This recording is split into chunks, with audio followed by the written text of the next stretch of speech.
Hello, hello. Greetings and salutations, folks. This is Lord Ryan here, and today 3.5 is upon us, and I have zero prep work. Solution? We'll talk about that later. So, 3.5 is happening. Still don't know if I'm gonna get Hysilens at all, even though it'd be kind of funny if I got her, but you know, not the priority here. But, yeah, so, this is probably the only time I can actually do it, because I'm working virtually all day this week, so, best to get things all set up as soon as I can. So, yeah. But, yeah, I'm slowly accumulating here, so it's gonna be a bit. So, and I actually switched out the audio because they actually gave us the option to switch out the characters finally. So everyone is going to be starting to talk like it's like freaking Tekken here. So yeah. So Saber and Archer are going to be stuck speaking Japanese, but that's fine. Y'all know I'm a fake Grand Order player. I'm an FGO player. I'm used to hearing it in Japanese anyway. So you know. And I also play a little bit of Tekken, so the multilingualistic multiverse is already a thing, so. But, yeah, without further ado, we shall begin. I've been trying to hold off as long as I can here while I'm doing anything, but, you know. But, yeah. Sure, we'll do a story recap. It's been about, like, a month. I reunited with Don Hung, and unexpectedly made contact with Screwlum. He warned us that Amphorius was actually an experimental ground for the erudition, and was rapidly falling into the path of destruction. A Lord Ravager would soon complete its evolution in Amphorius. To tackle the crisis together, I stayed behind in Amphorius as an informant, while Don Hung returned to the Express as planned to seek help. On top of that, Screwlum informed us that March 7th had also been drawn into Amphorius earlier. However, the current priority was the Era Nova. I quickly arrived at the Vortex of Genesis and met with Finan. The Era Nova ritual was supposed to proceed smoothly under the guidance of Lygrus. The appearance of the Flame Reaver once again left the fate of the world hanging in the balance. We struck down the enemy's mask, only to discover that his face was identical to Finan's. When his body was pierced by the ceremonial blade, blood of memories surged forth, revealing the truth about Finan, the Flame Reaver, and Amphorius. It turned out that all of us were trapped in the eternal recurrences, created by Finan and Cyrene. And the Flame Reaver was Finan himself, who had burned out after bearing countless core flames. Their goal was simple: to oppose the Eon and rewrite the world's doomed fate of destruction. The eternal recurrences had already played out 33,550,336 times. In this final cycle, I promised Finan to take on the title of Deliverer and save the world in his stead, while he would fulfill the wishes of the countless versions of himself. Hello, Tear Rox. the sky asunder. We're just having a And recap. confront the destruction head on. We'sby having recap while also trying not to rock out with the music playing. You know, I find it actually poetically funny that we're having Proi Proi playing in the background. Thus, I'm pretty sure I'm with mispronouncing Finan's it. help, time in Amphorius. It's probably pronounced Proi reset Proi course. instead of Proi Proi.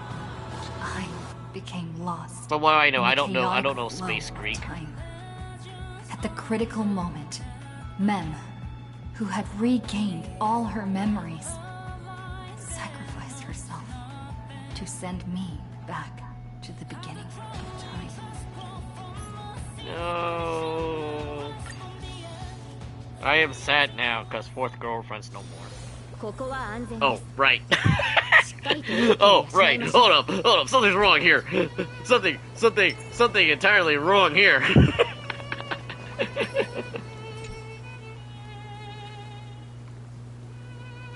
Hello. Hello. Your surprised expression is just like what the memories recorded.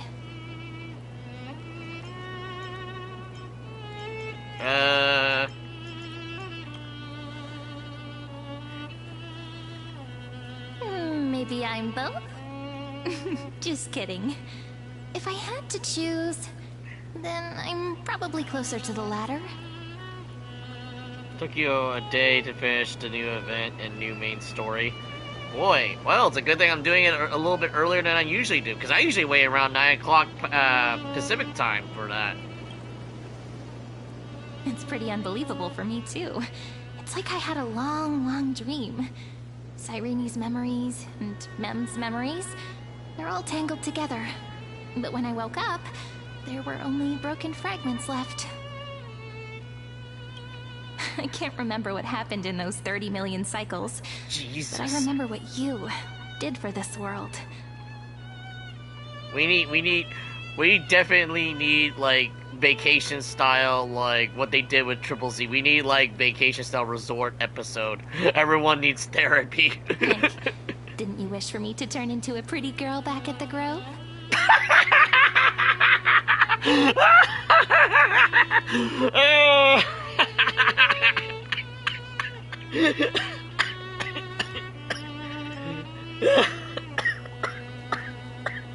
Oh, I was not expecting that.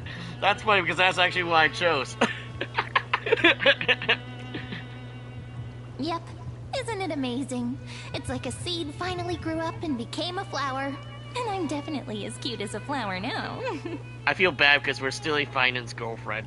There's so much I want to say, but unfortunately, this or is it isn't the time to reminisce. Kasalva? Klaslava? How you pronounce his real name? With the memories of the previous flame chase still intact, we've returned to this place at the beginning of time, so we can carry out our promise to Finan. Yeah, that would be kind of freaky if you're the only one that remembers everything. And you're going to have to, like, reiterate everything. The descent of Iron Tomb may be looming over the horizon, but we still have a chance to change everything. Why this feels like an Avengers moment. the damn dorky, Scarecrow's still out there. In Cyrene's memories, she always sits alone by the lake, gently swaying on the swing, like she's waiting for someone.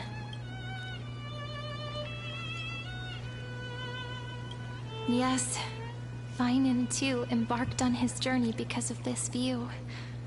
He then walked alone for more than 30 million cycles. So, if that's the case then, is Finan gonna show up like normal, like nothing happened? Like normal Finan? Or is he gonna go nuts because he kind of remembers everything now? Considering that all the characters are pretty much data. And this is all just a really fucked up simulation. Questions for later. I'm not gonna spoil it. Please don't! Please don't. Unless I draw my own conclusions, but yeah. I'll be laughing if I come up with something like that, because I do want to make my own RPG, so story writing's kind of there. But,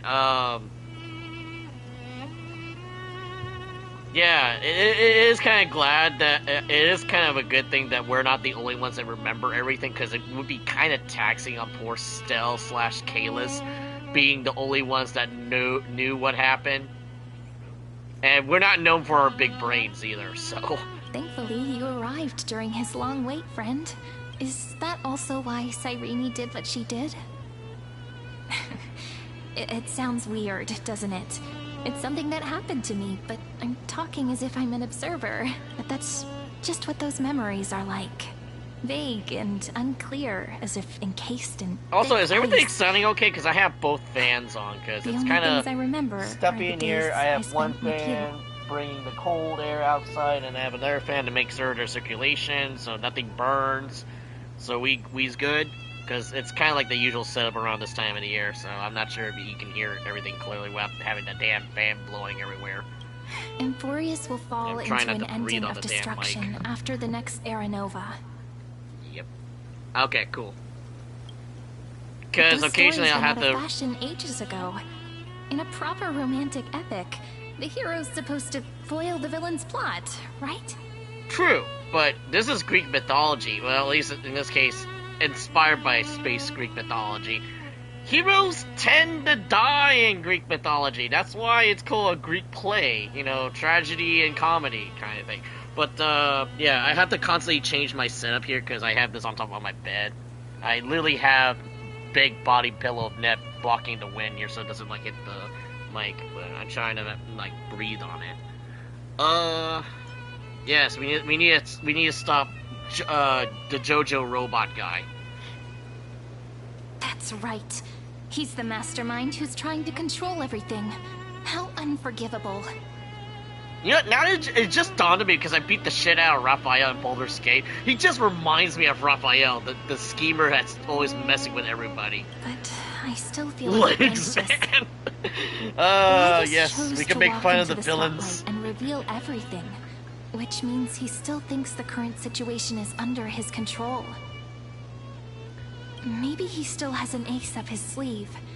Think about it. Even the name Lycurgus is a fake one. We have no idea who or what he really is. This is starting to sound a little odd because they have like their regular like if this is like because I don't know anything about Greek society besides what we learned in ancient history, but I'm assuming that Greeks that like in ancient Greek they probably have like their full name and they're like a name that's easy for everyone to understand. Because you know I notice everyone has pronounced like Hysilens, Hycynthia, you know, that's all that. So I'm wondering if they have their own like a formal name and then a casual name. Probably similar to Chinese. I'm not too sure. Which means it's probably time to borrow that treasure you're carrying, friend.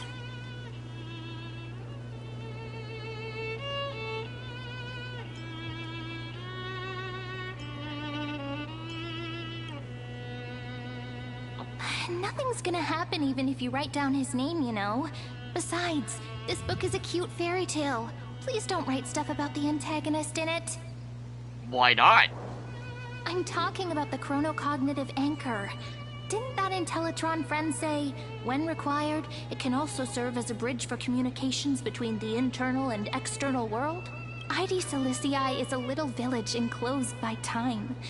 We might be able to contact the outside world from here. Why don't we give it a try? We should at least tell our friends from beyond the sky that you're still in one piece. Firstly, we need to find a well-hidden spot. Maybe put it in the hole in the ground with all the fairies.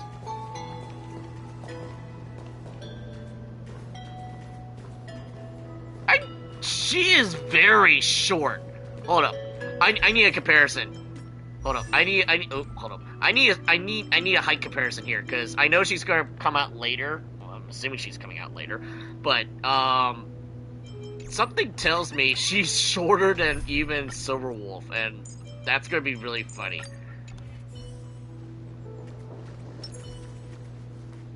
It's Like, super quiet here. they look just about the can't get same in or height. out. That's weird. She looks a lot shorter than Silverwolf from my angle.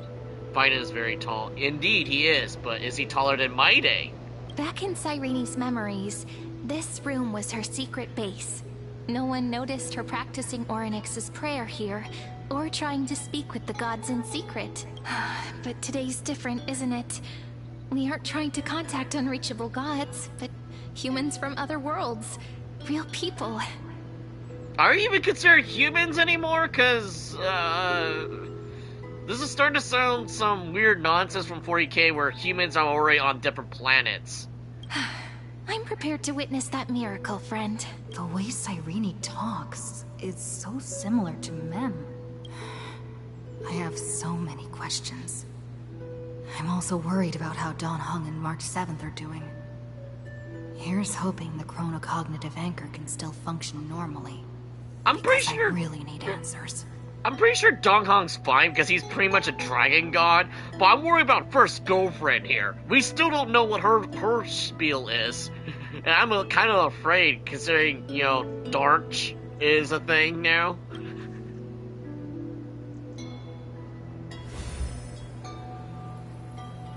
Signal strength, 14.8%. Dialogue window, 16 minutes 22 seconds. Prerequisite, no external interferences. Also, when the hell is Scream going to be a playable character? We've been waiting since launch. I've been waiting since I started playing this on the phone. I haven't recorded this shit, like, normally.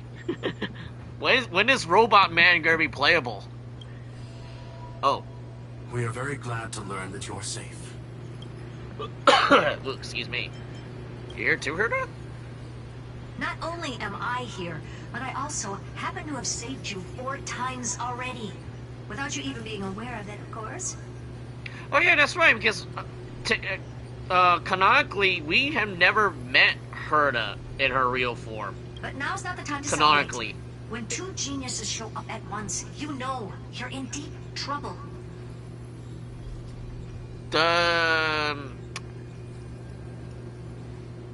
With the thing with the Destruction Gang count too, considering Duke Inferno was involved back when we thought Duke Inferno was going to be a thing, and then Akron just one-shotted him with Dr. Ratio's bit on the space station. I remember that one. I thought it was going to be a cool fight, but I was like, nah, no. Maybe, I don't know. Maybe they're saving it for later. We got 4 robots, 2 playable, 2 not. Wait, so we got Sarvog, but he's technically playable. But I'm just waiting for Sarvog to be his own character, and it'd be kind of funny. And then excuse me. And then we have shit, I'm trying to think here. Zhu Yi would count, right? Because she's kind of like a ghost-possessed android, right? So she kind of counts. And then Skrillum is just teasing us all the way from launch. And who would be the 4th one? Listen up, little one. The Destruction's eyes are gazing upon this place. No, I'm not joking, and no, it's not Droidhead. It's the real Nanook. Papa Nanook! Time is running out, so I'll explain in terms you understand. This world, Amphorius, is in fact a testing ground, where the Lord Ravager, Iron Tomb, evolves through self-extrapolation. Hiding in this segment, unknown to other life forms, it has endlessly repeated the process of Era Nova, seeking a solution that could obliterate the erudition. Yeah, but Boothill's a cyborg. That's different. Boothill was human before he became a cyborg. That's well, then again, that would be definitely said for Zhu Yi, because Zhu Yi was human before she died. And her sister was also, well, no. Her sister's not dead. She's just, like, kind of immortal, because they're both kind of, like, ghostly. I don't know. It's a little confusing. I forgot the terminology, but yeah, they basically have to do tasks for the D'Angelo Fu again for, like hunting down targets in order to spend more time in the living world, I guess. It's weird. But, yeah, Boothill counts as a cyborg, so I guess Zhu Yi wouldn't really count as a full robot. But doesn't this look like a fucking ethereal from Triple Z? Like, no joke. For some reason, the experiment entered a prolonged state of stagnation. However, it has now restarted. Prediction: if effective intervention is not performed, Iron Tomb will complete its self-coronation in 14 system hours and initiate its plan to destroy the entire path of erudition. That's not good. That's less than that's technically, if that's like standard Earth time, that's less than a day.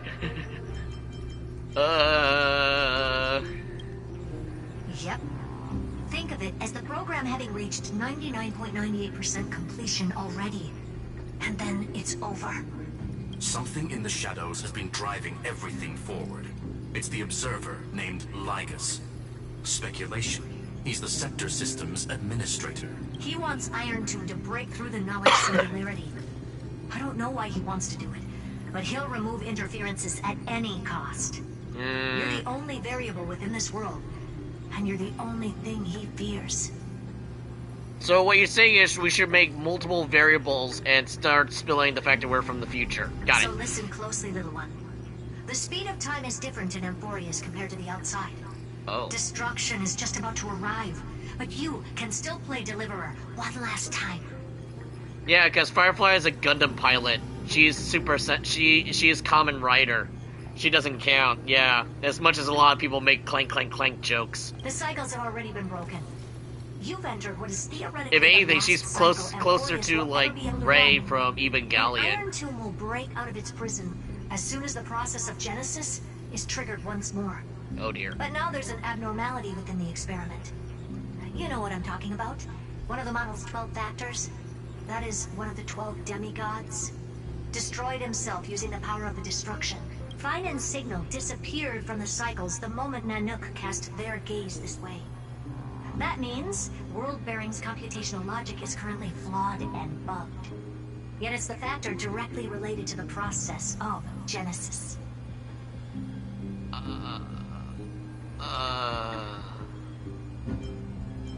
I'm going to assume I understand this.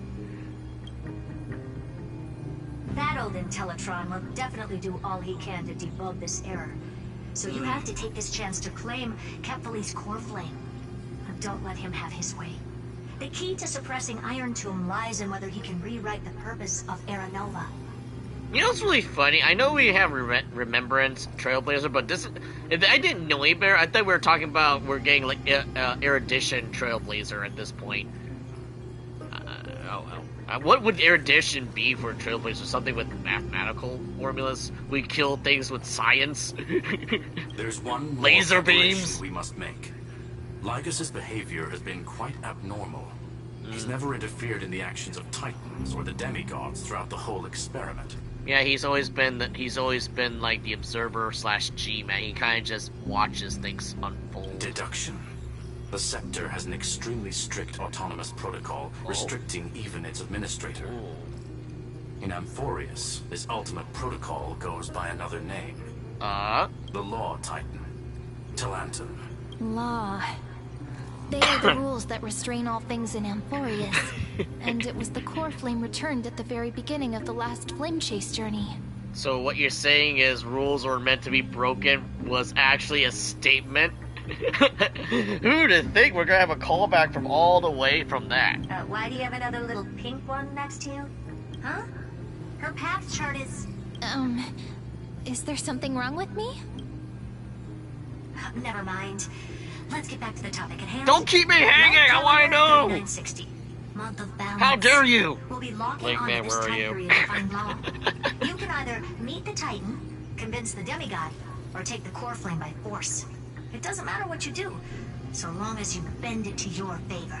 Dude, if this was D&D / Baldur's Gate again, that third option is definitely my take. Take it by force. We still haven't figured Brute out how force you everything. and John Hong got inside this world. So influencing protocol is currently our best way to stop Lygrus, or to call for more reinforcements into this fight. Once you've got law in your hands, we'll discuss our next steps. Make sure the core flame doesn't fall into enemy hands. Oh dear. Herta, the firewall's interference is getting closer. Time is running out. Please ask any questions you still have as soon as possible. Oh shit.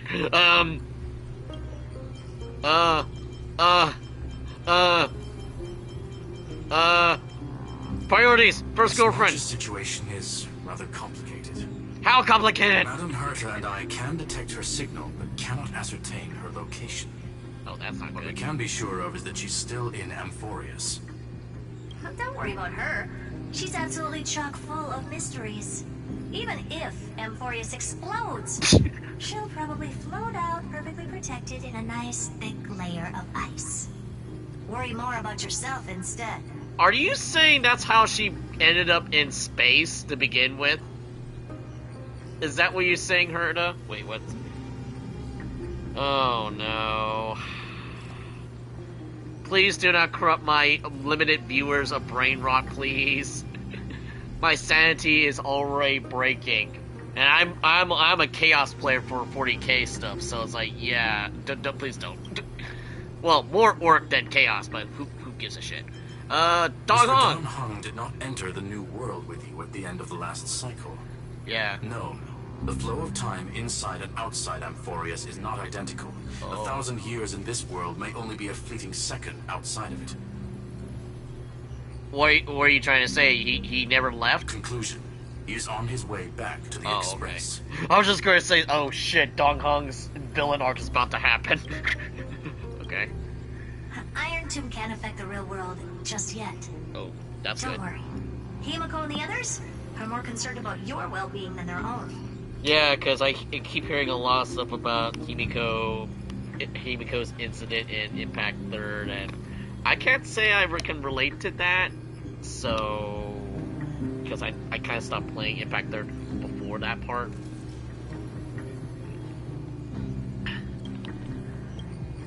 I believe in your capacities.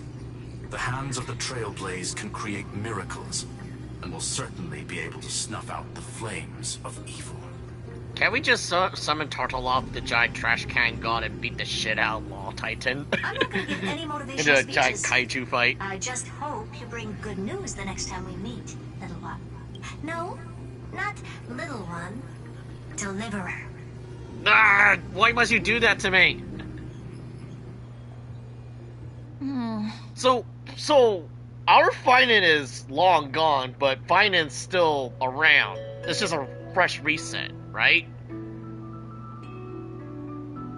This is getting really weird. Those two geniuses certainly have memorable personalities. Yeah, one's pretty overpowered, and one has been teasing us since day one. What do you think of them? It feels weird. This all feels really familiar. Some of that conversation feels like it's about things I once knew, but then forgot. What do you mean, what do you mean, what do you mean, Maybe it's because of Mem? After all, Mem's a memo sprite born out of your thoughts, friend. Maybe our memories somehow got tangled up together. Never mind. Let's focus on something then she more knows that important we've been with what cheating little on. time we have. Oh, Just treat me as an ordinary how dare girl with you. secrets, okay? I won't pry too much then, but how dare you? Light calendar 3960. I remember that Talantin had already fallen by then, and the Chrysos heir who inherited that core flame is named Saridra. That's what's recorded in history, and the period we'll be heading to. We'll need to find Law and stop Lygrus. So what you're saying is we need to find Space Greek Weiss. So, we've at least got Farina. a solid direction, right? Can you give me a little bit of time before we go? I want to pack some stuff. There's so much more I need to take care of in this form, and I'm still getting used to it. Yay, travel buddy! Fourth girlfriend! A relaxed scene like this probably no longer exists in the outside world. Not with that attitude. Well, I need to double check. This is No! important. And that's also important. It's not gonna fit into my bag. Get bigger Hold bag. on, I'll be done in a sec. Their name sounds the same. Wait. No, I shouldn't pry. I don't want to get spoiled.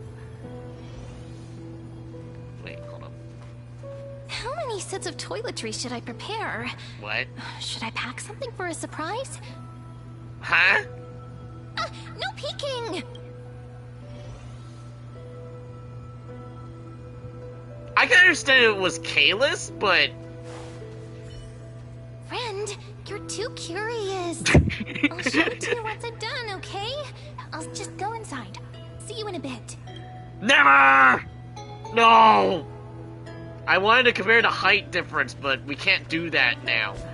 Oh well. I wanted to compare the height difference, damn it. Oh well.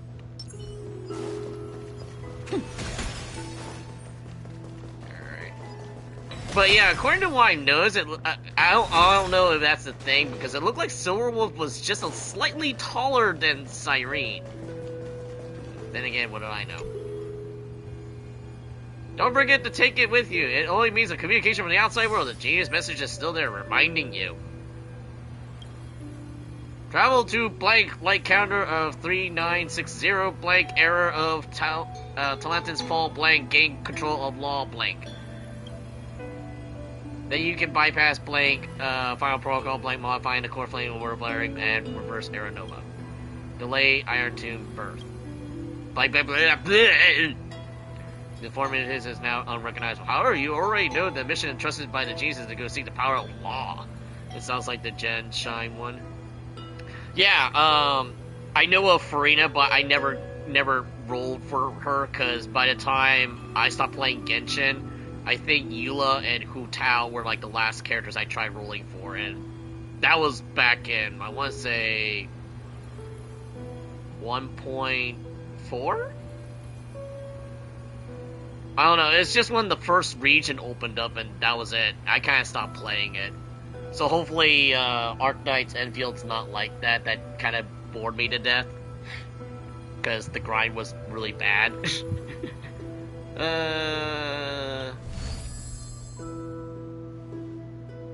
Well, time to disturb the peace. Should I head to the attic to wait for Cyrene? Or should I have one last look at Ides Elysiae?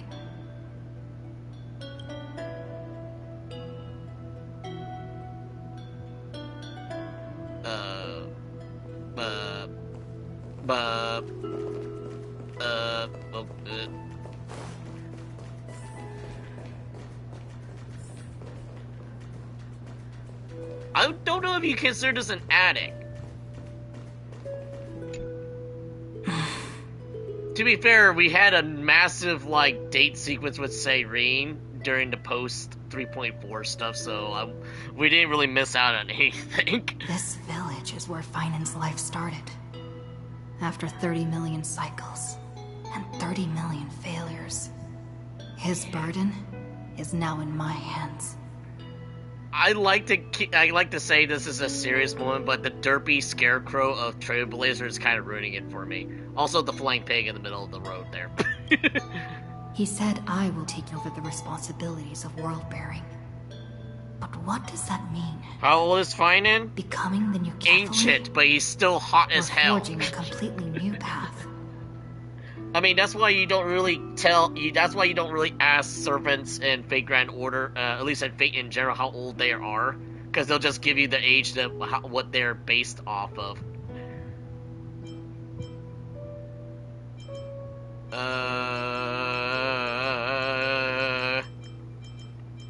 None of these sound good.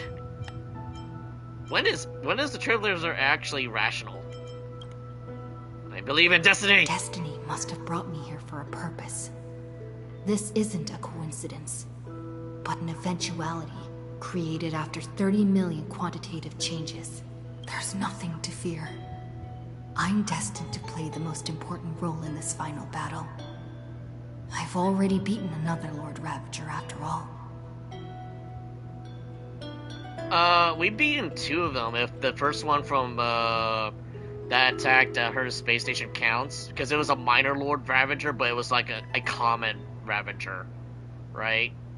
Because it didn't really have like a specific name as far as I remember. He older than the Aeons? I don't think so. Because they did say that the years and Emphorius play differently in the universe. So I want to say he's not.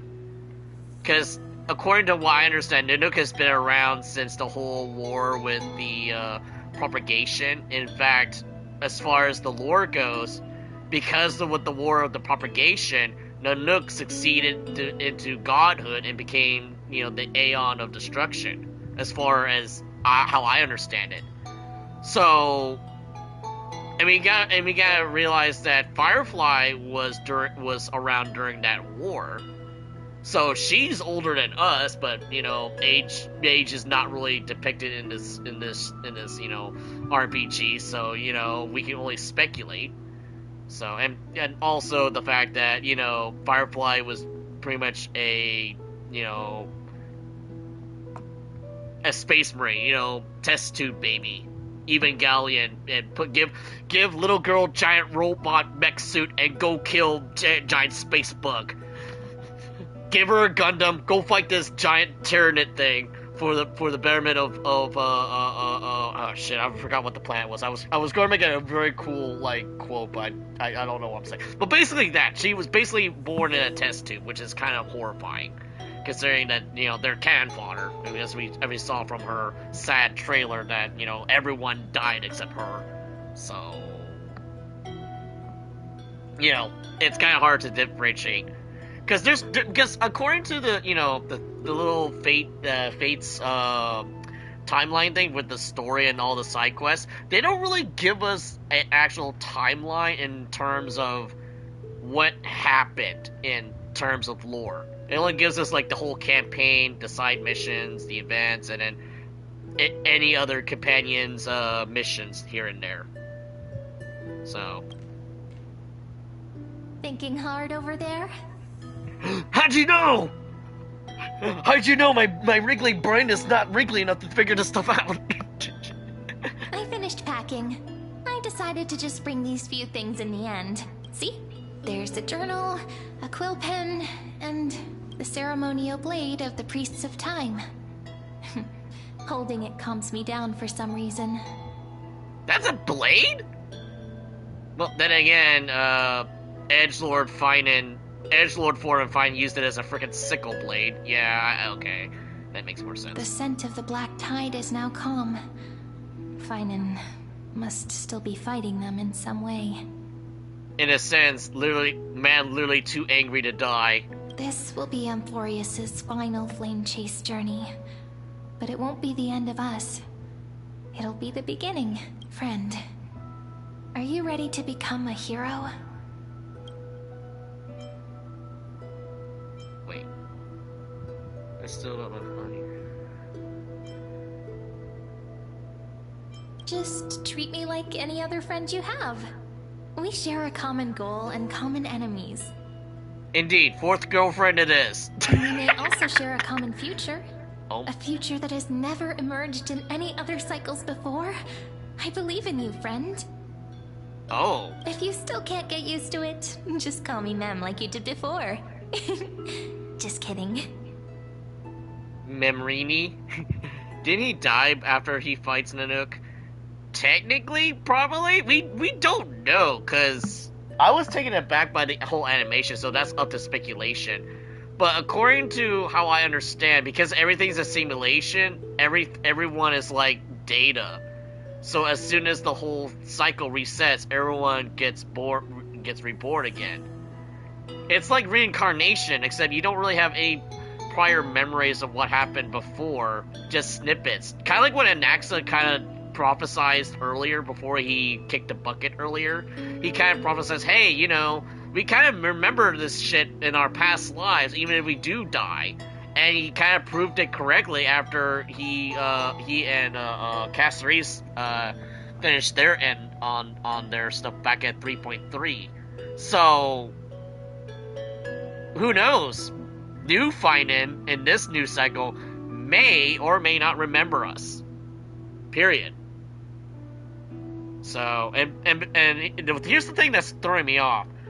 So, the one thing that's throwing me off, because we're considered the deliverer now, is Finan truly gone? Because we're basically doing Finan's role per cycle and actually trying to, like, fix the whole thing. I don't know. My brain is hurting a lot, and I'm trying not to think too hard about it.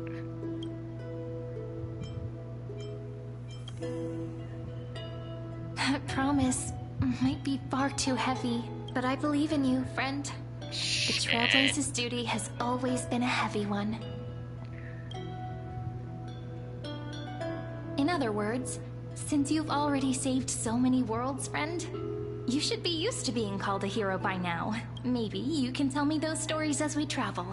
That way they can become our shared memories too. Uh-oh. Would that mean oh no, she would know about our engagements with some of the girls. Oh Let's dear God. trailblaze onward like before and create a future that's worth being remembered. Ah. This sounds super cute and wholesome if I didn't know things are probably going. You two are prepared to head out. Fuck! Sir, have you not know of a private DM messaging? We're having a moment here. Then you should indeed treasure the view before you. Could you please piss off? You're ruining the moment. For you do not have much time left to enjoy such solitary delights. You know, just like Raphael, I'm gonna enjoy beating the shit out of them. My apologies for disturbing your moment of repose. To fully express my apologies, please grace my abode with your presence. No, thank you. I want nothing to do with you. The full scope of my hospitality. Oh no.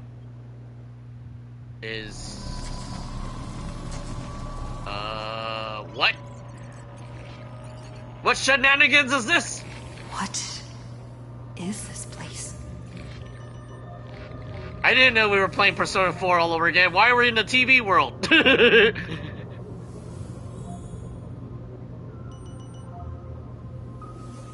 Why are we in TV world? Almost. Wait, this is some crazy what's that movie called? Tron nonsense. Farewell, then. May we reunite in the new world. Third girlfriend, no! Ah, you bastard! So I do remember those are the names. All shall bid farewell to one, and that person alone will witness the miracle. Why does this sound like a horror game now? Yeah, these are like the coded names of each of the Chrysos heirs in the thing we saw earlier at the end of 3.4.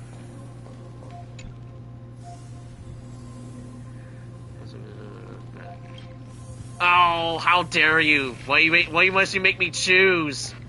If I have to say, I would say Castrace because that's the one I was willing to go for E6. I want to say her and probably Finan, because Finan's character just went beyond my expectations. I thought he was just going to be a goofy hero type, and then things start falling apart. And like, oh yeah, he's not going to be doing okay. The light of the Dawn device never fades. Capitalia's protection has no end.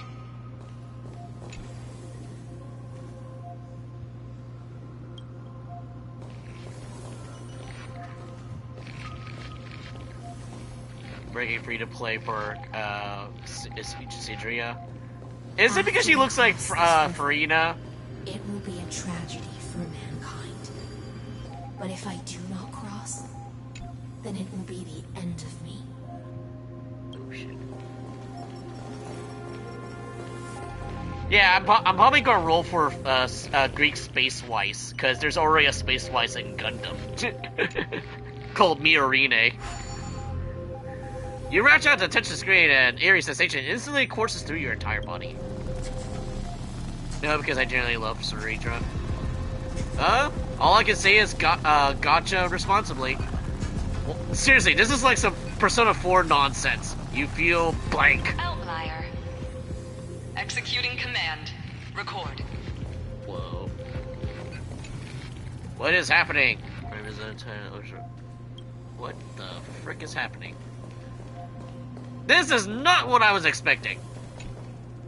I touch the TV again. Oh, did that startle you? This is the intersection between Amphorius and the real universe. The audience seat where I observe this experiment. You can also call this location the Exomyth. What you see is the true form of the eternal land and the 12 demigods after they've shed their disguise of legends. Doesn't it look marvelous? Amphorius is like a microcosm of the cosmos. People love to portray the romance of the starry skies, but their tales often forget a different and far more truthful type of universe. This is some Persona level of writing if I didn't know any better. The moment ancient Antikytherians sketched geometric shapes on the sandy beach and recorded the first numerals and symbols on parchment, the universe turned into a silent equation flowing under the pen of these relentless decoders. Erudition. It was once the mother tongue of the Creator, the pen of divinity, and the first lyrical verse ever written by free will.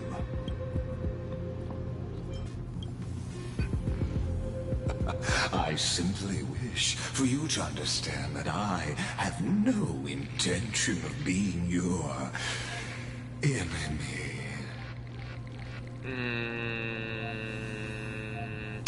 About that, I have a rebuttal for you. I have intentions of becoming your enemy today. Thank you. I have devoted myself over the long years to nurturing the scepter's extrapolations, hoping that the Prima Mobile would bud from within it. And now, my goal is almost complete. Nikos 496 had exceeded the intelligence singularity through his rage, and though he still retains his obsessive defiance and managed to suppress the black tide of this cycle, it's a matter of time before his will crumbles to dust. See, told you. Man literally too angry to die. Iron Tomb will be completed. That will not be affected by my plans, your resistance, or the schemes of the two geniuses. It is an irrefutable fact, just like the instance in Noos's calculations. You know, no offense to the voice actor, but I'm really getting tired of the damn G-Man voice. Not to say it's bad in terms of his bad voice acting, it's very convincing, and I really hate this character. And he's doing a damn good job of me convincing that I hate this character. In other words, go back to Half-Life 3. Willing to stop interfering and let the final oh wait, Half-Life 3 does not exist. Carry out its natural course, I'll guarantee the safety of all nameless and ensure you return unscathed. Tempting offer, how about no? How about no?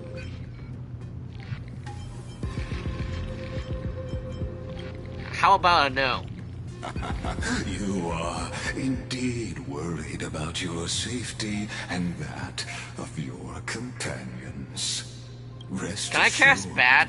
as a fellow pathstrider of this path, Nanook's gaze left a brand on your soul long ago. You harbor the seed of destruction within you, but you need to learn how to use it in the right way. That vital knowledge is also my bargaining chip in this negotiation between us. For there are few in this world who are truly capable of such a feat. I wonder if we are going to just use that Stellaron and just beat the shit out of him with it. Actually, that'd be kind of brutal as hell and metal as fuck. And I happen to be one of them. Wait, hold up.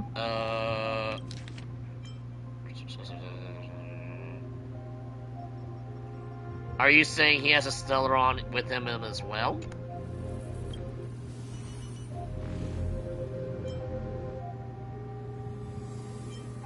Who is this man?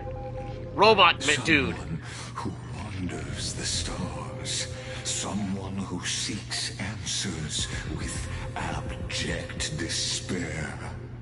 That is all I am. What are you, Sephiroth now? This matter is of grave importance, so please do not make your decision lightly. After all, the choice before you. His chest is indeed empty. You want to make the cavity hole even bigger? There's a 1 in 3 chance of elevating you to an unparalleled existence among the stars. Oh dear.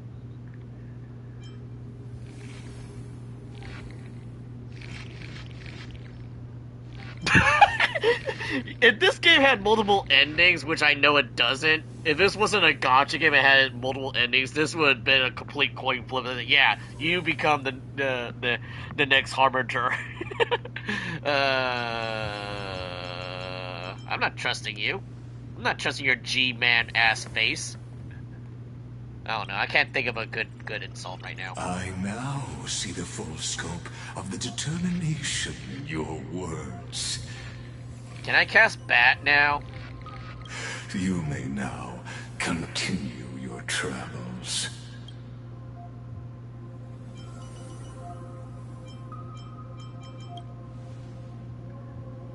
It seems you haven't realized something about this place. Uh-oh. The Exolith is the Erudition's domain. You cannot physically interact with me in any way in this place, and vice versa. You say that, but that doesn't mean anything about mentally or emotional. I can give you mental and emotional damage. As negotiations have broken down, there's no more need for us to remain in the audience's seat. Let's return to the theater called Amphorius, where you will meet me once again. Of course, this meeting was not without merit. Your presence has inscribed a new footnote in the exomyth. No, seriously, can we just summon Tartalov and beat the shit out of him with a giant trash can god? Allow me to reveal it to you in detail the next time we meet. How do you know there's gonna be a next time? No, seriously, can we just summon a giant trash can god? 100 years ago, the flames of war consumed Akama. Yep. The Outland forces broke through the dawn. Golden blood flowed with greed, and enemies descended with Kefali's eternal slumber, painting the holy city's walls in scarlet. Its generals had vanished, and the elders prostrated on the ground. The throne of worlds kept silent to the pleas of the people. Until the heaven and earth cracked open. Not the gods answering the people's prayers, but a legion rising from the sea of blood. That is metal as hell, and I'm not even a metalhead. Dawncloud's spires fell in the sulfur rains, and the legion's commander stood atop the broken idols and roared. Okay, a screenshot, sorry. I need a thumbnail. Compatriots, no more kneeling! Not to brutal tyrants, and not to dying gods. Those rebels have twisted the prophecy and ignited the flames of war in order to stoke fear in your hearts. A Chrysos heir she stood. Divine blood soaked into the earth, quelling the flames beneath her feet. Their golden blood wrote of a tragic fate. Mine shall overturn it! Her crown burned bright, outshining the fires consuming the entire city. She raised her scepter high, and the people gazed in the direction she pointed. My blood flows in you now. Heroic compatriots, follow me, and we'll seize the reins of fate. Drive the enemy from Kefali's dawn. Smother their flames with their own dead. Win glory. Win peace. Let history sing your deeds! The first to dance was a maiden following closely behind, weaving through the carnage like a fish in the sea.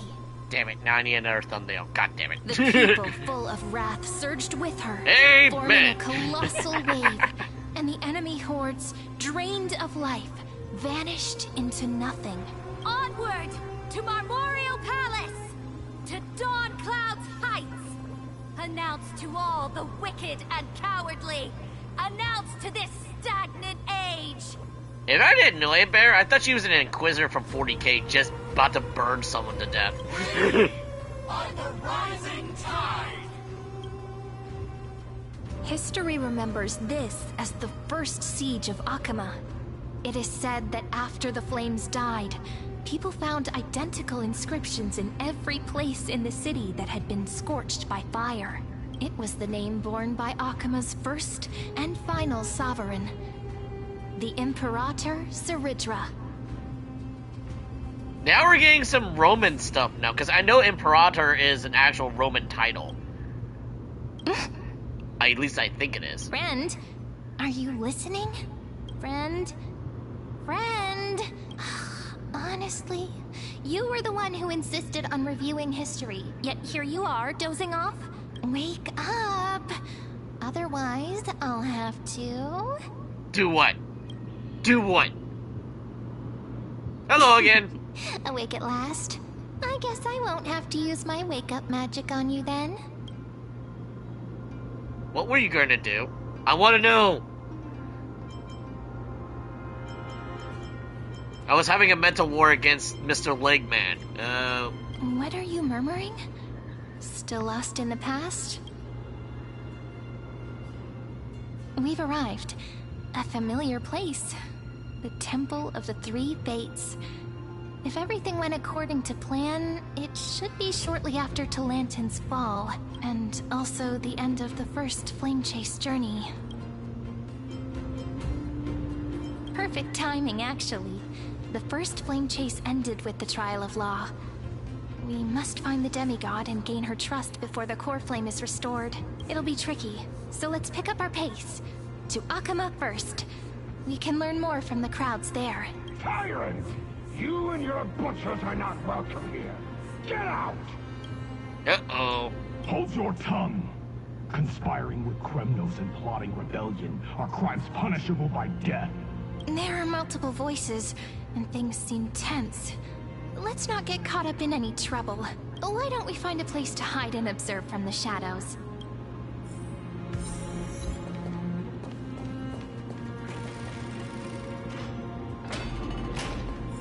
At least Kremnoans keep their faith. Did I name away, Bear? I thought we were in Wait, 40K. isn't that...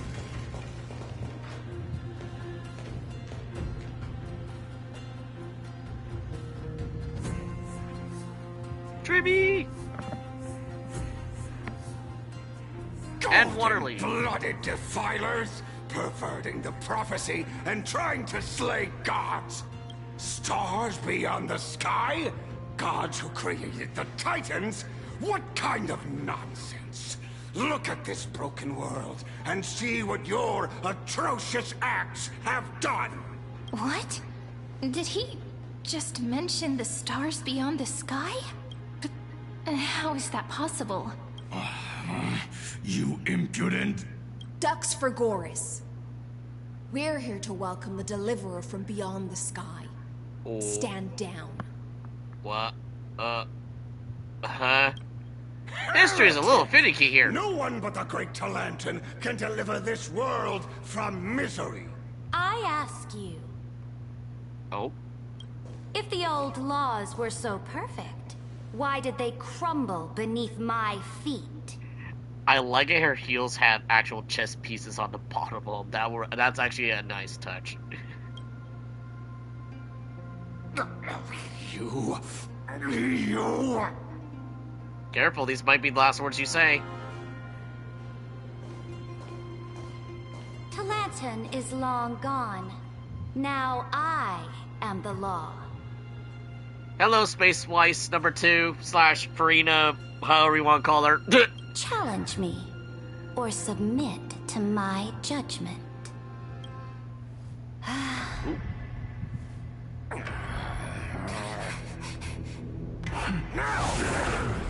Silence!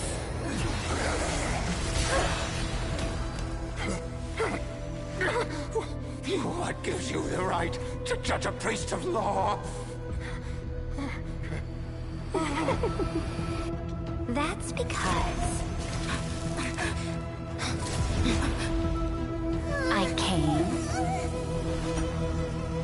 I saw, I conquered.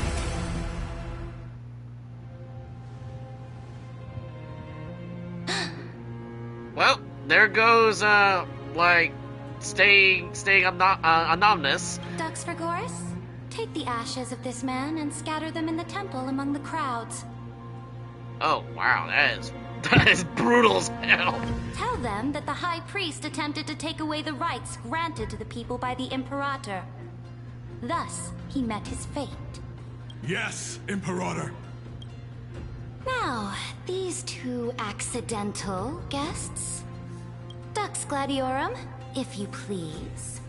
As you command.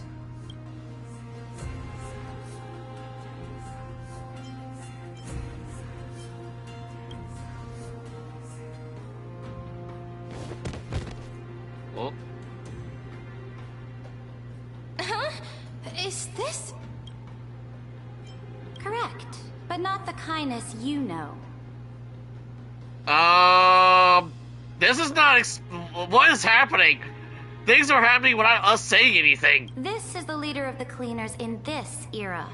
Since the start of the Chrysos War, they've made it their mission to wipe out the Chrysos heirs. Even now, even after I've united all the city-states, these vermin still lurk in the shadows, hindering the Flame Chase journey. Yeah, because they have a really freaky, like, conditioning nonsense. They can somehow reincarnate themselves, even though they're not gods. Moreover, I know that the 27th person to inherit this role bore many grudges against you and nearly doomed the second Flame Chase journey. The enemy of my enemy is my friend. So, out of courtesy, I present to you this corpse.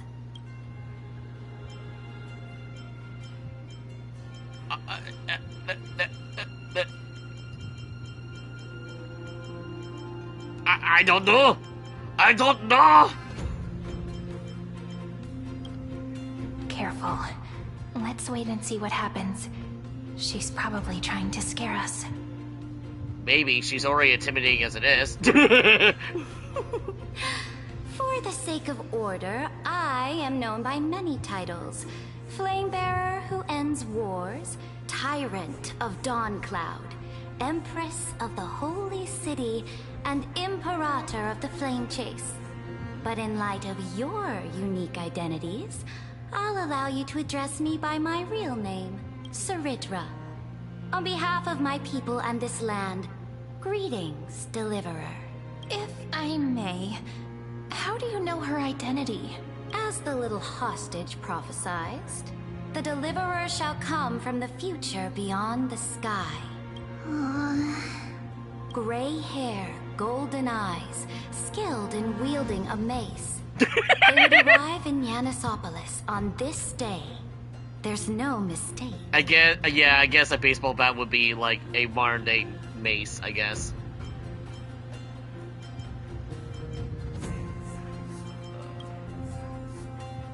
Your orders, Imperator.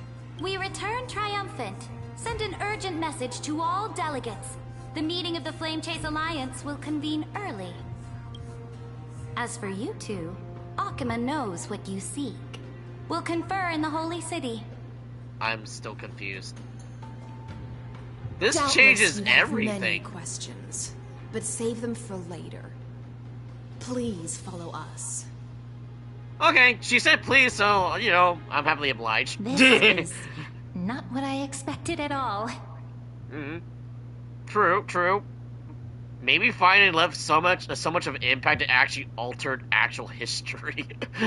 Who knows? He was probably screaming so loud it broke something in the system. The demigod we needed to find was just waiting for us. And she knows of things beyond the sky. Even eons. How could this be so different from the previous 30 million Amphorius cycles? Who altered history?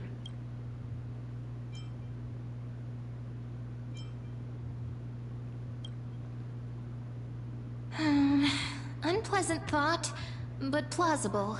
Yeah. The currents Maybe. of time have become twisted. Regardless of who caused this, that Imperator came prepared. We're the ones at a disadvantage now.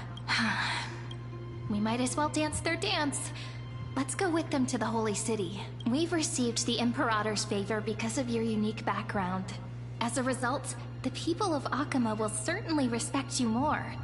Just put that to good use, and add a bit of your experience and charm. Should be easier than last time, right? If we figure out what happened in this cycle, we'll be able to turn things back in our favor. Trouble is the sequel. We must find the sequel. Ah, so I'm the key? Since you insist, friend, I'll give it my all. Guests, please. Oh shit! We were having a moment and we totally forgot she was waiting patiently for us. Oops. Typical The journey RPG to manner. save the world starts with a single step. You cannot initiate combat. I'm too busy talking to an NPC right here. Again. Okay. Let's set off, my friend. We're too busy talking to fourth girlfriend. We forgot we're in the middle of an actual conversation. Hail to the Imperator! Hail to the Golden Heroes! Hail to the Deliverer! Told you, you're the headline act. All this spectacle is for you. Guards, your service to the Holy City is appreciated. How have things been?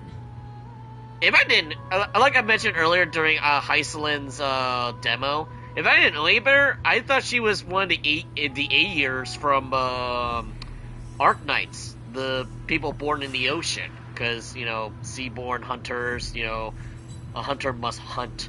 Castrum Kremnos once again struck the border. Dux Brumalis led her troops to repel the enemy. The agitators against the Flame Chase are still active in the city.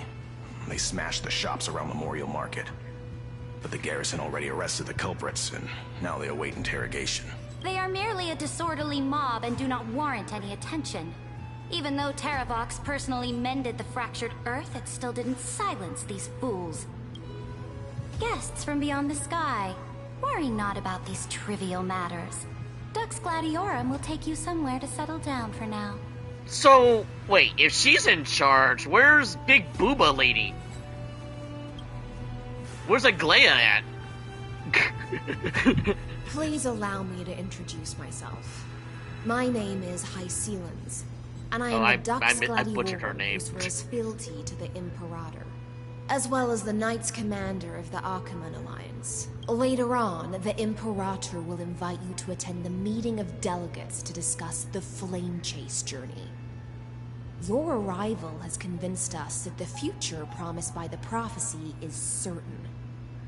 Under the Imperator's command... She acts like the Queen of Hearts. Kind of, yeah, except without a whole lot of off with their heads. She actually just nukes that poor guy herself, instead of letting the guards do it. Amphorius shall break its chains and reach the world beyond the sky.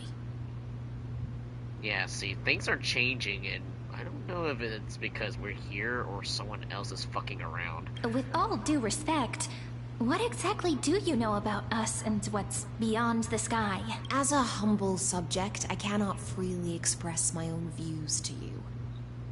Please forgive me. I knew it wouldn't be that easy. Well, it's simple. Just establish a social link and get up to at least level 5 and we can have a proper conversation. And then we can date her. Oh wait, wrong game. Time waits for no one. Please come with me and rest now before the meeting later. Akuma, under the Imperator's rule, is no longer in the shadow of war. Indeed. Dawncloud stands as the hero's residence. The Imperator put much thought into its design, in order for it to serve as a sanctuary from the burdens of battle. I don't know how I feel about it. I kind of like the idea of the entire base being just a massive hot spring, but this is... I don't know. Please experience its marvels firsthand, heroes. When the Imperator arrives, I shall come to summon you. Hysilens. No wonder she's the Knight's commander.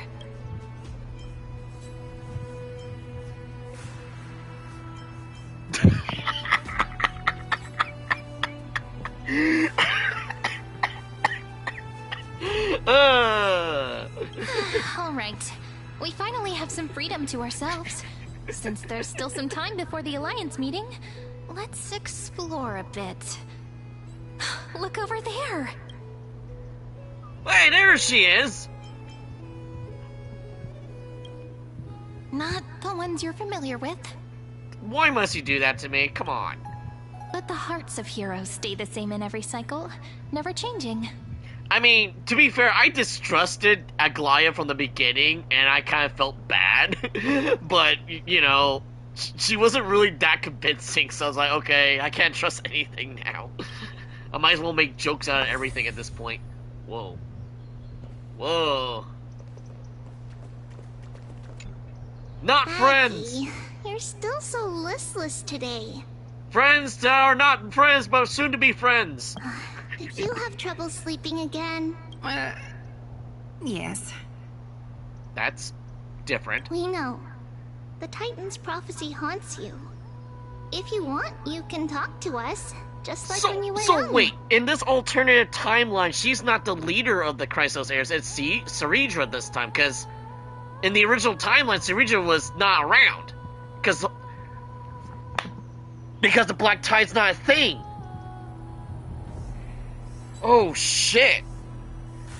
Finan is the variable. He's big brain. Oh, you got me there. Okay. Finan's literally too angry to die, prevented the Black Tide from actually happening, or at least stalled it. Therefore, Ceridra was able to gain power, and she's now the leader of the Chrysos heirs, not Aglaya. Big brain. Ooh, I had goosebumps. Actually, that's actually pretty fucking clever. But then again, time travel shenanigans has always been my weakness because anything could fucking happen. But where's Castorise? Where's my third girlfriend be? No matter what, we'll always remain by your side. I know. I also understand that fate cannot be changed. It is not the future that I worry about. I spent all last night weaving clothes and linen for the refugees. The Chrysos War was born of injustice and has shattered their dignity. They deserve at least some basic decency. So wait, does that mean we'll actually see Terranox before Donghong's like new form later? Ooh. Okay.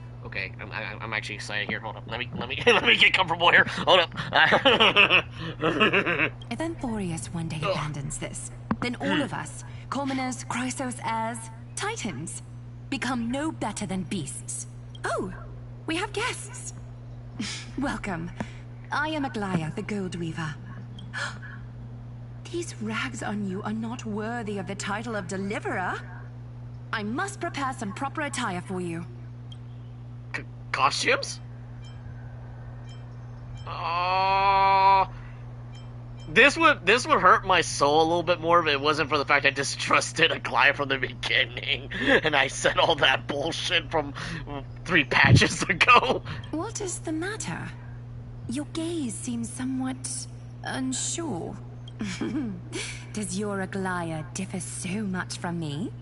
Not the response I was expecting. Greetings, deliverer from beyond the sky.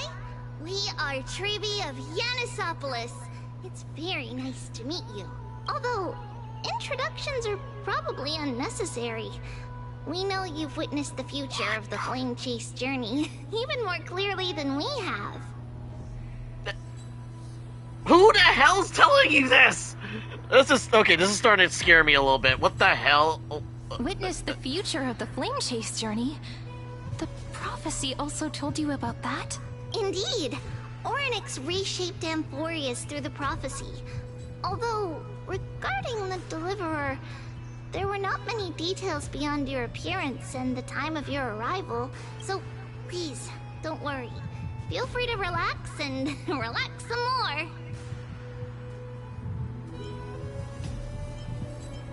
I am so confused. Kefali issued prophecies too, but it was Orynyx who told mankind that the Deliverer from beyond the sky would descend upon Amphorius. More crucially, they revealed a future entirely different from the Aranova, though we still must challenge the gods. In the Time Titan's prophecy, this path leads not to a new world, but to the true starry skies. This is also what the Great Imperator has been striving for all her life. Your arrival further confirms everything. This can't be real. Even you find this surprising? Fate really is unpredictable. Yeah, I know, because I play FGO. Some of the writing makes me laugh, and some of it is like, what? Kawaii Blackbeard is always going to be cursed for me. Anyway. The upcoming meeting will hold even more surprises. Oh dear. The other heroes under the Imperator's command are here too. Since we have time, should we go meet them?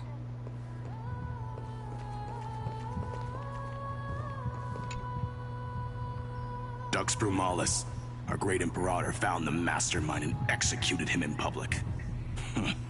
Seeing that scoundrel burn to nothing should deter these miscreants from being so brazen again. So the great Imperator isn't afraid of getting her hands dirty?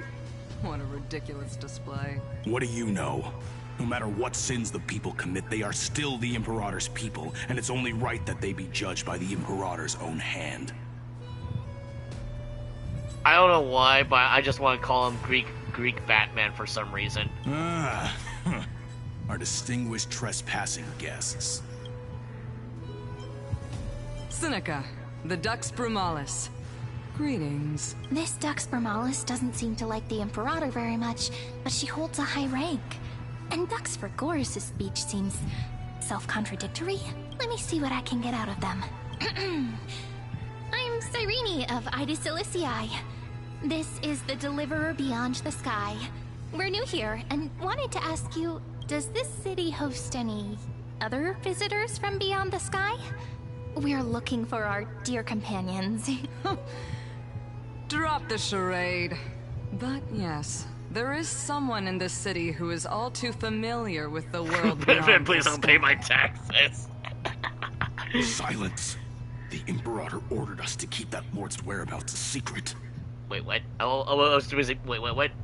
What?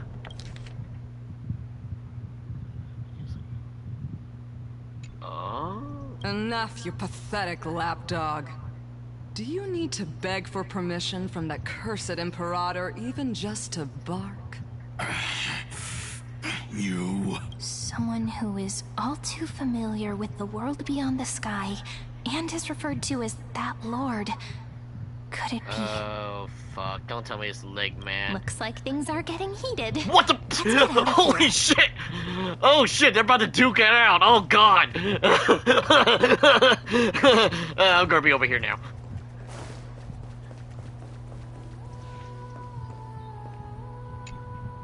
How are we supposed to talk to the heroes of Deliverance?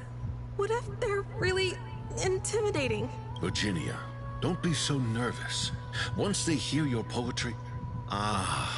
heroes. You're already here. Greetings. I am Apollonius, the Dux Helcolithus, one of the 5 sages of the Grove of Epiphany, advisor to the Flame Chase army. This is Virginia of Castrum Kremnos, the Dux Carminum and imperial scribe of the Great Imperator. I didn't know there were Greek elf people in not Sparta. Okay. Hello. I'm Virginia. I compose poetry. I'm Serene from ID Silicii. This is the Deliverer. Nice to meet you both. They're not as frightening as the rumors claimed. This is our first time in the Imperator's realm. Akima is even more magnificent than we imagined.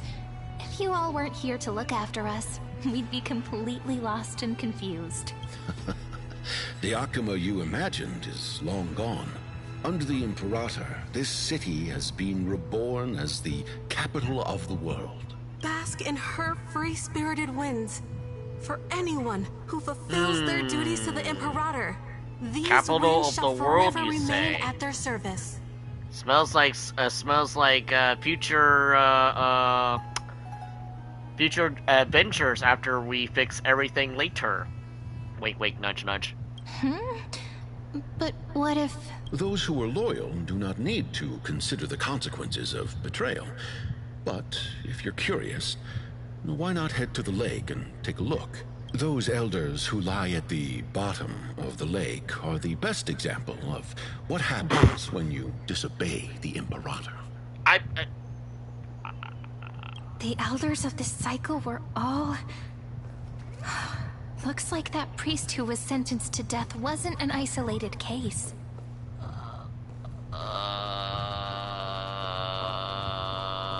Okay? That's a lot darker than I thought. Now I'm just remembering that giant lizard thing from Resi 4. Little fish from beyond the sky. Did you rest well? The Imperator and the delegates are about to arrive. If you are ready, please follow me to the meeting. I mean, I guess you mean if I rested, I hurt my brain even further? Sure. Questions? I'm the Knight Commander of Akima, General of the Flame Chase Army, and the Imperator's servant. But beneath these shiny scales engraved with complicated titles, I am just a swordfish at the Imperator's side. I kind of like her dress this time because it not only looks like water's flowing, but it looks like a visible rib cage, like what some of those bioluminescent fish that have like see-through like scales. It's kind of freaky and kind of cool at the same time. As you've witnessed, she is the Empress of Akima, the one who ended the Chrysos War and the leader of the Chrysos heirs. Probably be a bitch to recreate in Soul Calibur because it looks like I could totally make something out of this, but I could attempt, but I'm probably not gonna like it later when I try. As merely a humble subject, I cannot say more beyond this. Oh, okay. The Chrysos heirs here constitute the elite among the Flame Chase army. Dux Helcolithis Apollonius and Dux Carminan, Virginia, serve as the army's advisor and historian respectfully. One offers advice and counsel to the Imperator, while the other writes verses of her supreme glory. I feel like there's stand-ins for Anaxa and Castoris. Because Anaxa was the smart one, and Castoris liked reading books and poetry. Dux Frigoris Labienus and Dux Brumalis Seneca are both formidable warriors, clearing the way for the flame chase with steel and storm. Speaking of clearing, they look like they're both about to clear each other out. So I guess Fragonius is supposed to be like mighty, and I guess Brumilis is supposed to be like fighting because they're both rivals. Yeah, exactly. They're about to duke it out. Dux Fatorum, the holy maiden who interprets the prophecy. Only the one named Trebi remains in the city. The Imperator once took them as hostages in order to unify the prophecies of the world, but they are now Akima's most vital prophets. Dux Goldweaver, Aglaya. Well, she dislikes it when people talk about her behind her back.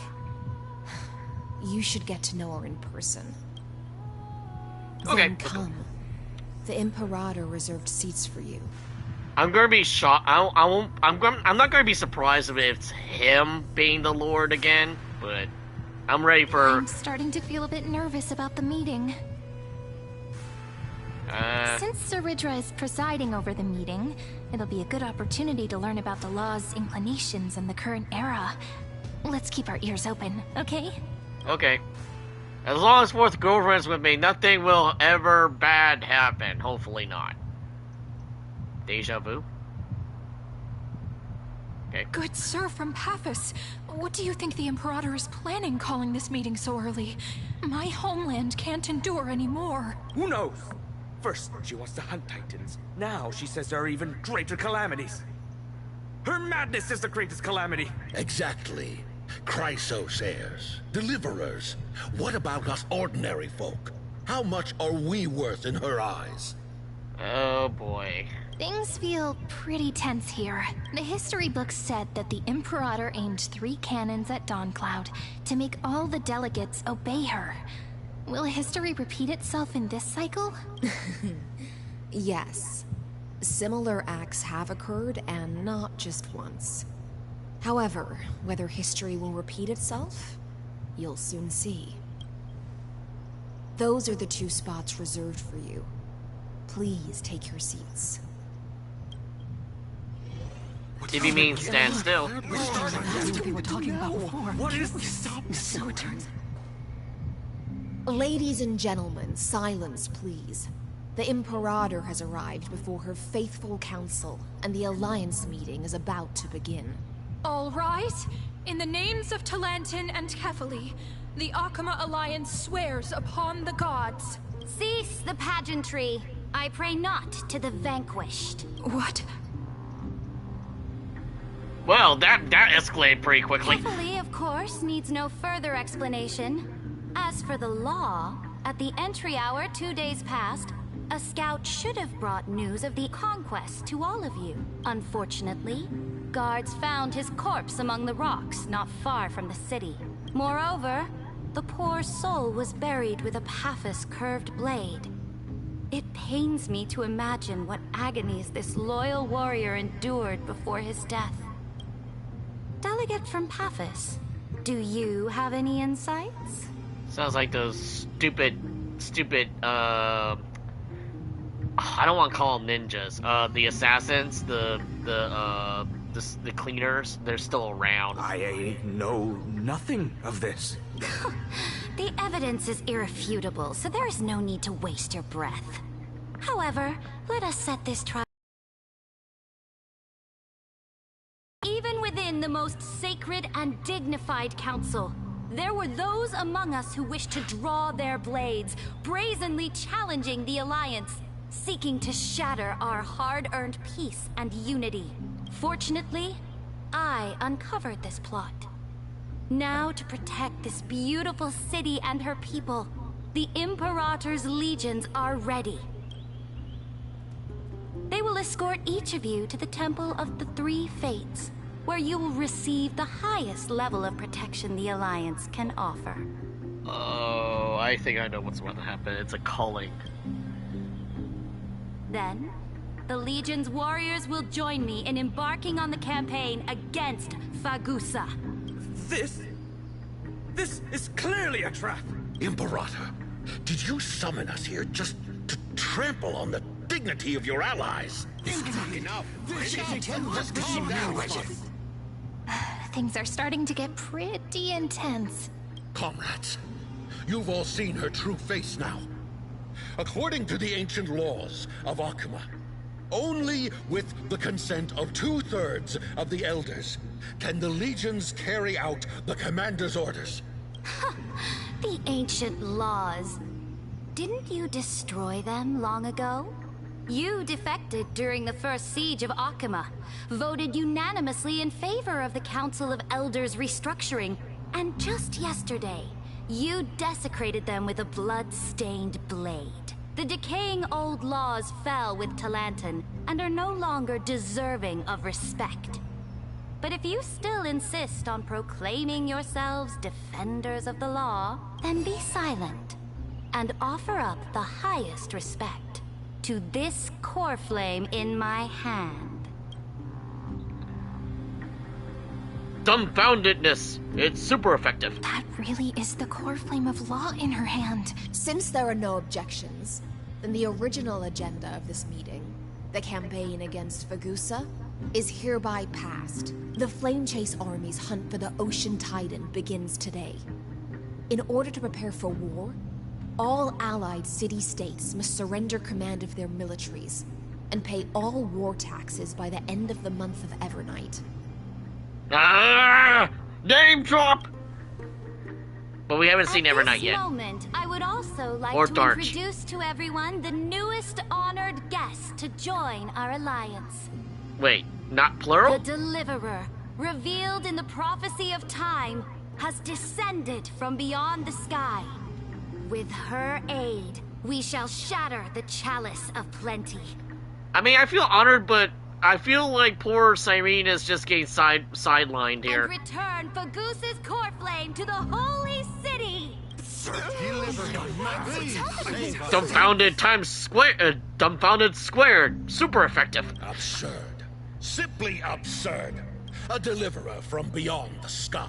This is just like that prophecy about slaying gods. It's a lie you've used to grow your power. Didn't they use the same line with Aglaya? I'm pretty sure they used the same damn line. Has already sacrificed countless soldiers. And now you want me to send even more of my brothers and sisters to be used and discarded by a tyrant? Are there any other objections? Then I bid you all farewell.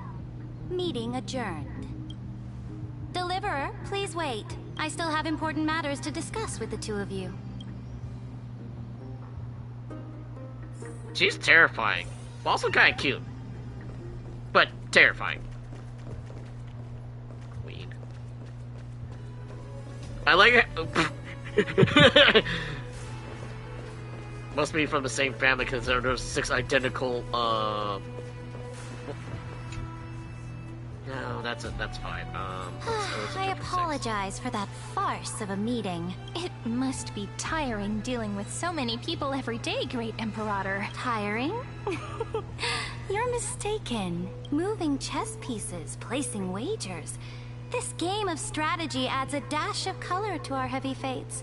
Much like how rule and conquest are always accompanied by sacrifice. Is the war with the Titans also part of that sacrifice? After I glimpse the secrets of this world... No, the secrets beyond the sky, the divine authority of Amphorius no longer held any significance. Let me ask you, Deliverer. Is it true that beyond Amphorius' sky, there are magnificent deities called Eons?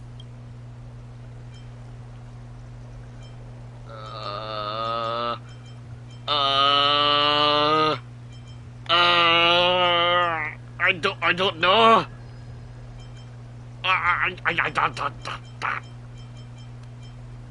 She is asking pretty nicely, though. Ah. The word fact has never been so intoxicating. Then, please tell me more. How will you use this great power to guide the people? In the future you envision, where will our flame chase journey lead? I don't know, I'm pretty good at RTS, but I'd be a terrible general in real life. I send too many of my units to die.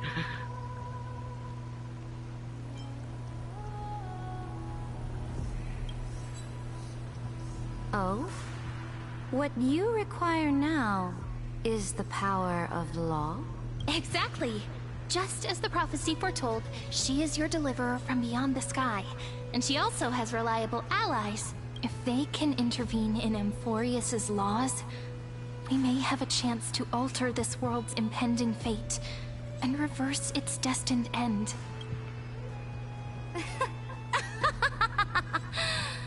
Very good, Deliverer. You have courage. To say such presumptuous things, even knowing that the inheritor of the law stands before you. You mean, in the past, anyone who dared to covet the Imperator's divine authority would have met a gruesome end. But now we can see beyond this dying world. Our journey should no longer be confined below this stubborn sky. Alas, that fickle ocean titan has obstructed the spirit water leading to the vortex of Genesis, hindering my ascension. If the core flame of law cannot be returned, your path to deliverance will never be realized. Now that things have come to this, we must resume our once stagnant journey and force the waves that block our way to recede. So wait, the thing that's always crying in that water basin, that's Serene. That's the water titan. Wow, I should have thought about that. So, I didn't know that. You agreed to cooperate with us. Cooperate? Forgive me, but I never cooperate with anyone. Though I will permit you to join me as subjects. And together, we will forge the most perfect law. What this? This is the Flame Chase Medallion, a symbol of the Flame Chase Army. Every noble in Akuma carries one. This medallion represents the will of the Imperator herself, and you may act freely within the city with it. Before we embark on the crusade against the Ocean Titan, you should rest in Akuma for a time.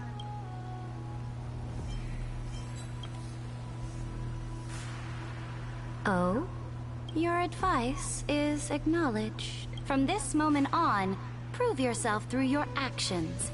As long as no boundaries are crossed, I fully respect the choices of my subjects. May your journey reach that sky full of stars, Great Imperator. Your attendant certainly knows how to curry favor. Go now. Take a bath first. You two... reek of seawater. What? Are you saying the god of water is... I forgot. Yeah, that. The god of water is probably the one that's constantly crying in the water basin in the original world. Come forth, Theoros. Uh-oh. Yes. Son of a bitch, I knew it! Great Imperator. Now, perhaps you're willing to hear my counsel. Those two arrived just as Oryx described, and just as you said, they showed a thirst for law. At least this proves that my judgment was right. Sparing your life was the correct decision. You've once again confirmed that your wisdom is no empty boast. Now another choice lies before you. With whom shall you ally to tip the scales of law? Me? Or that deliverer? Remind me again, Antikytheron. What kind of future do these two paths lead to in your view? I shall tell you. You are entitled to know that the deliverer from beyond the sky is not a wholly wicked being, but from the very start, her stance has been completely at odds with Amphorius. The road they have chosen will bury Amphorius' grand aspirations. This world which follows the path of destruction will inevitably stray far from the glory it was meant to enjoy.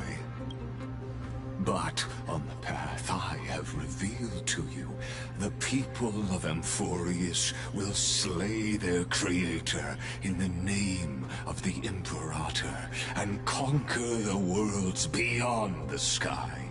That's actually pretty terrifying. Have an army of space Greek guys just pissing off everybody. Like, is Star Rail just secretly Warhammer 40k, but more fantasy-based in space? You will command the mighty beast known as Iron Tomb.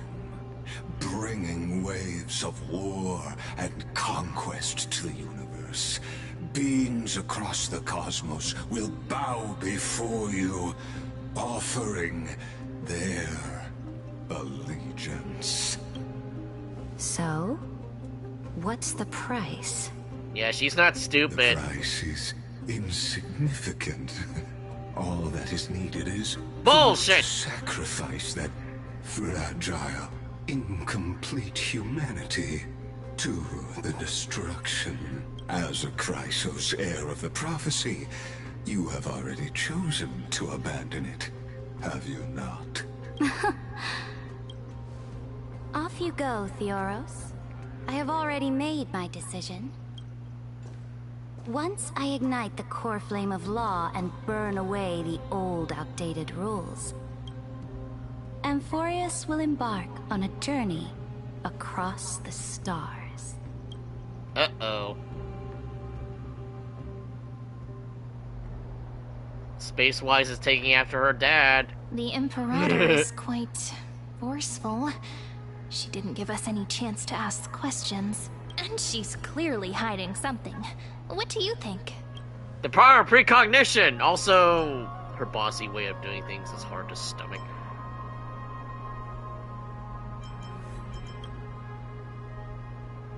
Looks like we're on the same wavelength. The atmosphere in Akuma...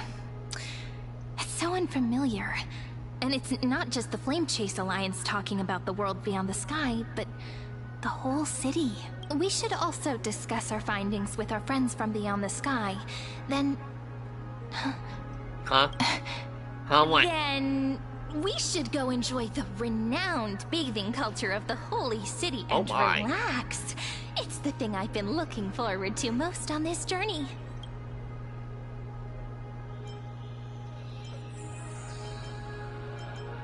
I guess somebody's watching us.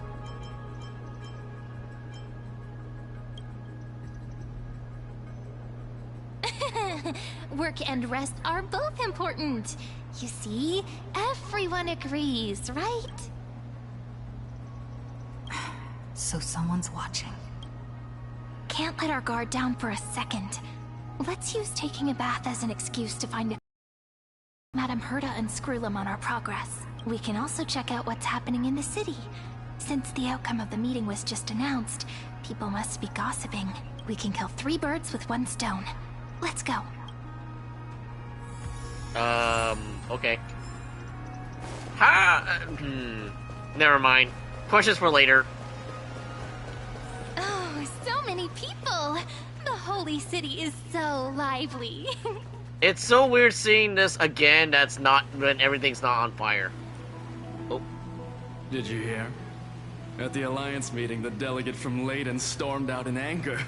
As expected.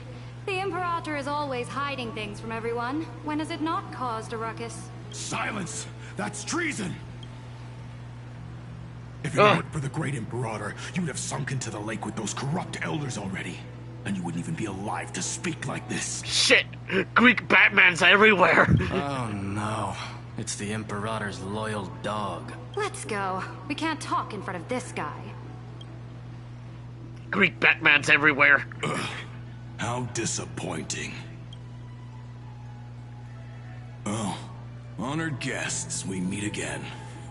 Looks like I'm not the only one who came to the baths to unwind after the meeting. For the upcoming campaign, please make sure to rest well. I am Dux Dragoris, a trusted officer of the Great Imperator, willing to fight alongside the Deliverer in the coming battles. Ugh.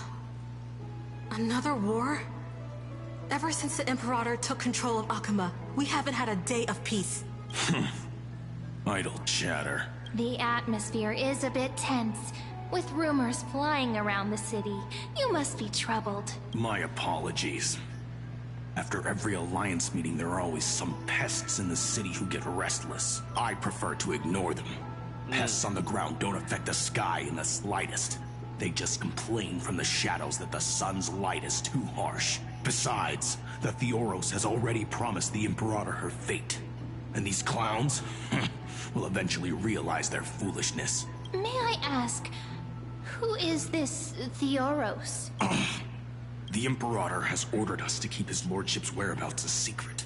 Ah, so it's his lordship. Stop trying to get things out of me. Leave me alone. I'm not the one talking here. I didn't even need to try. Big and strong Dux Fragoros really can't hide anything. Theoros. What an ominous name. Bad news. He's been staring at us the whole time. Let's move to another place for now. We don't know how much Ceridra has concealed from us. In the worst case scenario, we may have to face more than one enemy. Oh boy. That is usually never a good idea. Oh, what? Alliance meeting? More like a cage where creatures with golden blood claw at each other. And Flamebearer who ends wars? Clearly, a tyrant who doesn't deserve such a title. You're absolutely right. While the Imperator's hounds are still hunting down others, let's let out our grievances. You. I know you. You're that tyrant's lackey. What?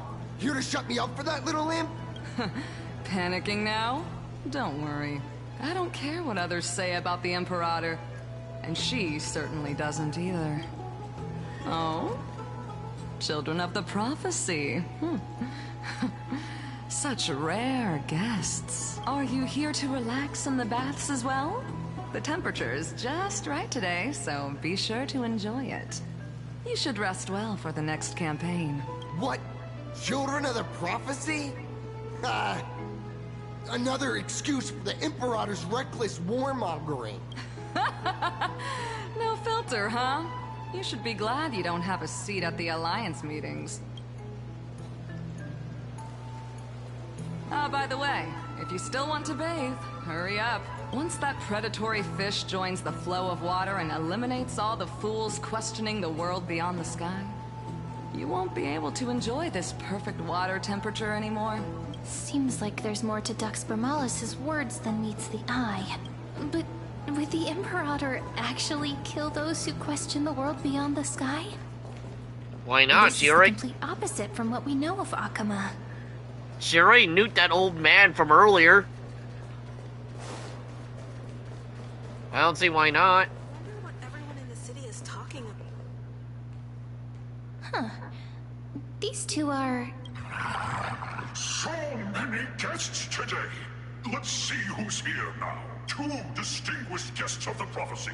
One a clever and adorable warrior. The other also quite heroic. Heroes.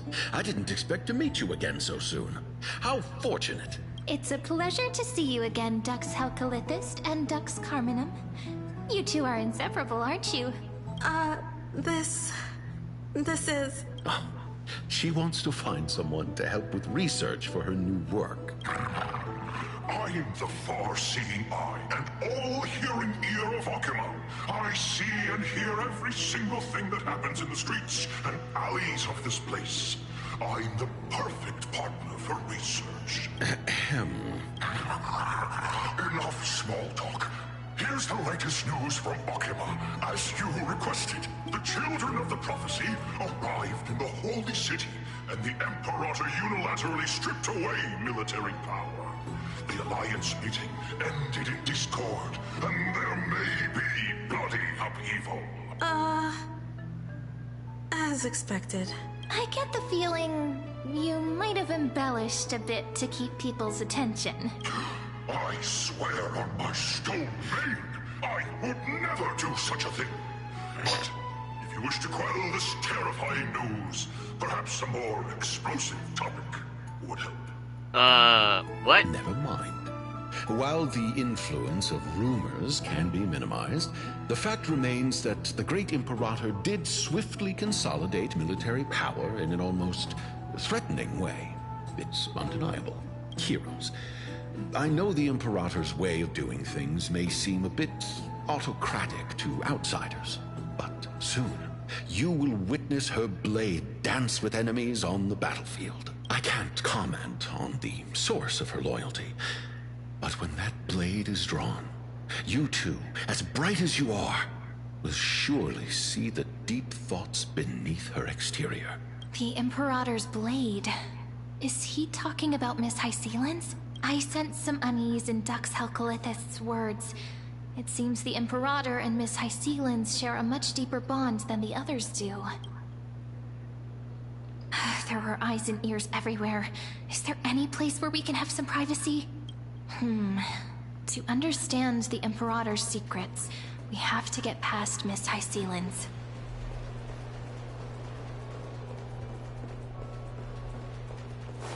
Actually, I want to check something real quick. Yeah, nope. Never mind. I just wanted to check something very quickly. Oh look, we're going back to the same room! This place was your original bath chamber. Perfect for avoiding prying eyes. I wonder if anyone is using it now. Huh? The smell is... What? Wait, don't go in yet! What? Why? Who's there? Oh shit. Did we just pull up Akron?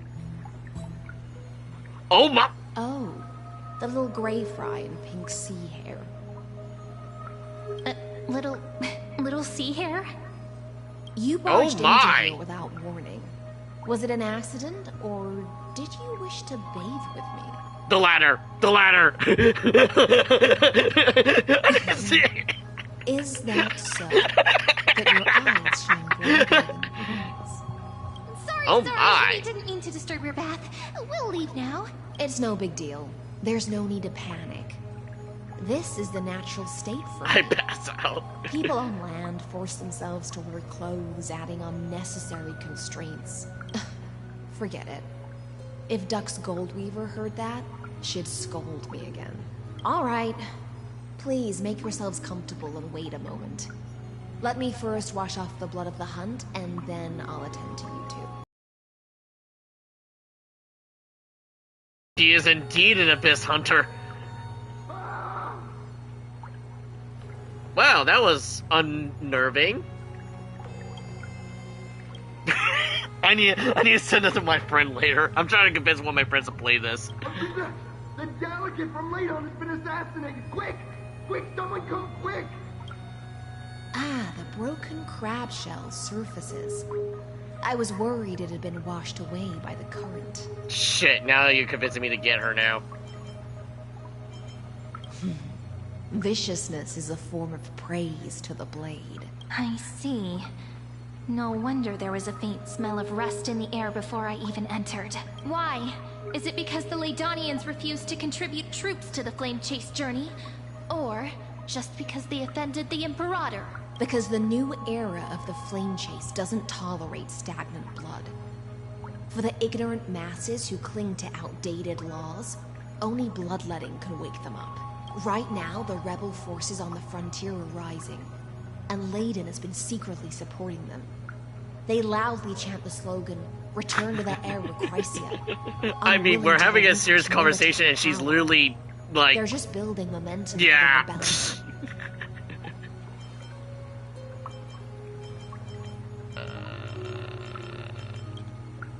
Thinking is a right given to citizens by the Imperator. I won't interfere with your thoughts. While we're having this very, very, important conversation. As long as we don't try to reverse the current of the times, you and I will both be free. But, Miss Hysilens, I can't even hear the slightest hint of joy in your words. Because I've already tasted ultimate freedom. Long, long ago, I lived in the sea. In that lightless abyss, far beyond civilization's reach, the great fish consumed the small. And when the great fish perished, their bodies became sustenance for the newborn, nourishing the whole ocean. This is the tide that carries civilization forward. Anyone may be devoured, or meet the fate of inevitable decay. Are you suggesting that ultimate freedom is in fact the cruelest fate for life? I only mean that if life wishes to preserve its dignity, it must first be bound by the law. There's no need for me to say more, Little Sea Hare. We're of one mind. Whether the Imperator's law can guide the schools of fish and lead us to a truly free ocean, let us wait and see. But for now, let's pause this heart-to-heart. Another fish has come, following the scent of blood. Again, we're having this important conversation, and, yeah, doors wide open. Being your subordinate is such a tragedy. I'm always having to worry about the messes you leave behind. It's simply our duty to Well, that was quick. All ready to go in an instant. Miss Hysilens, you truly are impossible to predict. Yet you, a golden trout who's always busy all day, suddenly have the time to visit me? Do you think I wanted to come? I suggest you burn some more of the incense offered by our allies, lest my creations be tainted by the reek of fish. I'm only here on the Imperator's behalf to remind you to prepare for the banquet. Fine. But I must retort. What you call the reek of fish, to me, is the unique fragrance of the sea. Besides, if my fine clothes get stained, won't you just gift me new ones? I won't. Should we be here? You sensed it too, huh? By the way, you both just mentioned a banquet. Could you elaborate on that? Oh, right, you don't know. Every time before a battle, or after a victory, the Imperator holds a grand feast for the Chrysos heirs to lift our spirits. For us warriors who swim constantly between life and death, these feasts are more worth looking forward to than victory. A banquet to prelude the hunt for the god of banquets, and honey brew as a tribute to commemorate the ancestor of honey brew. How absurd. Don't look so grim. All has been decided. Since it's a banquet for Fagusa, why not take a leaf out of the Tidens book? Live in the moment and enjoy life to the fullest. I'm not as carefree as you. That little Dolus kitten is already causing enough trouble for me. And on top of that, I still have tailoring commissions to complete. By the time the cool flame illuminates my eyes, I might not be able to focus as I used to. Glaya's eyes. Curious about these eyes? People often compare them to jewels. But I've already made my decision to ask Romance for eyes that can see everything. I wonder what this world will look like when I take the Divine Authority. Jeez. Oh no. In the future, you will still be the finest weaver in the world. Is this also a prophecy from the Three Fates? It's even more accurate than a prophecy. After all, she has already witnessed it, right?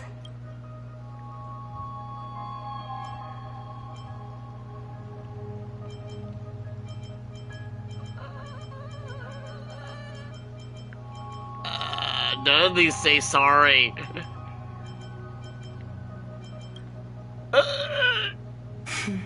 Become a demigod and lose your humanity. That is the only reply I've received in the countless times I've sought wisdom from the prophecy. But Destiny's fragments are like stitches.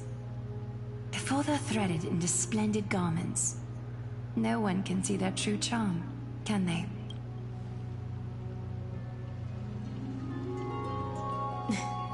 Aglaya has always been troubled by the divine duties she must bear. But, thanks to you, she seems to be in much better spirits. Just as she knows how the spinning wheel trembles, I can sense the smallest changes in the damp air.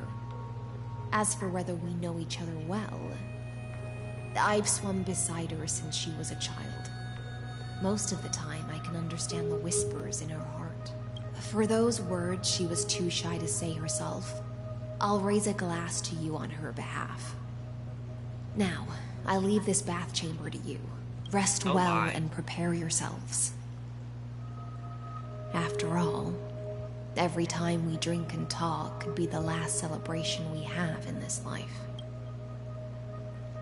Miss Hysilens has given us the bath chamber. It seems she really does do whatever she wants. We're just her roommates. It seems that way. This also means she could return at any moment.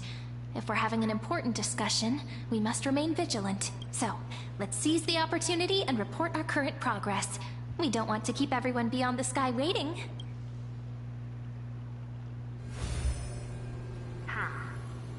first, while that little empress with a candle stuck on her head didn't explicitly say it, she firmly rejected your request to take over the law. Fair enough. Second, Lygrus is indeed in this timeline. But since he's somehow connected to that little empress, you have no way to find him. As expected. The road ahead will be long and difficult.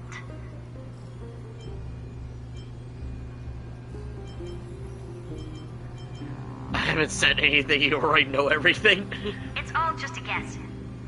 What? Did I guess right? We've made some progress here too. But nothing to get too excited about. Our time is short, so let me summarize. Indeed. Concerning the origin of that Intellitron, whoa, the firewall he created uses Katorzane algebraic expressions. What? Ever since Aiden invented the 9-worded formula, this kind of mathematical logic no longer exists in the cosmos. Lygrus is definitely connected to Genius Society. So what is with that audio cue? Was that supposed to be something I should have paid attention to?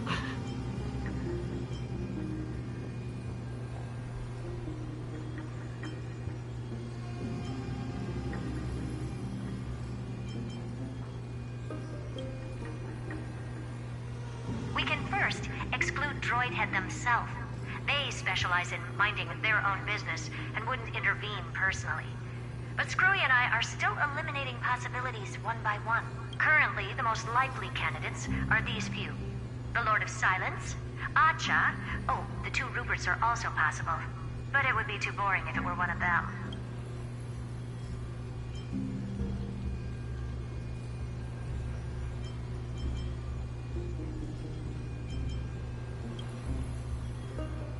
That's all I have to say. We'll depend on you to continue pushing things forward within this world. Keep in touch regularly.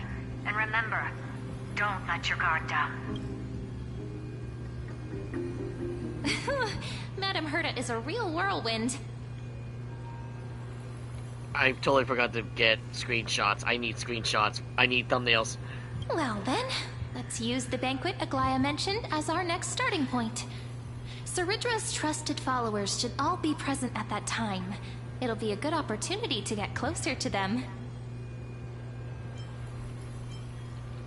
It's settled then. With our great teamwork, we'll be able to deal with anything that comes our way. It's been a long day. We should get some rest now. Sure. Yes, let's get ready for the banquet. We take nap. While it's still daytime. What? Look, the venue's right ahead. Oh, we're going to the... Oh, okay. And I can even hear singing. It feels so romantic. Who dis?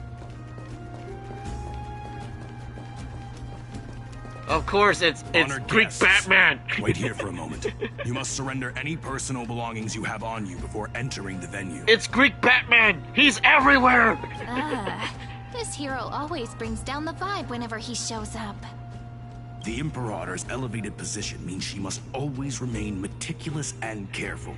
Please do as I say, guests. It would avoid any unnecessary misunderstandings. I get that you don't want people to bring outside food into the banquet, but is it really necessary to confiscate the books and quill pens? Even a quill pen can become a deadly weapon in the right hands. I'm asking for all your items. All, Miss Cyrene. Shit. Greek Batman must know John Wick. Your belongings will remain safe. They will be looked after appropriately by dedicated staff. Looked after appropriately? Dedicated staff? Talk about a vague choice of words.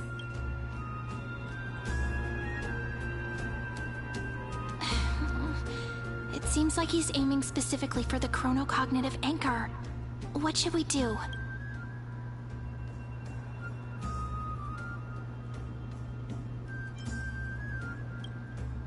My gut feeling, huh? Why don't we go with their plan and hand over the chronocognitive anchor to be looked after? After all, if the little Imperator is paying this much attention to you, she probably already knows all about our whispered conversation with the geniuses. I can pretty much guess what'll happen next, but that's actually gonna be our shortcut, right? Guests. All right, we'll listen to you. Here you go. Also, Please pass on a message to the Imperator from us. She can trust my friend. Anywhere, anytime. Thank you for your cooperation. The Imperator has some urgent business she needs to attend to and will arrive shortly. Why don't you head in with the other guests first and enjoy the feast? Okay. Isn't Sir Ridgeway Bye, Greek supposed to Batman. be the focus of the banquet? But she's not even here. Okay. Why is it so difficult to talk to her? Oh, we can still talk to Greek Batman. Is there anything else we can help you with, dear guests? Or do you want me to recount the great Imperator's heroic deeds? Hey, Labinas. I managed to get some honey brew that the scholars hid in the cellar. Wanna try it?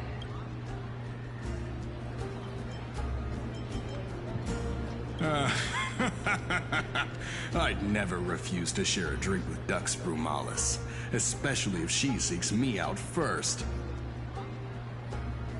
Are they having a tsundere moment? Do they secretly like each other even though they kind of butt heads in public? Don't worry, dear guests. The banquet's security won't be compromised. I'd never get drunk before her. This banquet has a never-ending flow of honey brew. You're welcome to try it and see whether our drinks are as good as those from beyond the sky.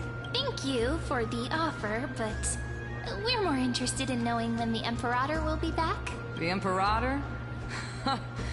Who knows? Maybe she's hiding somewhere, thinking up weird ideas again. If you ask me, she's never treated us soldiers properly, even though we put our necks on the line for her. Hey, I can't pretend I didn't hear that, Seneca. Either retract your statement or duel me. Fine by me. Attendant, bring us 10 more jars of honey brew. I'm gonna make sure you can't even stand straight by the end of this. You wish. Be careful you don't get drunk first. Shut up and get married already! There are so many people. We wouldn't be able to find the Imperator even if she were here. Shut the hell up and get married already! Let's look for seats that are raised up higher than others. Aggie, if you can't get used to the honey brew, we will go ask for a pot and cook some oatmeal for you. No need for that. This banquet is just too loud. And nothing and no one here is interesting. I just don't really want to be here. Wise, you were pretty energized when you came back from the bath chamber. Let me guess. Are you worrying about someone? About Hysilens? Or Little Cypher? You take everything too seriously. At this rate, life's gonna be real tough for you later on.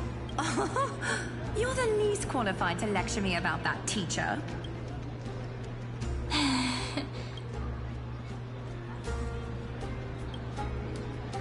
Dear guests, are you here for us? I mean, are you here for Treaty or Aggie? No. I'm just wondering whether you've seen the Imperator. The Imperator? No, we haven't. Our sovereign has always acted however she pleases. Though she gave us ranks, she'd never tell anyone her whereabouts. Perhaps the only thing she tolerates are chess pieces. And the sky reflected upon her crown. I see.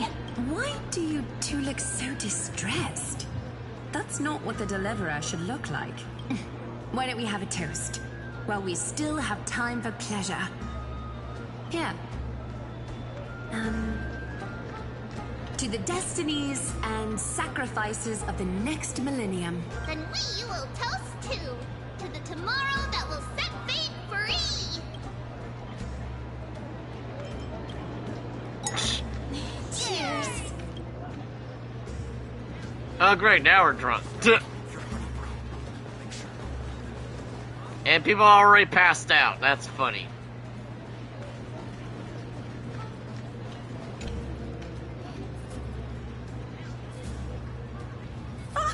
Hello. Welcome to the banquet.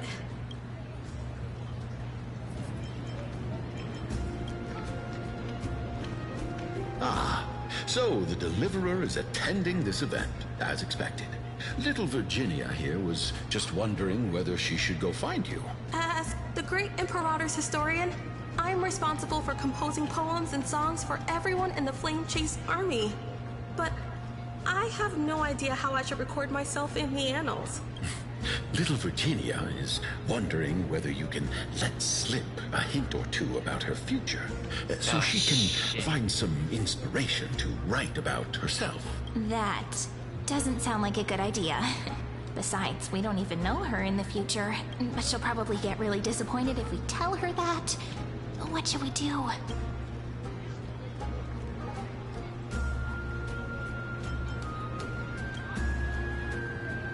Alright, I got it. We can't reveal too much, but I think it wouldn't hurt to start your poem with the future. Maybe use something like, with hope, I write down the tale of tomorrow for myself. Silently waiting, day after day, till the moment it fulfills its promise. How's that? Oh, that's exactly what I'm after. I'm so inspired. Thank you so much. I feel like I can actually finish composing the heroic saga of Flame Chase once we end this campaign.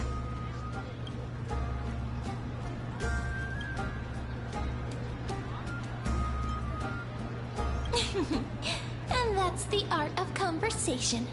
I learned it from you, after all. So, how did I do? By the way, in return for that, are you able to tell us where the Imperator is? The Imperator? She usually wouldn't arrive this early. She believes that rulers should stay silent in places where their subjects hold private conversations. Why don't we have a toast before she arrives? To reason, which is held but not revealed. To romance, which will surely be returned. Hey, we're drunk again! Gray fry. A little sea hare. What? Please come over and share the delicacies of the deep sea with me. Where? What? That was a bit too much, honey brew. You two have been wandering around the venue as if you have something on your mind. Have the attendants not taken care of you well? No, we love it here. It's just... we're a little concerned, seeing how the Imperator still hasn't arrived. Don't worry. I know what you've been waiting for. Come, sit with me for a while, will you? I'd like to share a personal secret with you.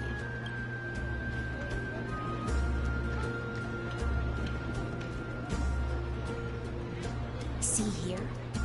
This is Fagusa's dew of divine blood, the sweetest of all the 12 bottles. On the night before such a historical event, I'd like to share this marvelous drink with the Deliverer.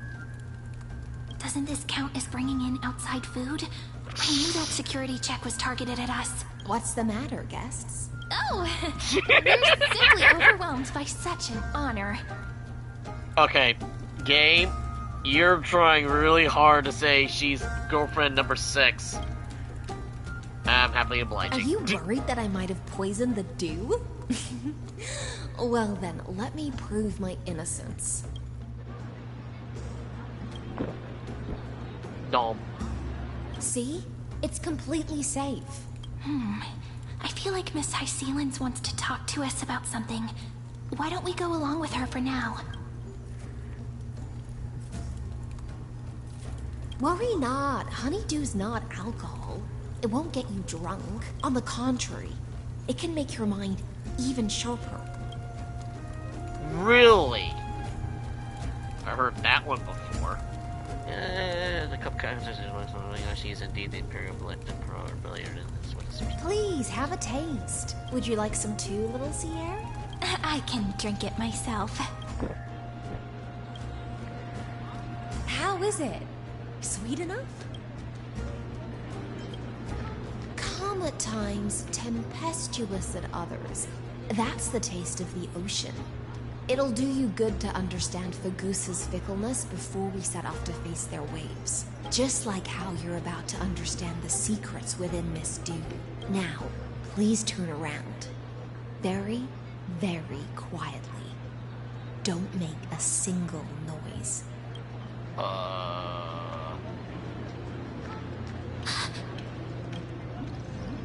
Son of a bitch!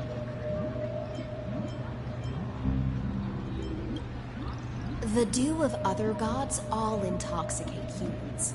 but the god of banquets, dude, is an antidote that can awaken humans from a sea siren's enchanting song. Since the start of this banquet, all the guests have been under the spell of my song. None of them can see the Imperator and that Fioros, but you two, I wish for you to see the truth. Is this also what the Imperator wants? This is my personal request. I can't bring myself to trust that Fioros. The Flame Chase Army changed after he descended with Orynyx's divination and brought the prophecy of the stars to Akuma. His seductive whispers harbor something malicious within, and will ensnare those of us blinded by ambition. You are the deliverers of the prophecy, and know about him far more than I do. Perhaps only you can find traces of the truth from his actions and words. We got not drunk and now we see what's happening. Then we can show the Imperator the right path forward. And the game is really trying to say that Hysilens might be girlfriend number 6 here. Just because it's the second frickin' PNG that we got off of her. But isn't this acting behind her back? And I'm saying this right in front of girlfriend number 4. Amphorius has become far too weak.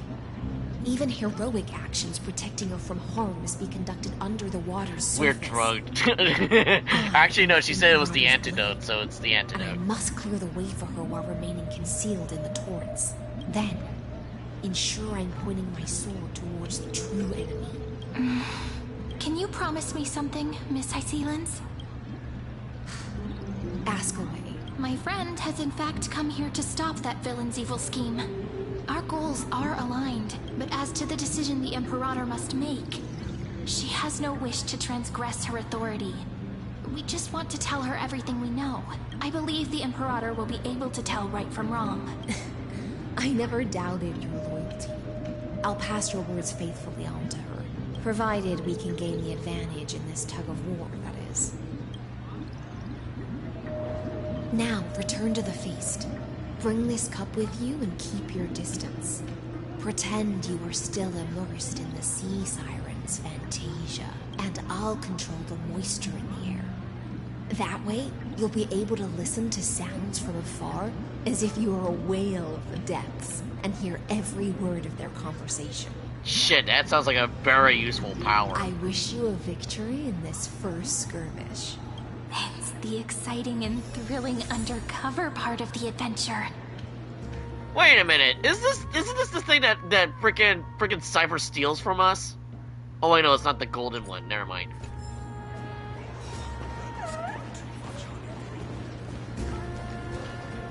Wait, where's... mingle in the crowds here. Relax. Relax. Try to act natural. Where's the Imperator? Still not here. That little imp is always acting so high and mighty towards everyone. Today, I will, whatever. Pour me another cup. Wait, where's Greek Batman? Aren't you guys supposed to be, like, drinking to her heart's desires in a fight? Though she has succumbed to drunkenness, she still does not dare challenge your authority. A criticism of my height is a grave enough insult already. She should be dismembered. Damn. Do you often test the loyalty of your subjects? You jest. The Imperator does not need blind loyalty. As long as one can prove they have value, I am willing to be lenient towards them. Let's cut to the chase, Theoros. If I pass the trial and grasp this world's law in my hands, what will you do then? The answer is simple. I will connect Amphorius with the stars. Don't waste my time. Be precise. Be specific. I won't ask a second time. Allow me to adjust my statement. I will correct the regulations within the old law that sealed off Amphorius and merge the black tide with the torrents of Era Nova.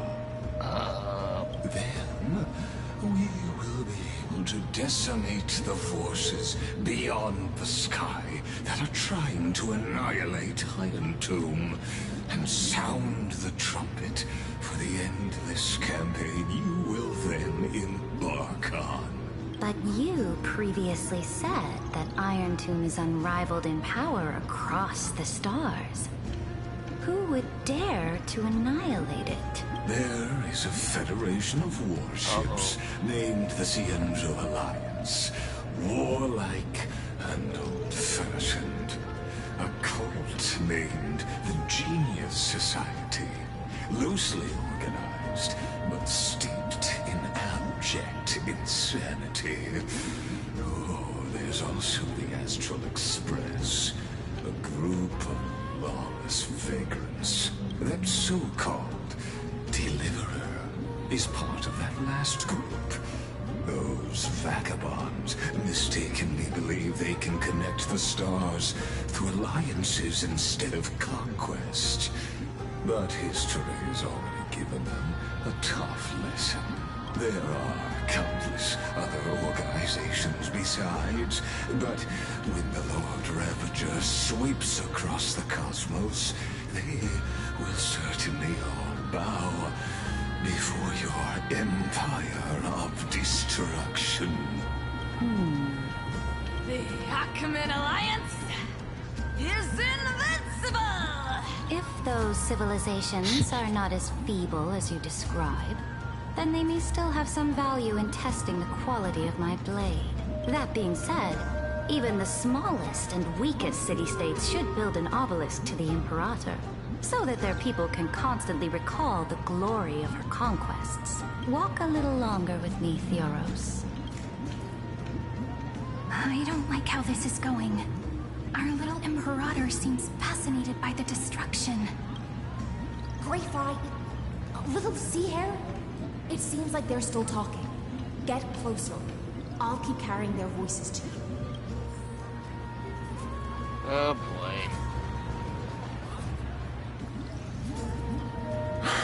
What a difficult situation. No matter how we position our forces, this battle against Fagusa will result in many casualties. That's not something you or I should consider. The Imperator has already placed the chess pieces. We just need to fight for her until our last breath. How astonishing. The commanders under you have such different personalities, yet they share the same loyalty. He's looking this way.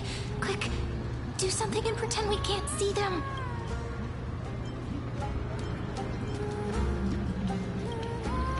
So, you have this super-duper speedy rotation of destruction into Amphorius?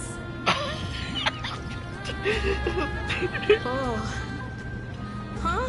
Oh, I got it. It's that thing, right? Oh. The one behind their research and development of this golden blood principle is Idonia's manager.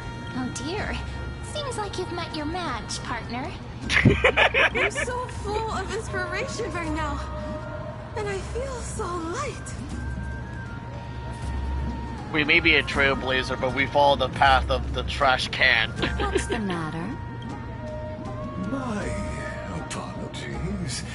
I was just checking whether everything was fine with those two distinguished guests of yours. And it seems like all is well. Let us continue our previous conversation regarding the soldiers fighting for you. Are they aware of the price they must pay for the trial of law? If I recall correctly, you've already lost a bout against Talanton due to offering insufficient sacrifices. You dare mention my name alongside the word lost? Oh shit. Forgive my transgression, great Imperator. Watch your words and actions. All you need to know is that my victory in the trial is guaranteed. Even without the trial of law, they've already sworn to give their lives for my conquest. So tell me, if everything happens according to our agreement, how would do you recommend I deal with that deliverer? Good question. Do not let her fool you. That woman from beyond the sky contains a seed of ruin within her body. She must not be allowed to tarnish your glory. Therefore, the wisest decision would be to hand her over to me. You plan to torture her? Calling it experimentation would be more appropriate. Shit. Hell no. The guest's patience is running thin. I plan to remove the Fantasia and head into the banquet. I will heed your advice. Leave for now, Theoros, and go back to Akama. You don't want to confront those two directly either, do you? Indeed. It's a pity that anti-Catherians are lightweights when it comes to drinking. Before I leave, I would like to make a toast to your boundless ambition, using my spirit instead of a goblet. As I expected, that Theoros' schemes have been revealed. Thank you for your bravery, guests. It's time for me to dispel the Fantasia. This will be the Imperator's last public address before we head off, and therefore, likely, the final chance to change her mind. I will try to get you a chance to speak, and I'll also prepare for any contingencies. The rest is up to you. You should head back to your seats for now. I didn't know we had seats to begin with.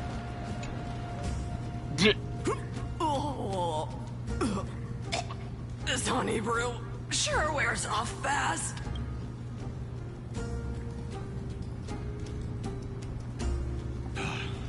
The Imperator! The Imperator has arrived! No need for formalities. I should be apologizing for my tardiness instead. The hour draws late, and I trust you have all had your fill of brews. Therefore, I will not observe the usual ceremonies. Any warrior who has fought by my side should have those speeches memorized by now. The Imperator's word is law. Are you out of your mind, Duxfrigoris? The Imperator hates flattery most of all.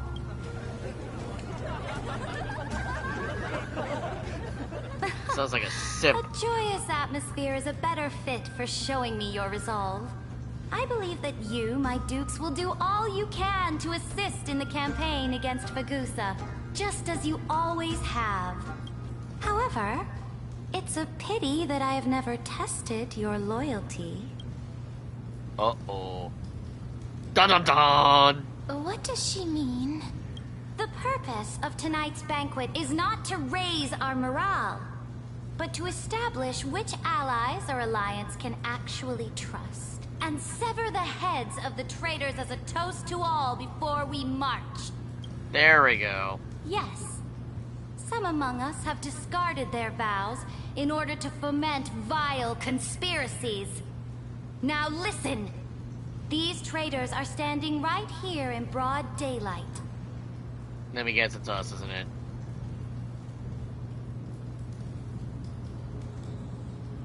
Dux Gladiorum Hysilens. She used the Sea Siren song to immerse the crowds in an illusion and conceal her whereabouts. She then worked with those from beyond the sky to spy on confidential matters, hoping to rob the core flame by force and harm me, the Imperator. Well, never mind then. That is definitely us. Looks like we're gonna have to fight our way out. Maybe.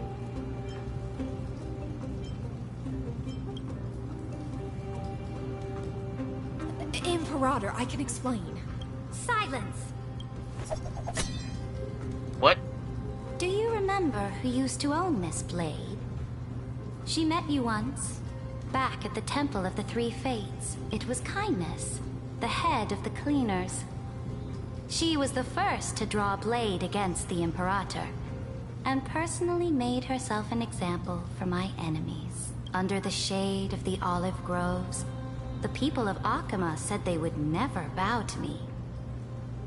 In the frozen, lethal fog, the people of Idonia said they would never bow to me. At the beginning of the myriad paths, the people of Yanisopolis said they would never bow to me. But now, they all lie silent. They now fear me as they fear the law. For I am Saridra, and I am the Imperator. If you have any last words, say them to the Imperator. Then, face her judgment. After I cross this river, it will be a tragedy for mankind. But if I do not cross, then it will be the end of me. If you are ready, then I'll follow you and fight to the last. Deliverer.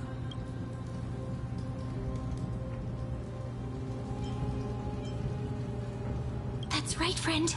Now, use your identity and add in a bit of experience and charm and testify to the Imperator as we promised. Is this going to be another, are we going to play another game of, what's it called? Ace Attorney again? We're going to do another debate. You think you can slay a king using your words instead of a sword? Who knows? I usually bullshit my way through everything in Baldur's Gate. Why not here? I'll have it. Show me the weight of rhetoric from beyond the sky. Will it weigh heavier than 3 human lives? Why did that sound like it rhymed? Anyway. Let's try to watch our words carefully.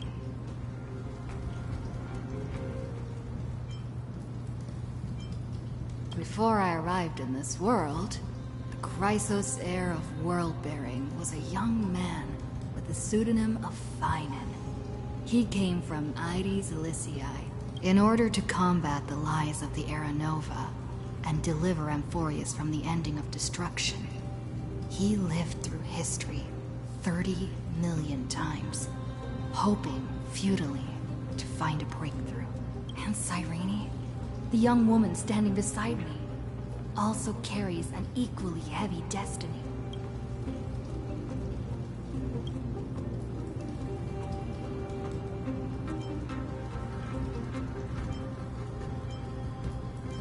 I think she already knows Iron Tomb's identity. Iron Tomb is the ultimate end of Amphorius' destiny. It is an embodiment of pure horror that walks the path of destruction and can never be tamed. That is the only thing Lygrus cares about. As for Amphorius, pure glory and campaigns, he doesn't care about any of those. He will most certainly betray you. When that time comes, all of us will be ground to dust by the destruction.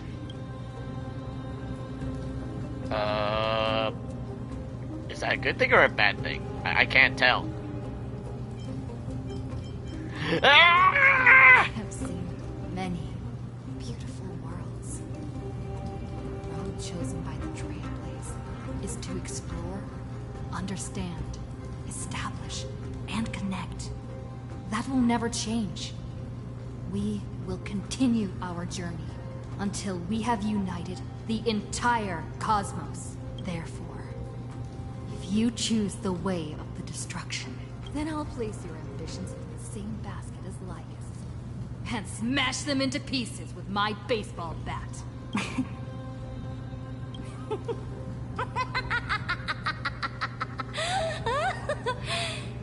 That was truly a chaotic speech. We done goofed! All that needs to be said has been said. We done goofed! Dux Frigoris, Dux Bromalis, escort the traitors to the prison. We done goofed!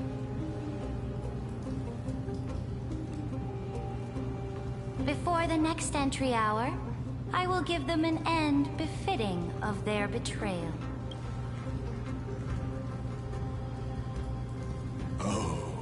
great Imperator, your ambition certainly eclipses all things. You're still here, Theoros. Of course. As the Theoros, I simply cannot miss this moment, miss witnessing the fall of a nameless one. Or perhaps I am waiting for you to give me an answer. Why would someone as powerful as you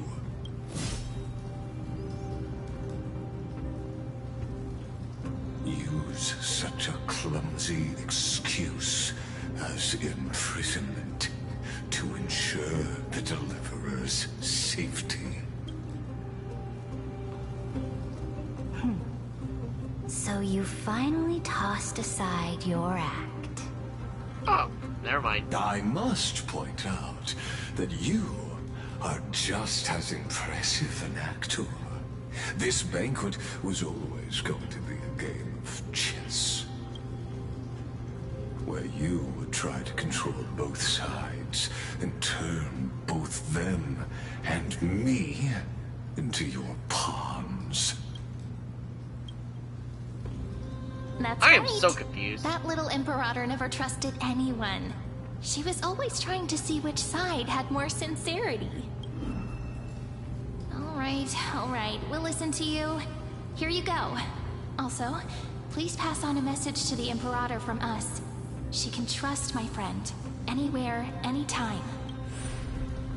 But as to the decision the Imperator must make, he has no wish to transgress her authority. We just want to tell her everything we know. Now, use your identity and add in a bit of experience and charm and testify to the Imperator as we promised. And we won. Sincerity will always remain the greatest shortcut to people's hearts. I can toss your words right back at you, Lygrus. Why would someone as powerful as you pretend to be immortal and kneel before me? Unless you enjoy giving It was a little confusing at first. Yourself? You are mistaken. I am only trying to ensure the experiment's autonomy, meticulousness, and perfection, thus avoiding any unexpected Definitely reminds me of Raphael's nonsense, like small PP energy. Larger errors, reduce efficiency, and introduce ugliness. How had you fulfilled your promise of giving the law to me and completing the Era Nova, then Amphorius would not have deviated from destiny's course. Oh, but you broke your promise. What a pity. In that case, I must carry out my duty as the administrator and eradicate all factors steering the experiment out of control. Right. About that. Factors such as you and her. I was right. More variables are bad news for him. Careful. What? What was that voice? Was it Oryx? I found you. I finally found you. Knowing who that's from, I'm kind of terrified now. First girlfriend? Be careful. This land will face disaster. First girlfriend?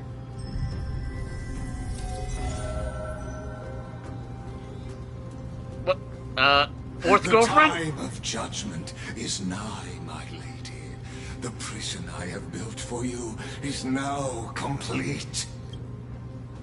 In the name of the erudition, I invite you to step into the same cage as mine.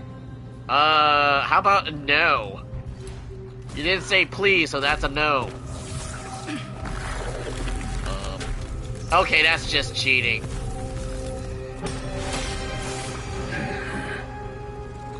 What's the meaning have this, Imperator. I did not permit you to act. A ruler is the only one who can decide their subject's destiny. But, great Imperator, what judges destiny is not the ruler, but gods. And into the Matrix we go. Don't forget, my realm only allows for the existence of humanity. Moreover, dealing out extrajudicial punishment equates to defying the law, and the culprit is to be sentenced to death. But you have seen how I can erase life from this world with just a clap of my hands. I fear you are still quite unaware of your current situation. Allow me to reiterate. I am giving you a simple choice. To collaborate or to be destroyed. There is no other way. That sounds like a threat. Shameless behavior. If that were true, you would have killed me long ago. You in fact cannot kill me. I guessed it the first time I beheaded you. Because of the law, you cannot be completely destroyed. And the same is true of the Chrysos heirs.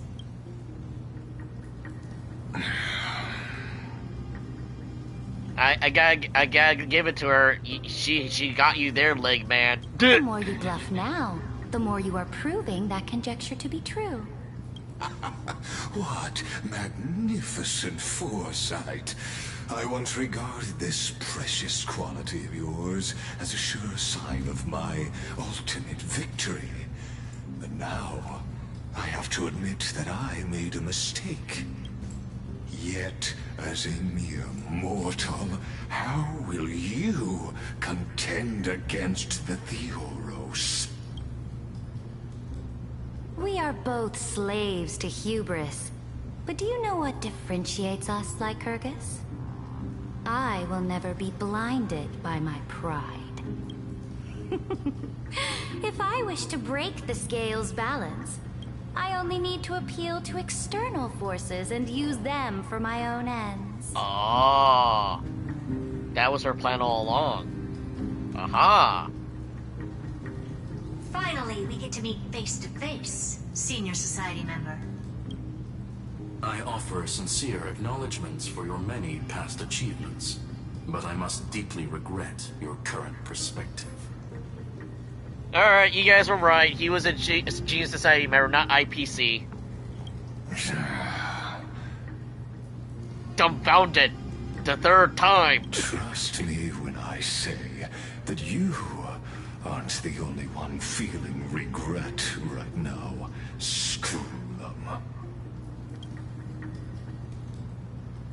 So you two are the allies from beyond the sky the Deliverer spoke of, and why she demanded the divine authority of law. Come and prove your strength to me. Show me the power of these so-called paths. I have spent much time and effort to secure this treasure from beyond the sky just for this moment. In the name of the Sovereign of planet Scrulum, your allies have responded to your call, esteemed Imperator. Damn! Already! Please allow me to spell the situation out for you, Lord Lygrus. Permission to read the ultimate protocol is already in my hands. It'll only be a matter of time before we acquire the authority to write and execute commands as well. Damn, that was like the fastest alliance I ever seen in any fiction. Screw's ready to throw hands. There's no way the flame chase journey will continue after you've burnt your bridges so thoroughly like this. Do you really think you can still win? Oh, seriously. Don't embarrass the society.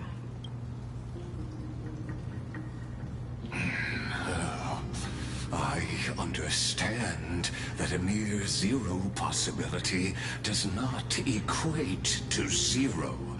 That argument is very persuasive to me. I'm gonna use that as a meme template now. I'm gonna use that for my gotcha addiction. It's like near zero does not mean zero to me. I will still get my waifu. Which means the same hey, principle Los. also Sing, what's up? applies to you, my dear peers. You will never be a match for me in a world constructed through Catorzane algebraic expressions. And as for Era Nova, why don't you entertain this possibility? What if I reduced Akama to rubble and ground her people into minced meat? Would the heroes then once again desire the power of demigods so they could fight against me? I mean, you just made yourself public enemy #1, so yes. Listen. Iron Tomb is fated to be born. You may shackle me and put me in chains, but I have thousands of ways to ensure the destruction's descent. And what I just mentioned is only one out of those thousands. Okay. Anyway, what happened to us? Oh look, I'm back in. Oh. This is the place outside the legends?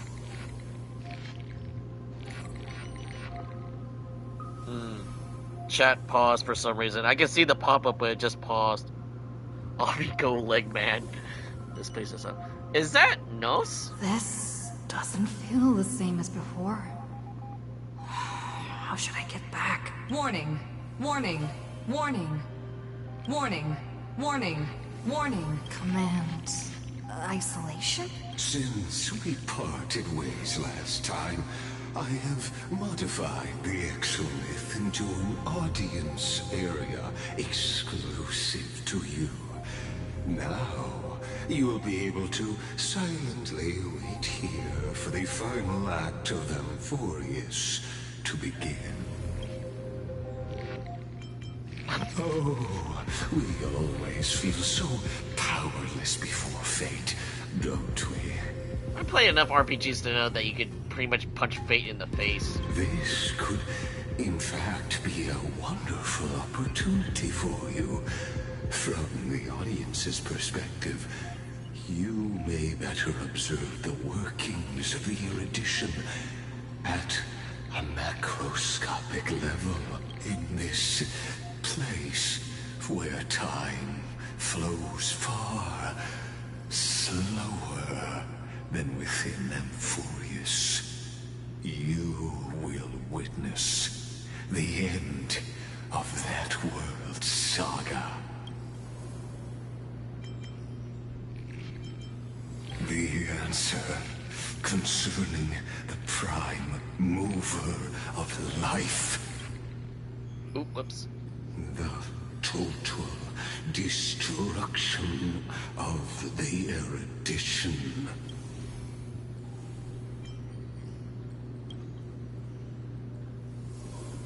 Do you see me as their faithful disciple? Yeah, you're kind of having like a really bad, what's a good term for it? Bipolar episode. There we go. I am certainly not. I have tried so hard to ensure Iron Tomb's birth, just so that I can correct the error named erudition that humanity crafted with their own hands. But the one thing I don't get is that this huge elaborate plan still counts as erudition. Because erudition is about planning and thought process and free will, right? Basically the path of learning. You're still following the damn path, man, even though you're destroying something. It's so incoherent, I don't know. How could this smart man be so dumb? You're the dumbest smart person I've ever met. If you don't know where that's from iRobot. Will Smith mentioned that. It's pretty funny. Evoking feelings of longing and delight among humankind. But now, truth has become the sacrificial offering required to gain an audience with them. And the geniuses would say that Noose already knew. That arrogant Eon was born from the primomobile of humans' desire for knowledge. Yet, they themselves sealed off humanity's capacity to seek enlightenment. I am simply cutting down the tree of doom that we planted ourselves. Yeah, like I mentioned earlier in the stream, if I didn't know any better, I thought we were going to get erudition instead of remembrance. But considering this has to do with time travel and whatnot in a simulated like planet, it kind of makes sense. But would also make sense. I wouldn't be surprised by the opening of 4.0 whenever we get 4.0. Erudition might immediately be next, considering how the story's playing out. I must admit that the process of answering your questions has reminded me of the happy days of learning in my youth. However, it is a pity that my true form must now descend into Amphorius to deal with the accident that arose because of you. So what you're saying is we can finally beat the shit out of you, finally? But you won't have to wait long. When the curtain falls, so next we will be healer Aeon. I don't know. Mine. Because most of the healers are usually of the abundance, and the only ones that are usually the abundance are usually of the immortality cult on the Ciangelo Fu. So unless there's another form of abundance besides like the werewolf people back in the Borson, unless we get something like that, I honestly don't know if there's any other like factions that we probably don't know of yet, probably mentioned that I probably don't remember. Because a lot of people are speculating that we're going to go to Space Japan after this, but I honestly don't know. So where time flows slower than within Amphorius? If Lygrus spoke the truth, then I don't have much time left. Well, time to unplug and plug things and start breaking things. How can I get out of here? Press all the buttons. Can you hear me? Little one. Herta? Is that Herta's voice? Milady Herta? Warning. Warning. Yeah. Put some speed into it. I can't keep this up for much longer. Lady Herta? Madame? That old Intellitron overlooked one little detail. And Screwy and I finally found an opportunity. What's going on? Help me! Let's keep it short. While you were gone, well, in those few years, Amphorius... Yes, time dilation, resulting in an uneven flow. Don't you know this already? Let's stick to the main points. The Chrysos heirs activated the chronocognitive anchor and helped Skrulum and me open a hole in the firewall. We made some adjustments, so he can't attack us immediately, but it won't hold for long. Yay, we finally have a foothold. Critical warning. Critical warning. Time is running out. Here's the conclusion. It'll probably take a long time for Screwy and me to completely break this cage before Chrysos heirs have a full grasp of the law to be safe. We'll continue to launch side-channel attacks on the system to give you opportunities to escape. You need to seize these opportunities. So start moving, and find a way to pull off a magnificent jailbreak. We detected another Path's influence. Critical warning. Critical warning. Its power is strong. May be able to help use the Path's power. Make it detect you. Unauthorized communication terminated. Is Herta saying a certain Path's faction has arrived in Amphorius? And I can ask them for help? I mastered the powers of different paths in my previous journeys. Think hard and figure out exactly which Fooly actions answered our are call right earlier. for you. Remembrance. Which So past power I should the use recollection, to call for Guardian reinforcements. recollection. Are these showing my memories? Nanook. With the Stellaron in my body. I woke up at the Herta space station and gained the power of the destruction. A world that'll give rise to a Lord Ravager would definitely draw the attention of the destruction. The Stellaron in my belly is gonna be super useful. But what if I end up pulling in the Antimatter Legion? Or the Ayo. Annihilation Gang? Can they really help? Oh right, they don't know the Annihilation Gang's been killed.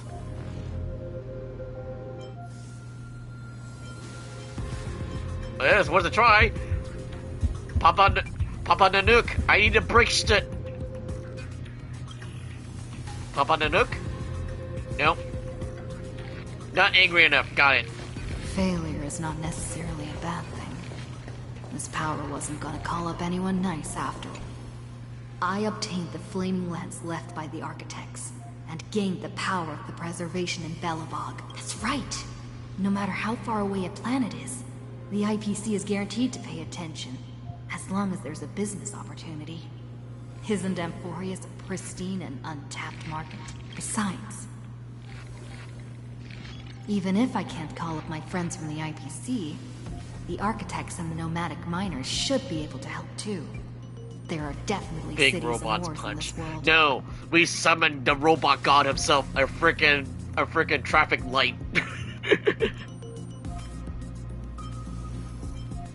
I doubt it. It's Fooly's group. It is the Guardian Recollection, because I believe Black Swan was trying to get assistance. No, I haven't even used Preservation Trailblazer in a while anyway. Seems like since Amphorius has no overseas market, the IPC's hand can't reach it. Doubt it. I received the Watchmaker's hat in Penacony, and declared war against the Order. Then gained the power of the Harmony. That's right. The benevolent family must still remember me for saving them. Their music echoes throughout the stars, and they'll definitely want to help. Come, dear hat. I've put you aside for quite a few chapters already. Sing with Clocky. The world is in harmony, and Yeah, the but stars Clocky shine only bright. shows up in the Dreamscape, because Clocky is not, like, real in a sense. Yeah, I doubt it. It's Fooly. They gotta remind us where we got the remembrance stuff from. Doesn't Lygrus want this story to have background music? He has such terrible taste. He's a Disney villain. He hates music. He hates singing. The Remembrance. That's right. I came to Amphorius because Black Swan asked us to come. And I even got a glance from Fu Li here. The Garden of Recollection must be intricately involved with Amphorius. Traces of the Remembrance are also everywhere in this world. I don't know what they want, but I don't have many choices left in this crisis.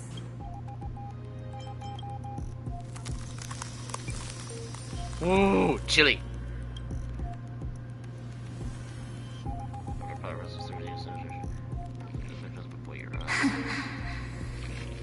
Hi. I finally found you. Following the sound of memories. The music is alright, but he sucks. In both the Remembrance and the Trailblaze.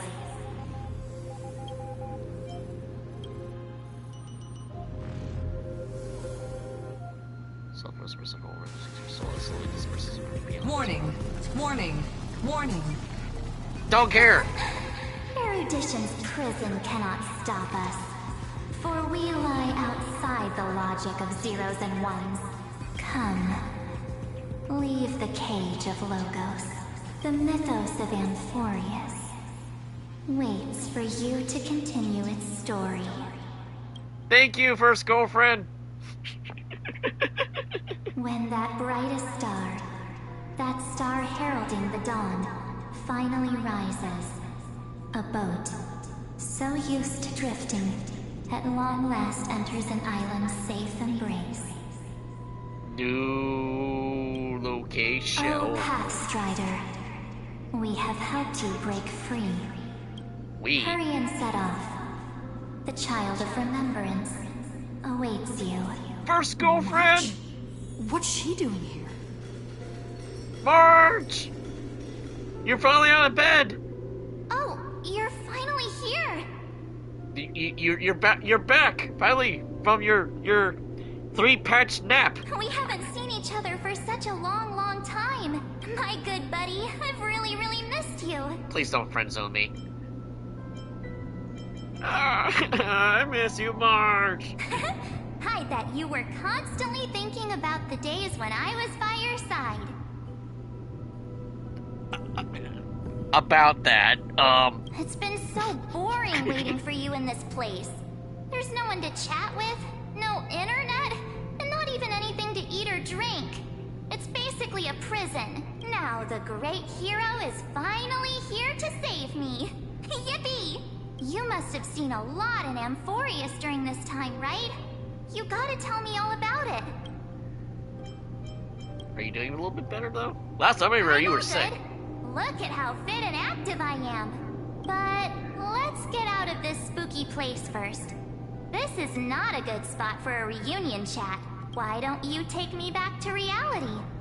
A strange voice told me that I can enter Amphorius if I keep following this road.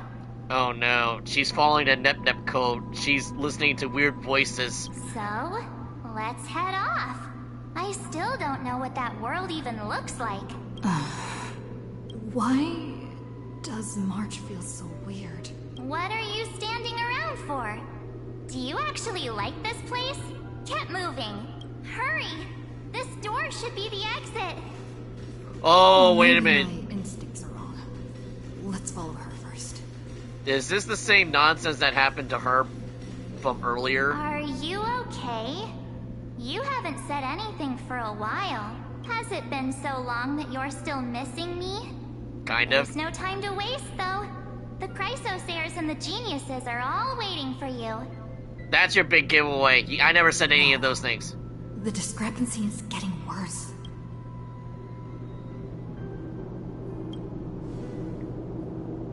Huh? Isn't Amphorius the world of the Chrysosairs and their hero's journey? I could figure that out in an instant. What? Who are you? What have you done to my first But girlfriend? Amphorius cannot be observed from the outside. Who are She you? can't possibly know about these things unless... Interloper, who are you? No, he's not. Maybe I just happened to miss him. Never mind. Don Hung's super reliable. We don't need to worry about him. He's probably waiting for us. Where's my somewhere. CPR? All hail and hearty. Where's my CPR? I can't believe you still remember that joke all the way from the very beginning. Also, yeah, where's my bro? Where's my boy? Where's Don Hong? The Geniuses would have made sure that Don Hong made it back on the Express. Besides, the March I know wouldn't be so dismissive about her companions. Something's not right. She's not March 7th. She's not my March 7th. She's not my girlfriend. Who are you? I guess you have something you want to say to me? Then Who are there's you? no need to feel things out first. With questions. Let's treasure the time we have together and be frank. Who are you? Uh-oh. I don't like that. Anytime there's a ... it's usually never a good ... Who are you? As expected. A glimpse of memory is not enough to deceive the bonds of friendship forged between the nameless. I played enough JRPGs to know the power of friendship is very compelling. So who the hell are you? In that case, there's no need for further deceit. You're right. We're not the March 7th you are acquainted with. I'm confused. There's March 7th with a question mark, now there's March 7th with an exclamation point. But we can send you back to Amphorius, as long as you are willing to help us. And then now there's a third March 7th with ... What's next? There's going to be March 7th with some other asphyxiation.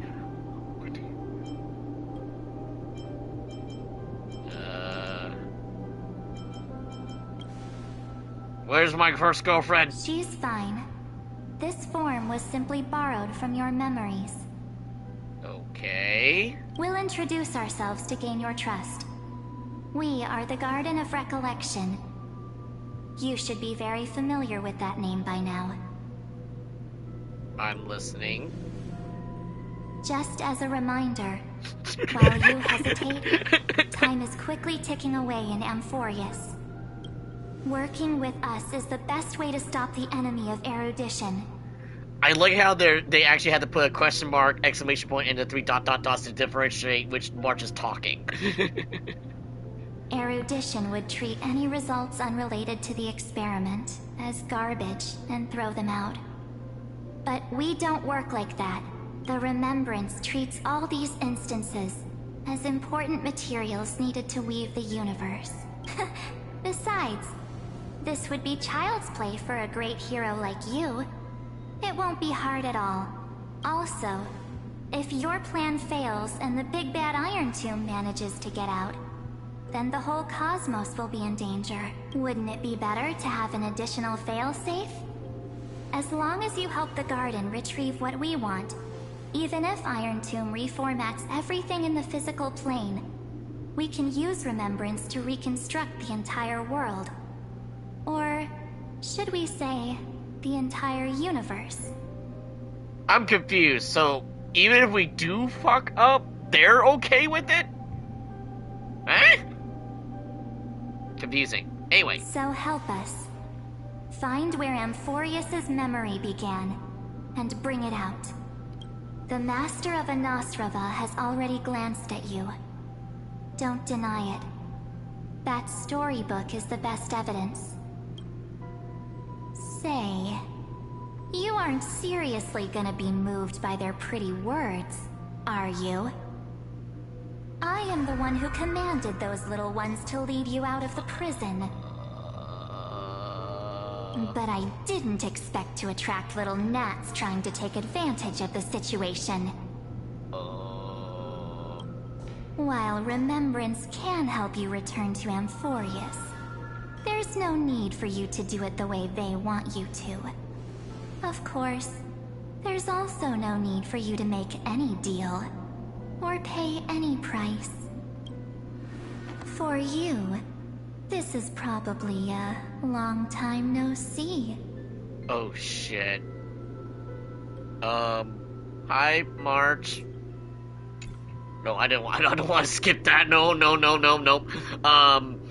Hi, March. Her eyes are really scary.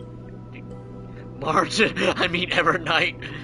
I mean, to be fair, she kind of looks like she just came from frickin' Code Vein. Not gonna lie. Hi, March. How you doing? My dear.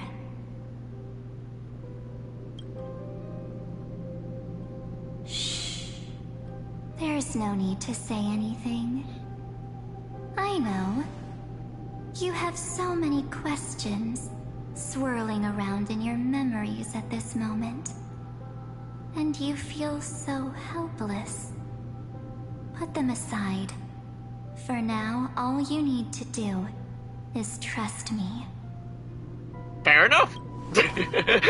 I can make her worse. Or do you need more proof? What? That won't be hard. What?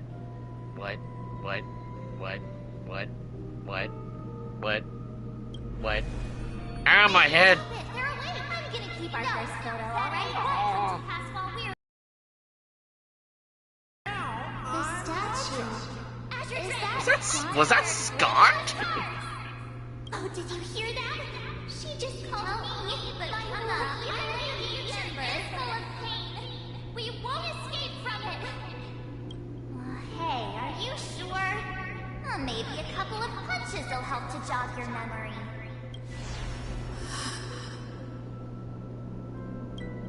It's as if they all happened just yesterday, right?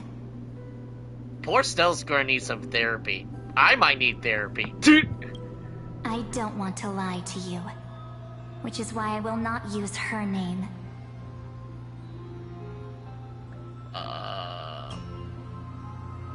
I still need a thumbnail, sorry. The third month of Amphorius is the month reserved for the Veil of Evernight. So, place me into your memory using the name Evernight for now. I'm happy to explain more, just not now. We might have a lot of time to ourselves, but Amphorius does not have that luxury. I am so confused. But first girlfriend, edgy. Like I knew she was gonna be edgy, but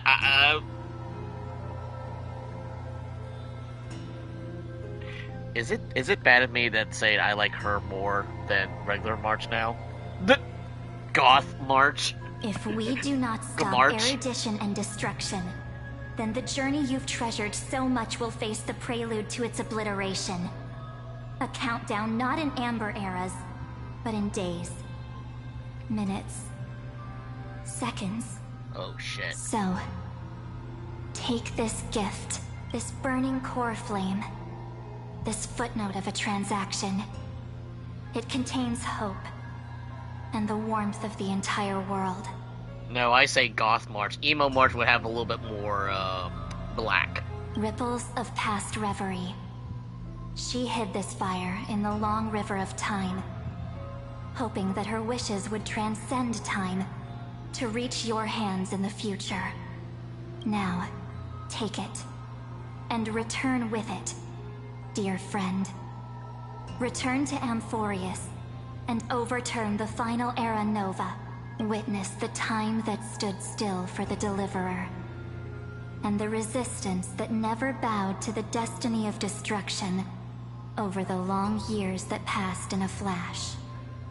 Are you sure she's Remembrance and not Nihility? Because she sounds more Nihility than ever. It could be her emo phase, but it just sounds more Nihility than ever. Then, with this core flame blessed by the Remembrance, respond to their hopes and blaze a trail to the future. And I will silently watch in a corner of time, waiting for our next encounter. Did March just become the scariest character in Star Rail, second to like fucking Acheron here?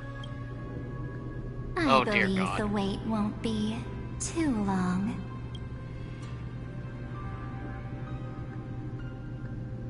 I don't have a webcam, but my eyes are like very wide right now.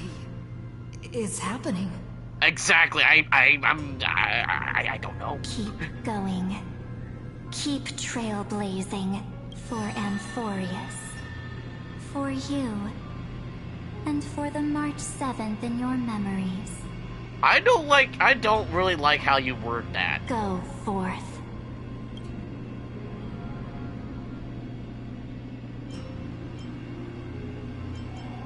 I trust in March even though she doesn't look the same.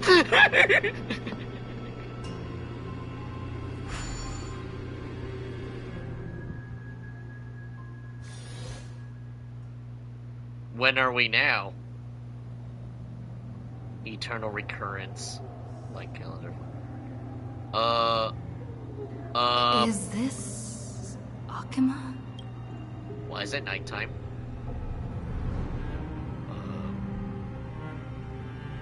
No one's here. And the dawn device off.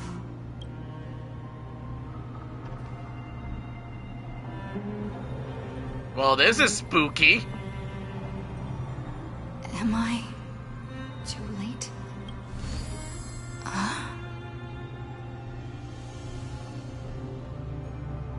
I can't admit. Okay. Lost in time.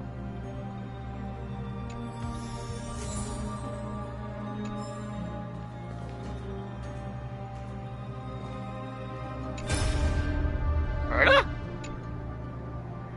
Hey, kiddo, can you see me? Don't bother responding. This is a pre-recorded video message. Thanks to that little Empress granting access to Ultimate Protocol, Screwy and I rewrote the progress of Arano while you were away. My guess is that you don't have much time to listen to all the complicated principles right now, so let me break it down simple terms so anyone can understand. Forest is racing down the path of destruction for too long, and underlying logic of Aeronova has completely corrupted. Screwy and I put a lot of effort, but we have barely managed to override a small portion of logic. Let's take the progress bar as an example. Iron 2's progress bar is currently 99.98%. Oh dear God! And though this rewritten Aeronova, we are confident we push it back to 96%. Let's be considered like 97%. This is a critical matter. The internal structure of the scepter is too unstable, and we don't know that what complications might suddenly arise. The most rational course of action is to quickly run another exploitation to buy the Cosmos a bit more time. Once you've dealt with the troubling old Teletron, don't hesitate to start the next cycle of exploitation right away. Screwy said that Aeronova isn't a process that happens in an instant, but the protective nodes of the scepter is probably the most vulnerable during the reset.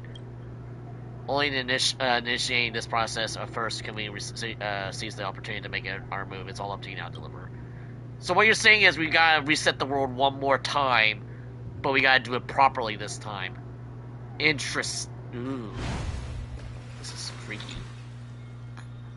The chronocognitive anchor? Hello? Anybody home? Testing 1 2 3. Testing 1 2 3. Hello? No answer, of course. There's so much I wanted to say for our reunion. Yet now that you're back, there's only one thing to say. Fourth girlfriend? Welcome back, friend. Fourth girlfriend! It's been such a long, long time. Oh gosh, she sounds as depressed as fine. You must be really confused right now, aren't you? So much has happened in Amphorius while you were gone. But don't worry. The Deliverer can't afford to be lost, no? No, please follow me. And turn the pages of time and hear the words everyone left for you. I'll tell you the story of this 1,000-year journey. That way, it won't just be my memories alone. I also don't like how you word that way. Cyrene can't hear me? Oh God. Is it our turn to have depression? First Final, now us? Is it our turn to have depression?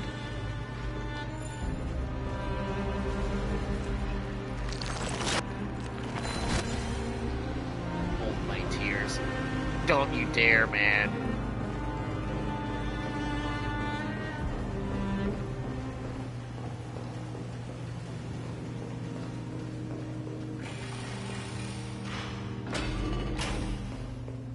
Look, the scenery of the past has resurfaced.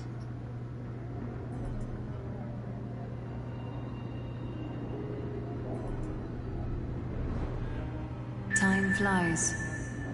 200 years have passed since the Deliverer's fall. We had to return 3 core flames of law, romance, and ocean to stop Lygrus, but even so, Terravox has fallen. The 2 geniuses vanished without a trace, and Zeridra embraced her fate. At this rate... Aeronova will come, and Amphorius will fall into the destruction. Oh, it seems the key to rewriting No way they just killed her off right from the lies in get-go. the core flame of world bearing. The badass chick herself gets rid off right then and there. Wow. Okay. But that assumes that Hysilens is also dead too. Great.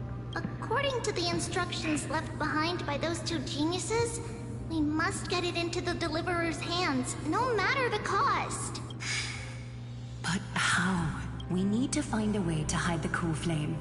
And we must buy enough time to keep Lygrus at bay. About that, Rini might have some good news. She had that dream again last night, but the Titan's voice was clearer than ever this time. Rini? Who's Rini? She said, pass the flame into the future. Is that a prophecy from Orynyx? She chose to side with humanity this time and hide one of her kin's core flame? It seems Amphorius' fate isn't sealed just yet. You're right. History has changed.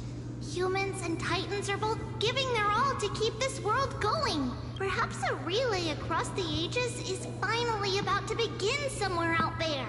Unfortunately, life will never go smoothly. Leiden's army is already at our gates, and their commander, that Lycurgus, he's right outside Akama. Oh, good to see Cypher's around kicking him about. Light calendar 3960. Saridra, under the pretense of a campaign against Fagusa, sacrificed 500 Chrysos heirs to complete the trial of law. This tragedy shook everyone in Amphorius. That same year, Saridra the Imperator was assassinated, after which Aglaya the Goldweaver took command. Thus began humanity's second flame chase journey, a path hanging by a thread. Ah, so that's how the original... Okay, I was... Oh. Come, this way.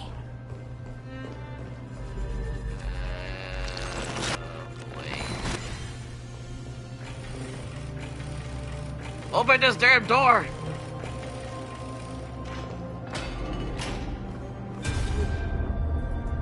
The eternal holy city. What part of that? No! The Marmorial Palace lies in ruins. Countless mortals have perished because of your stubborn resistance. It's time you learned the cost of refusal. Now, answer my question again.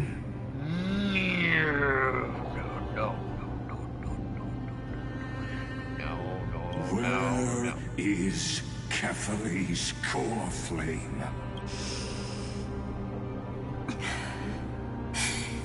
You really think you'll find it by razing the holy city to the ground? From what I see, all you'll get is dust and disappointment. Don't forget, you can't kill the Chrysos heirs mentioned in the prophecy because of law.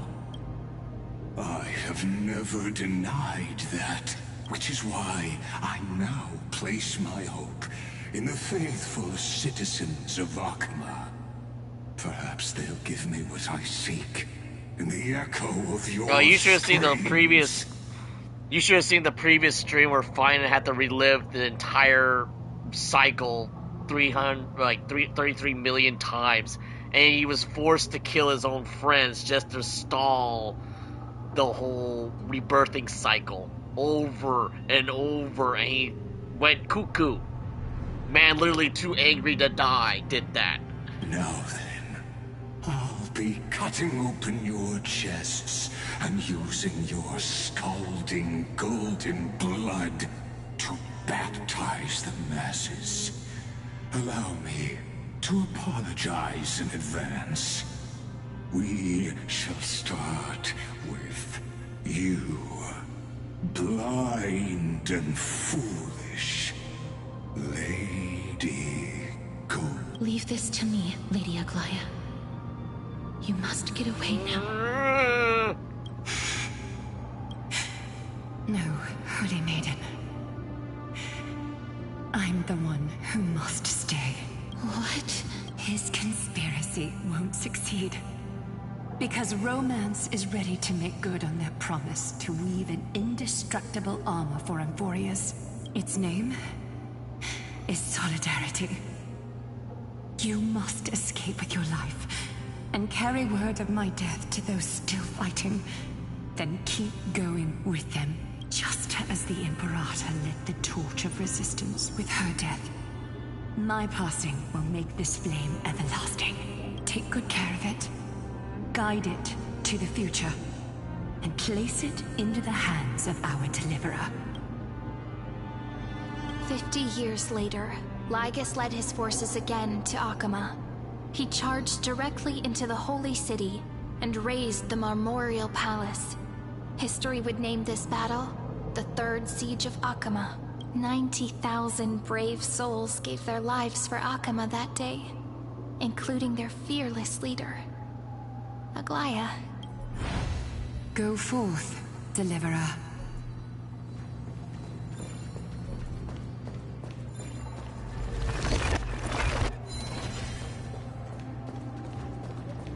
I'm just kind of staying quiet.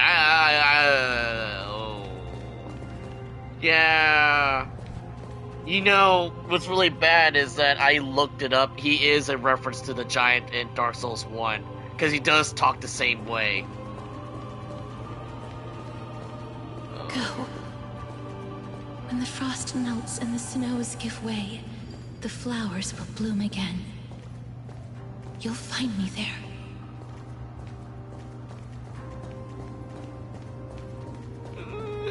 So what you're saying is...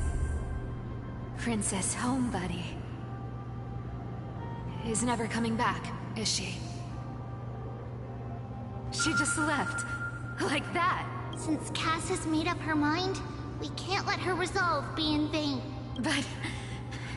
between staying in Akama and going to Styxia, what difference does it make when it's death either way? I'm against relocating. With Kefali's protection, isn't Akama far safer than that dead city? Cass's plan doesn't involve any relocation at all. Huh? Like you said, Akama is humanity's refuge. We never intended to get everyone moving to Styxia. It's just on Cass, Hysilens, and me to prepare the final trump card for the Deliverer. Wait, what kind of trump card needs all three of you demigods to throw yourselves away? We must lay down the path to the future, so when the Deliverer returns, they'll have a clear road to reach the location of Era Nova. Styxia sits where death meets the ocean. There, with the combined powers of ocean and passage, we can summon a current that leads to the vortex of Genesis. Like the ocean split by Moses? And the demigod of death will forever guard that secret path until she returns. Aww. And now you know why I like Castery so much. They gave her a very important role. We all know Lygrus will set his sights on the vortex of Genesis. That's exactly why we have to do this. Can I cast Bat at him now? Guess I underestimated Idonia's Maiden of War. She's got way more steel than I thought. And Cypher, we need you to head to Castrum Kremnos as soon as possible. By any means necessary, forge an alliance with Strife. The prophesized Crown Prince has already been born. Oh, He shall shit. become the new defender of Akama, protecting this land after we leave. Because history's all scrambled out, that means Mighty hasn't... Oh, shit. Oh, we are screwed. You don't need to worry about that. I just came back from Castrum Kremnos. Only a step ahead of the news. Treeby, something's flying towards Akama, and it's really fast. What is it? It's a spear! It's the Kremnoans. Their king's already here. With the protection of the demigods Trebios and Cyphera, Akama endured wave after wave of warfare, though just barely. Castorus chose Styxia as the last resort, and completed the trial of death, causing the stagnant waters in the River of Souls to recede.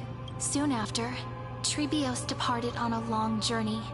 That same year, the Kremnoan king Euripon, along with his son, Prince Midamos, joined the Alliance to safeguard the Holy City in the Battle of Deliverance. Oh. Yeah, because history's changed, he's not an asshole of a father this time.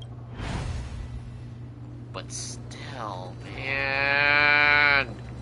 Go on, and see you tomorrow. Ah! I'm taking psychic damage from emotional damage here. Please stop it. I can't keep rolling save throws here. Breaking me apart buys this world even one more second. And so be it.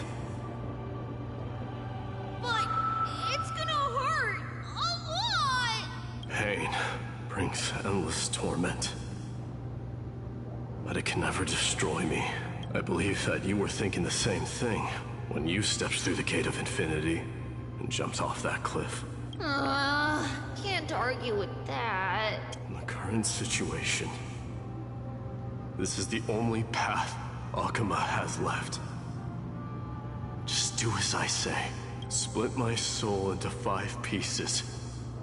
Forge me an immortal vessel. Let the blade of strife hang forever overhead. Locked in battle with their enemies to the world's bitter end. There's no need to be sad, Lady Trebios. Haven't we already taken great strides towards that promise tomorrow? In this life, my people no longer have to drown in false guidance. Kremnos has washed the blood off its fate. Emphorius no longer needs a god named Strife. So let me shatter the former laws and turn the Lance of Fury back into a weapon that protects the world. Can I say the war cry that I made up for these guys? Kremnoans, what's your profession? Woo! Shit, now I want to rewatch 300 now. We understand. By the way, can you do me another favor? Oh. The 7 sages from Grove of Epiphany are already en route. They'll arrive in waves to join the resistance in a couple of days. Among them is a scholar named Anaxagoras. Hey, he actually said his name right. He has extraordinary insight and fears no sacrifice. This soul-rending ceremony wasn't just my decision. It was his counsel. His wisdom will surely be the backbone of Amphoria's survival. Watch over him. Carry on this everlasting flame for me. Through Anaxagoras' ritual, the demigod of strife split his soul into 5. Courage, honor, tenacity, sacrifice, and reason. Each sealed in blood crystal and cast into battle. The people held a 10-day funeral to mourn their fallen god king. And through his sacrifice, humanity was granted 200 years of peace. Yo. Oh. Keep moving forward. My blood will pave the road ahead for you. Thanks, Mighty. I'll promise I use you more often in Divergent Keep Universe. Moving forward, little Gray. See you tomorrow. Ah! Stop giving me emotional damage. That seamstress wasn't wrong when she said a lie needs more lies to keep it together. Reason and trickery. This is actually I actually never seen Cypher and Anaxus ever talking together. This is actually a first. Never thought we'd be the pair to finish this final setup. Can't catch that Well, Tin except Man for that without one your time little where Fine snags. went cuckoo. Besides, this is our last shot. Not the time to be picky, right? Don't oversimplify it. Lygrus just found out Akuma's been an empty shell for the past 50 years. He's bound to be furious. At this rate, he could have done anything. That's exactly what we want. Rage blinds even the brightest minds. Doesn't matter how much of a genius he is, the principle still holds. Once he storms into the council and confronts me head-on, you trigger your alchemy with a boom and turn him into a caged beast. Easier said than done. You still have to pass yourself off as the deliverer without anyone catching on. And you really think a human alchemical array can bind a godlike being? That's just nonsense. What? Getting cold feet? Or you just don't believe in the almighty worth of the demigod of trickery? Well, we can always use the tactic that I always tell my brother when we're fighting something that seems to be tough. Keep shooting / hitting it until it dies. If it can bleed, it can die. Just tell me straight. Can you do it or not? Of course I can. And it'll be child's play. Yes, the biggest middle finger to Leg Man But I've himself. got 2 conditions. Since this is the final act, if we're doing it, we go all in. No half measures. Oh, I'm listening. First, shift the battlefield to the vortex of Genesis. It would be more convincing if the Deliverer were to appear there. If it could bleed, it could die. No! Besides, the vortex is cut off from the world. No place in Amphorius makes a better prison. If you pull that, wouldn't our Deliverer have to face-tank Lygrus as soon as they come back? Lady, I tank a burning sun to the face.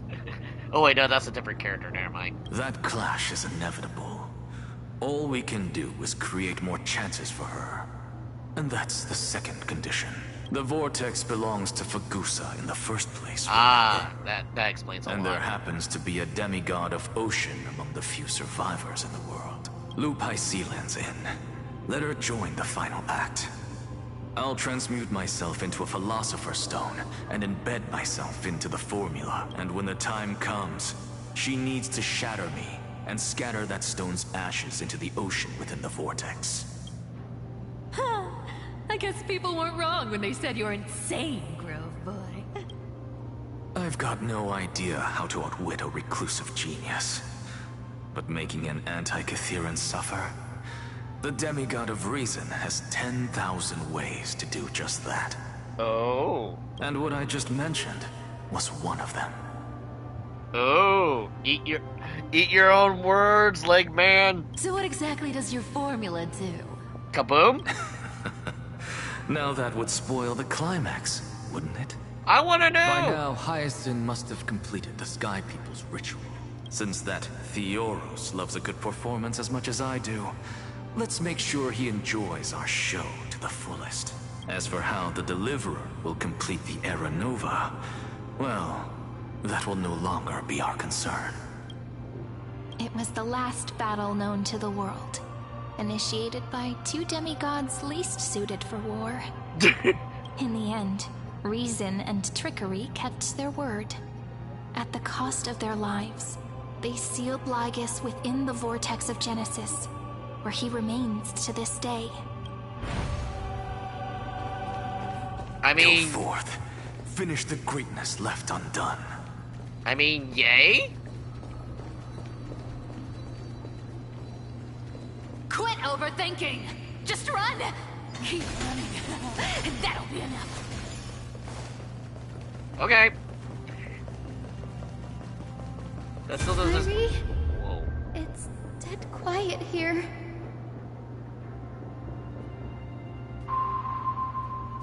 Akuma will stand eternal.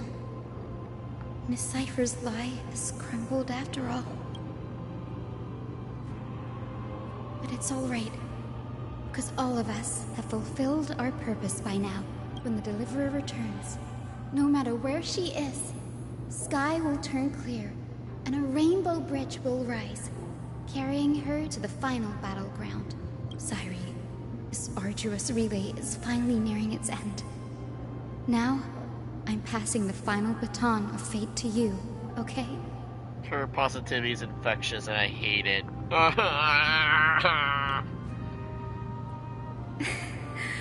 No, that's not quite right. After all, it was you and her who lit the first spark of this journey, wasn't it?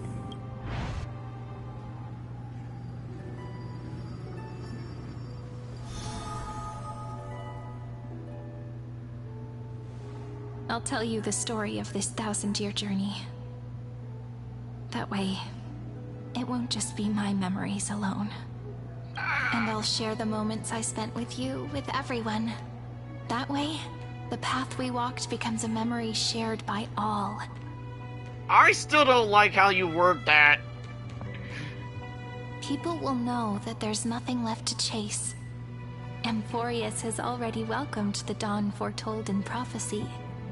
Just like I said, this won't be harder than the last time. Right?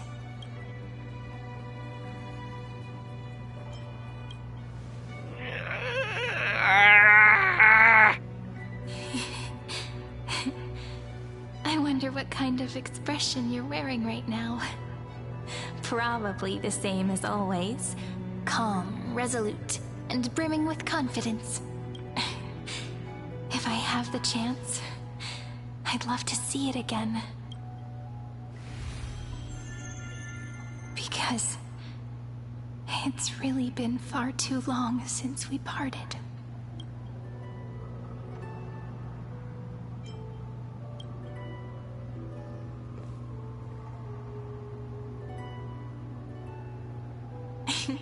Someone as sharp as you must have realized by now that this isn't reality, but a maze of time.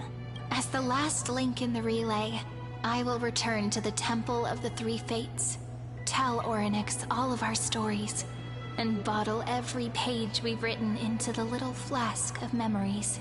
And then, may it set sail in peace, drift down the river of time along with the core flame of world-bearing, reach your side, and lead you back to Amphorius. Just like the first time we met, right? Even though this cycle has no demigod of time, time has always stood on humanity's side. This is the only way to make sure that the Era Nova won't happen before you return, and the only way I can safely entrust the completed final flame chase journey to the Deliverer's heart.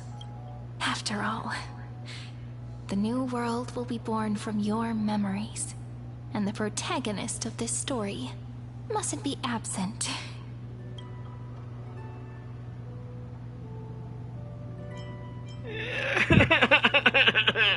None of these answers are good.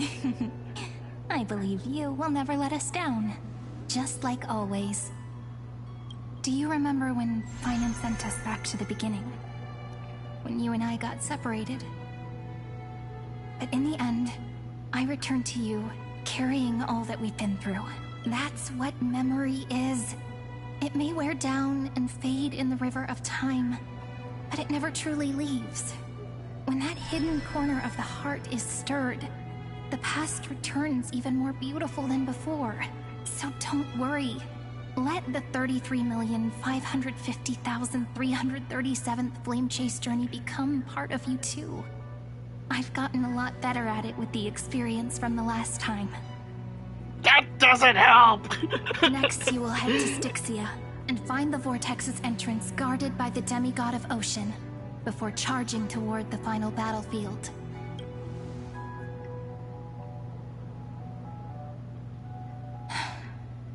Don't worry. I'll be with you. All of us will. Even Finan. We'll stand with the Deliverer. So say a short goodbye, then set off, just like we promised at the start. Toss away all unnecessary worries and troubles, and bring our smiles and determination into tomorrow. I'm gonna be for real, you guys. I'll be like bitch baby right now. I can't do that kind of shit. I can't do that, even in character. That's I wonder how long you'll have to wait before passing it on to her. No matter how long it takes, it's okay. Waiting is what I do best. After all, it took 33 million cycles for her to arrive in our world. What's a few moments more? That also does not help me. But, Sairi, what if you wait and wait, but that hero never arrives? That won't happen. Because I know that no matter how long it takes, she'll definitely return to this place. We can't let her down. Excalibur! Sorry.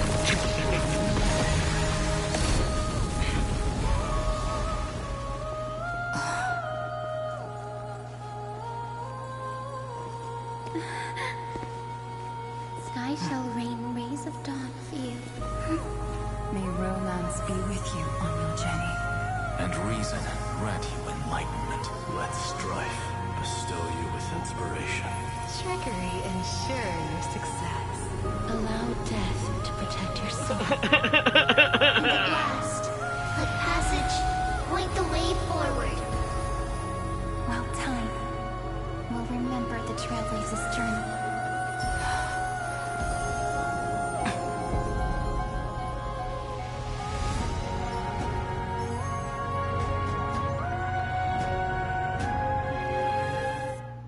I'm trying not to cry, damn it. Ah! Whoa. Is this Styxia? What happened to this place? This is different. I need to find the entrance of the vortex, guarded by the demigod of ocean. Hysilens. Is she still there? Long time. Oh, fuck. Trailblazer. Can I punch you now? Generation after generation of Chrysos heirs. I'm trying to have a moment here, damn it. Have tried to defy fate with their blood and tears, either voluntarily shattering their souls or waiting in eternal solitude. You know, I call myself an edgelord, but I never declare myself evil or good. But you, sir, are really tempting my patience. But alas, fate can never be defeated. Who said anything about defeating it? Reason and trickery may bind my flesh, but my will shall never fall silent. Oh, simple, I just punched your stupid face. So the demigod of ocean, the Dux Gladiorum, Hysilens, sought to bring me into a fantasia with her voice and drown a genius in slumber. But alas, it was all a hopeless dream. That warden fell before I did, due to erosion of time, while her prisoner remained unchanged. True, I can't leave this place, but what of it? You should have heard of this fable. In a shadowed cave lived a people, imprisoned from childhood, and chained so that their legs and necks are fixed, forcing them not to look around at the cave, each other, or themselves. Behind them is a fire, and before them loomed the stone wall of the cave. The flames cast shadows, while the rocky surface threw back echoes to them. That false play is the whole world. Yes, I'm trapped in the cave, but I know it's all just a fleeting illusion. I don't struggle in dreams. I wait. I'm about to make that a reality. You are gonna struggle, my sir. You made me care about fictional characters, and I'm gonna beat your ass so hard you wish you were never a part of this part of the story. My deliverer has come. This is good writing for a villain, I gotta admit that part. Save this world that never owed you anything. Oh, you'll need to awaken the singer here and unseal the prison called Vortex of Genesis. Now, I've seen a lot of asshole villains that are very good in character at making players get pissed off. I want to say Lygrus himself is probably one of the top 10 villains I can probably name. Probably, I will have to think about that one, but he's on the top 10 scale. You'll be the one to unshackle me and bring the cave crashing down. Of course, I don't mind waiting a little longer. Let me guide you through this next illusion. One last memory from that prison warden. I hope you'll watch the stories of this fantasia closely. Logically, the Deliverer must see the world for what it truly is. Emotionally, this memory captures the fate of everyone in Amphorius better than anything else. Only by feeling it for yourself. Can you understand my point of view? The meaning of destruction. To your unshakable resolve, I salute you. But before we step onto the final stage, let me ask you this. In the spirit of that fable I told you just now, can the prisoners in the cave learn to see the shadows and echoes for what they are, and stop mistaking them for reality? This sounds like a failed attempt at psychological torment. To see you cannot destroy. Yep. Actually, hold up. I have a better idea. Hold up.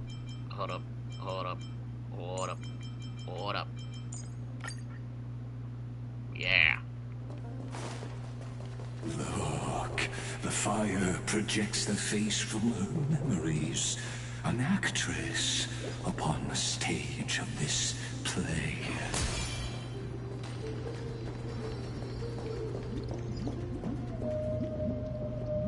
The dark tides flood the sea, and our kingdom teeters on the edge. Fear not.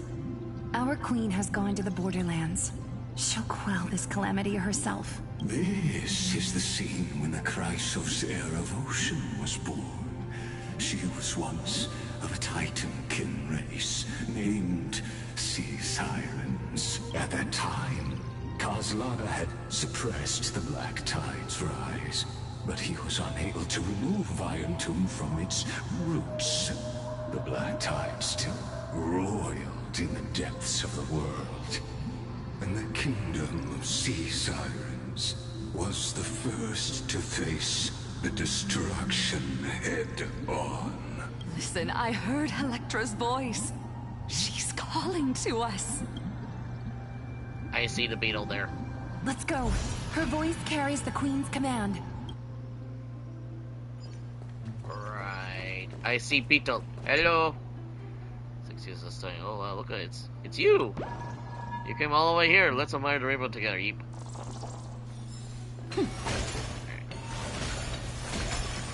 To keep the Black Tide from threatening the ocean, the queen gave her all, body and soul.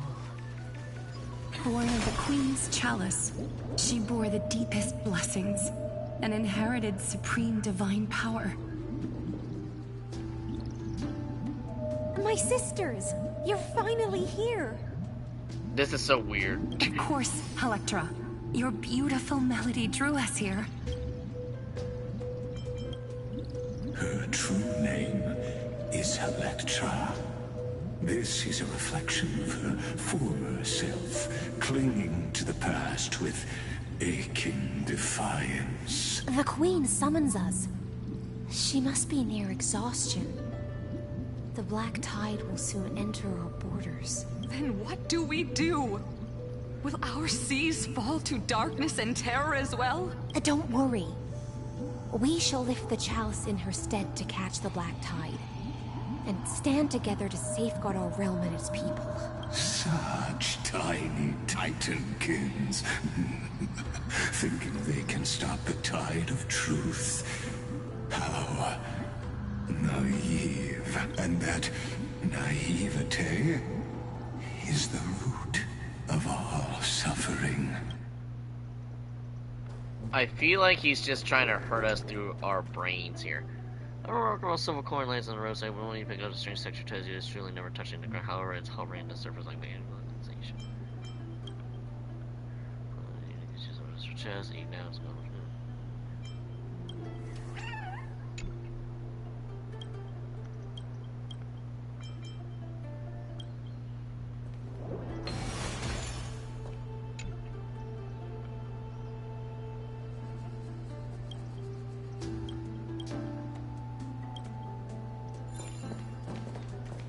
Wait, what? Oh! Ah!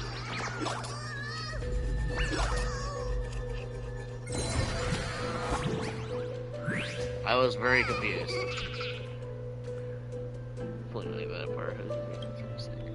second. You're not a priest or next one with the Grincy Greenies. Hey, this is something we met before.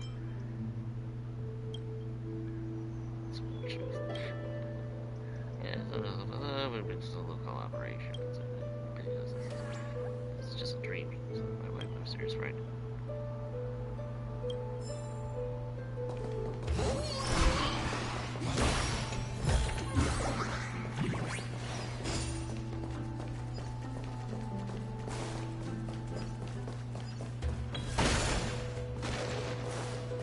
Oh look, another goat thing. Yeah, that'll take too much time.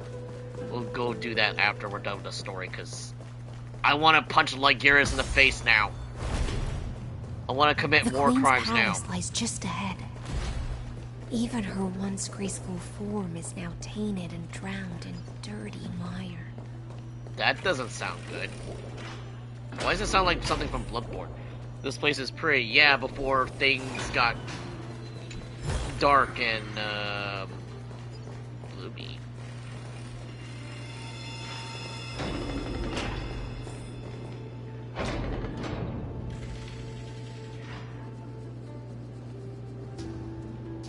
Oh, Fagusa, our noble queen. We've come at your call. My little fishlings. You swim with That such is the voice that's joy. crying in the water basin the entire time. That is speak her. of the kingdom's Okay. sorrow.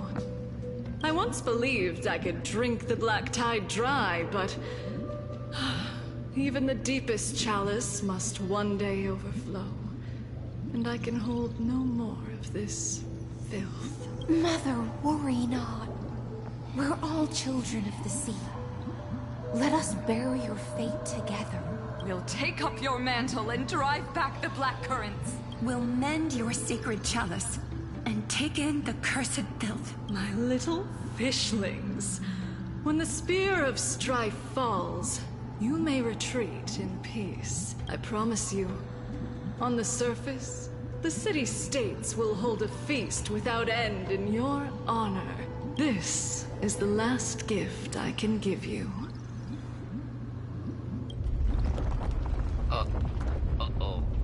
Uh-oh. That's not good. Oh, no.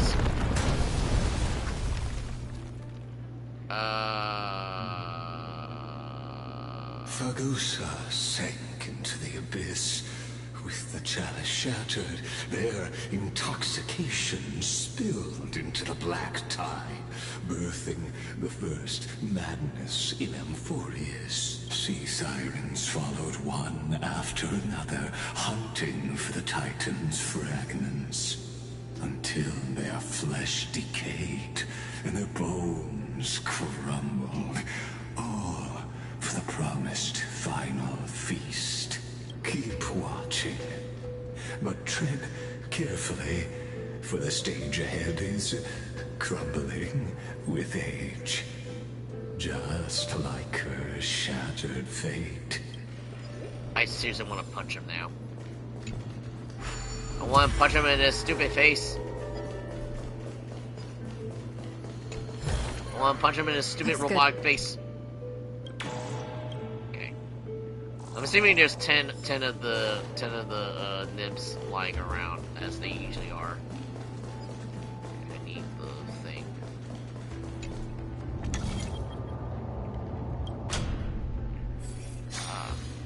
Okay.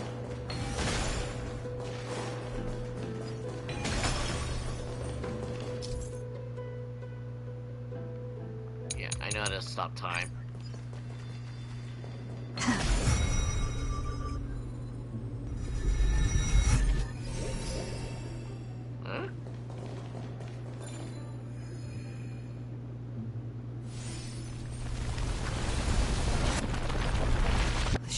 Still giving way. Maybe the Chronofest nearby can help. Your wisdom far surpasses even the bounds of reason's model. Oh, it just stays like that. Okay, that's good to know. It just deselected. Can't get through. Looks like I'll need the miracle orb nearby.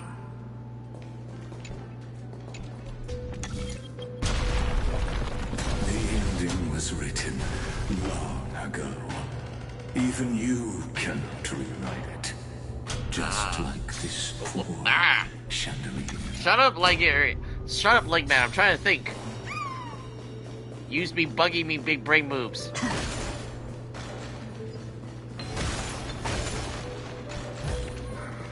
Is that all? I need all my stellar jades. I still need to get Saber. Looks good.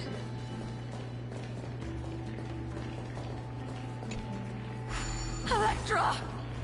The fiends have gnawed my tail. I can no longer swim to the far seas. That actually spooked me. The black sludge has soaked my fins. I can't dance with you anymore.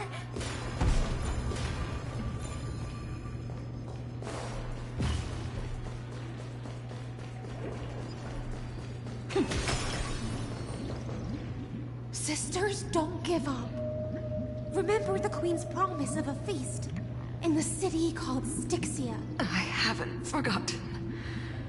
It visits me in dreams every night. I dreamed of a shining city. Its lights piercing the deep gloom of the seabed. I dreamed of children placing garlands on our brown horns. And poets praising the sea sirens for shielding the world. But what a shame. We can go no further. Please, sing to the humans for us. Sing of the deep sea's legend in our place.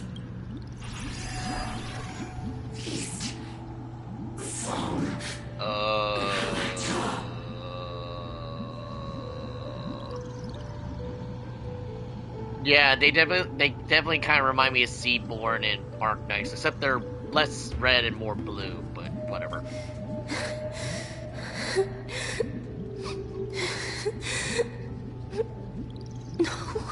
The sea sirens were tainted by the destruction. Their flesh rotted away.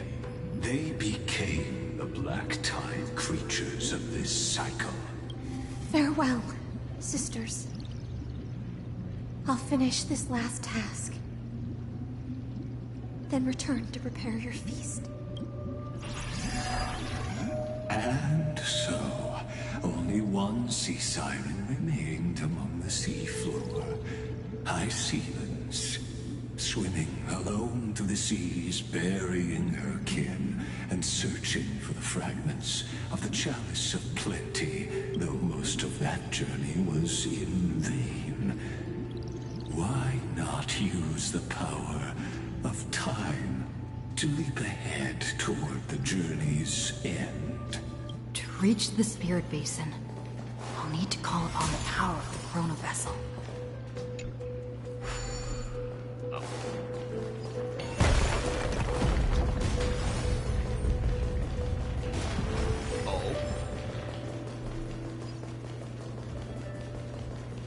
What's down here? Ooh, treasure. Looks good.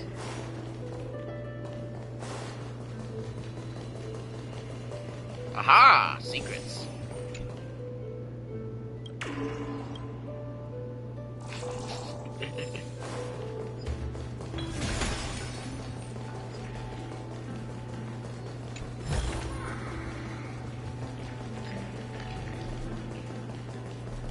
Yeah, I think everything would be like underwater, technically.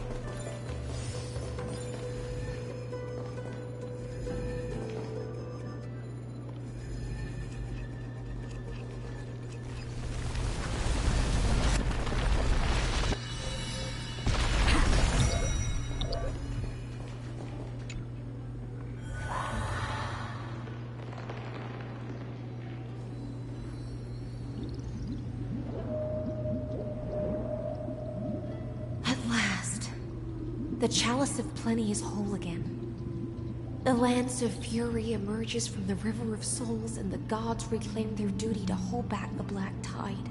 I am freed from endless toil, and now walk toward the rites at Styxia. I bore my sister's dreams upon my back. took on a graceful human form and hoped to find a grand celebration on the shore. My fins became legs. My scales became skin.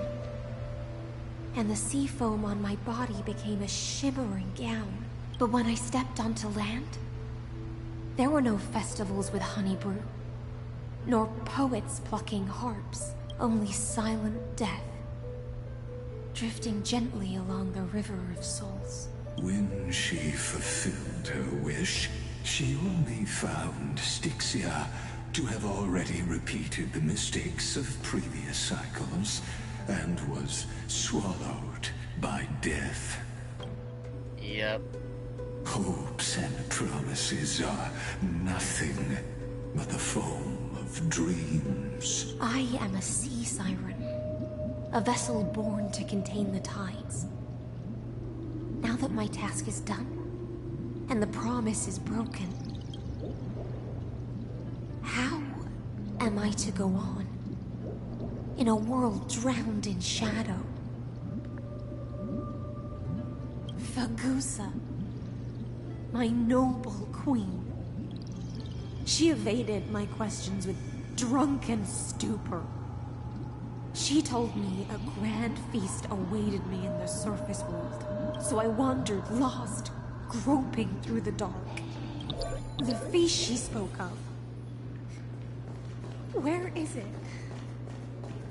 Lonely Blade, I shall grant you everything you seek. Oh?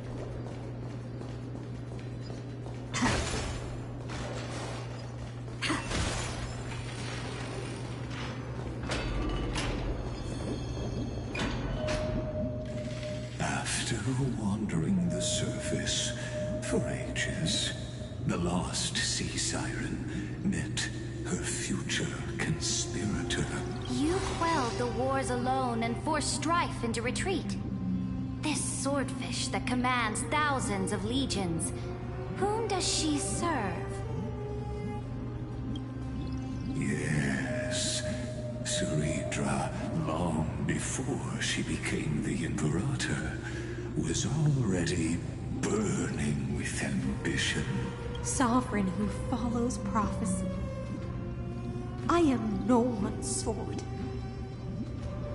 I am just a wandering fish, seeking clarity through bloodshed. I need to close my window. It's starting to get a little chilly. Give me a second, guys. Ooh. I'm still here.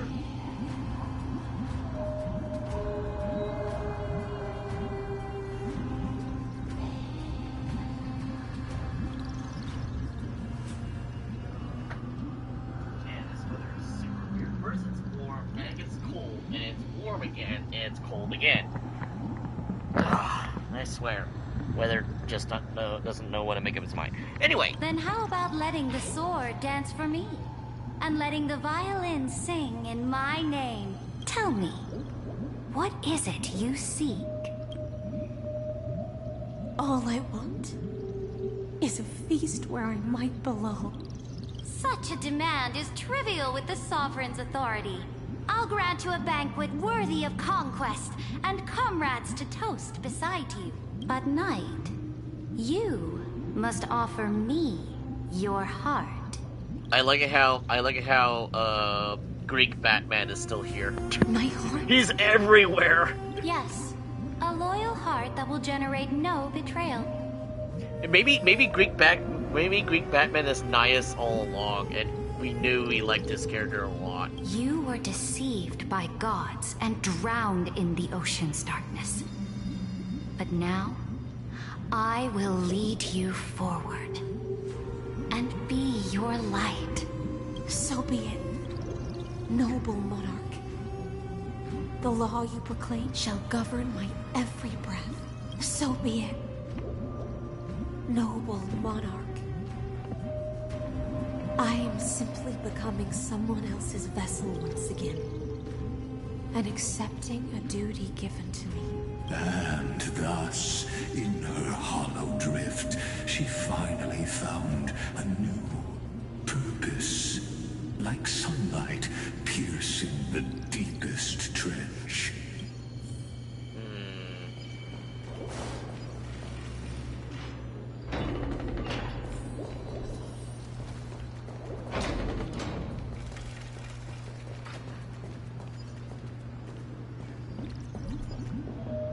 Noble monarch, I've cleansed the foulness from the road as you commanded. My blade, you've helped me ascend and take the crown. Ask, and you shall have your reward. What I desire is the same as before. A feast. Look, I've prepared you a grand banquet. The finest honey brew and tributes await. Fish are drawn to light by nature. For the deep sea knows only gloom. Now I've found a flame. It may scald and burn, but it's the only light. Come, let us join the feast. Perhaps the path forward lies hidden among the revelry. I don't like where this is going. Is he trying to egg us on how to get the thing open?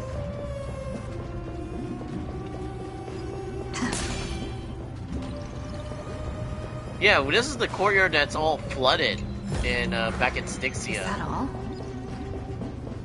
The map? I think this is the whole place that's all flooded. Whoa.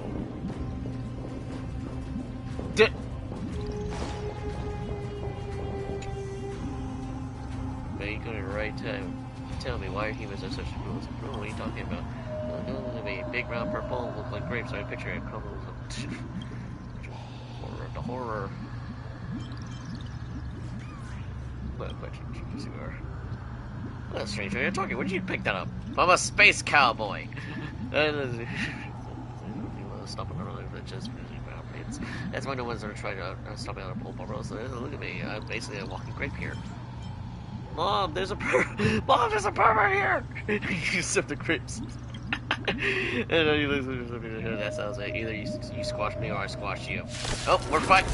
Oh, wow, we're actually fighting him.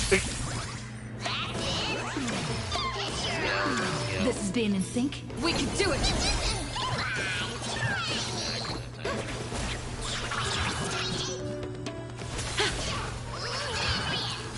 Trust me. We can do anything!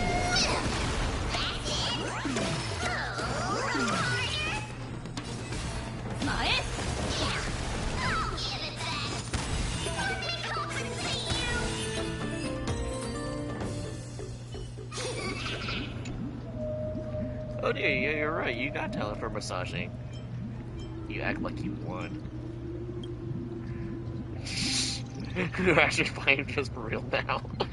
Okay. Anyway, old Bartholos has the tragic short leg and now pursuing a real recreation activity. What joy. Congrats to me. Back in the day, I was a legendary master thief, even Kathleen Thousands as Wester owed me some kind of respect by now. Invisible. I stood around half the day and only noticed me. Abusers in the greatest hides in plain sight, but being too untouchable makes you feel lonesome, you know?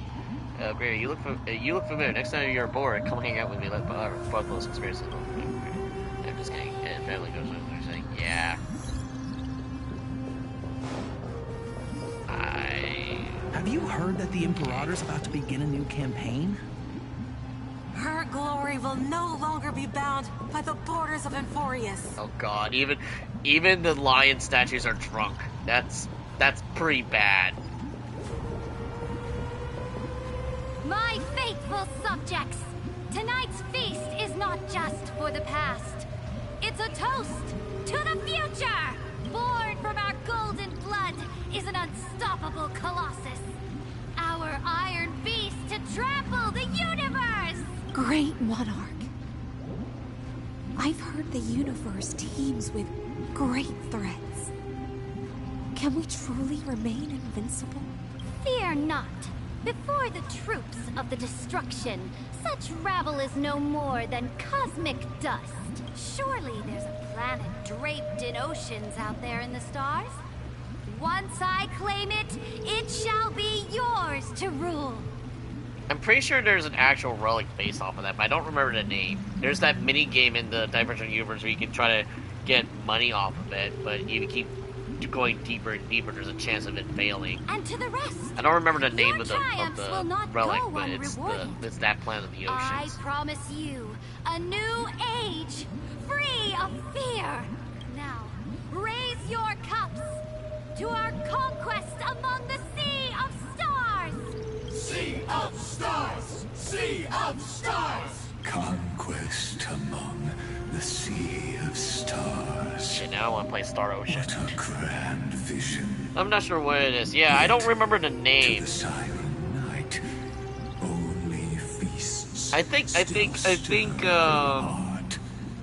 Remembrance Trailblazer has it as part of her relic set. I gotta look it up. Witness the end of this futile dream. I'm gonna make you a futile dream in a second if you stop interrupting me trying to punch you in the face. Where's the way out of this illusion? Let's see here. I believe it's this. Luke Shaka? Yeah, because Lushaka is the water planet, right? Yeah, see? Encapsulated in a plane of submerged city in the marine world of Lushaka. Yeah, I believe Lushaka was... No, I don't think Lushaka was one of the voted planets to go to after Xianzhou Fu. Because it was that, Penacony, and... what was it? Some beach resort? I voted for the beach resort, but clearly everyone had a different idea to go to Space Las Vegas, or you know, in this case, Space Disneyland. Come quick, let's celebrate together. I've saved the finest brew. Come taste it with me. For some reason, I thought there was a cat. Oh, noble knight, you are truly a blazing spark. It is my honor to share this banquet with you. Noble knight. You have earned victory with your blade, and you have every reason to revel in this moment of triumph. Let me pour you a glass of honey brew. Noble knight. What about Eco Stars? With the sovereign now enthroned, this triumph is yours as much I gotta as look hers. at the list of the relics again. Let me raise a toast to you. Noble knight, your strength is boundless. Oh, no, I think that's Edo Star. I think Edo Star is supposed to be the space Japan we're supposed to go to next after this. At least that's what the rumors are. Then drink we shall. Raise your glass.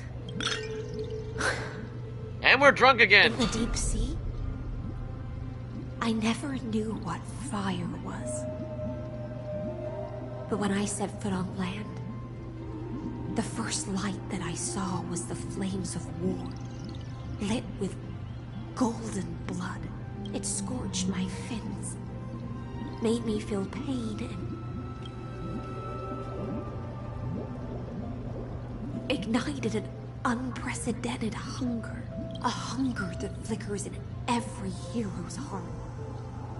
So bright, yet so blinding. Look! The monarch herself has taken her seat! Hear that? The court sings her praises! Alright. Come! Join us! Oops, didn't really cut out the thing there. So I think what you're thinking is, at least that's what I'm thinking.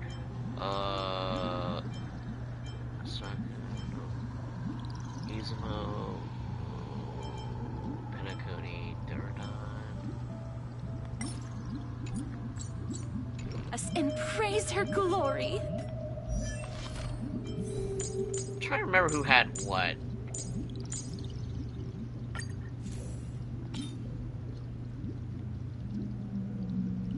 That's Izumo. I'm trying to remember Echo Stars. Huh. I can't put my finger on it, unfortunately. So, unless it's stuff that we heard of, like, actually in story, or something that we actually got on through, I probably won't really remember it, unfortunately. One eye of hers sees glory, the other sees corpses. And yet, she cherishes the name of glory more than fear and death. As they say, the coward died 1,000 times before his end. But the brave face death but once, which gods stand witness. On the eve of war, we sang our hymns and set our sights to sail beyond the stars. The legions will climb aboard the beast, riding it like currents across the cosmos. Planets after planets flew the flags of her crown. Realm after realm was ignited by her flames of war. As the final resistance fell silent, A vast empire rose from among the stars. And this small pond at last embraced prosperity and peace. That's how the story ends. Tell me, visitor. In this dream, did you enjoy the show?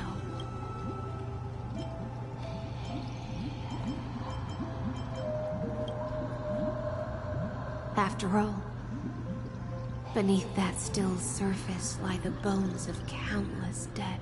It's time for me to wake up from this drunken dream. Oh, whoa, whoa, oh,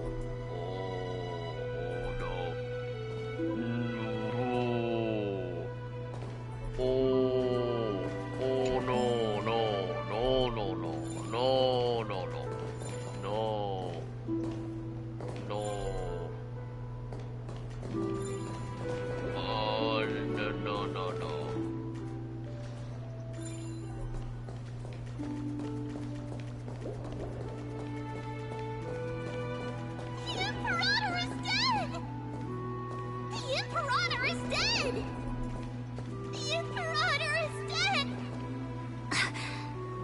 People once cheered for my ascension. And now, they cheer for my fall. The cosmos. The battlefield. That I cannot reach. Before the Sovereign's conquest reached its end, her life and ambition had already been swallowed by the deep sea. This is the true ending. Her grand designs torn apart by the blade. Her regal robes soaked in golden blood. And the one who struck her down? The one who struck her down was her most loyal Gladius. I mean... I don't need to explain myself. A fish in a pond has no hope against the surge of fate. I wandered the shore, found a flicker of flame, only to snuff it out with my own hand. I don't understand.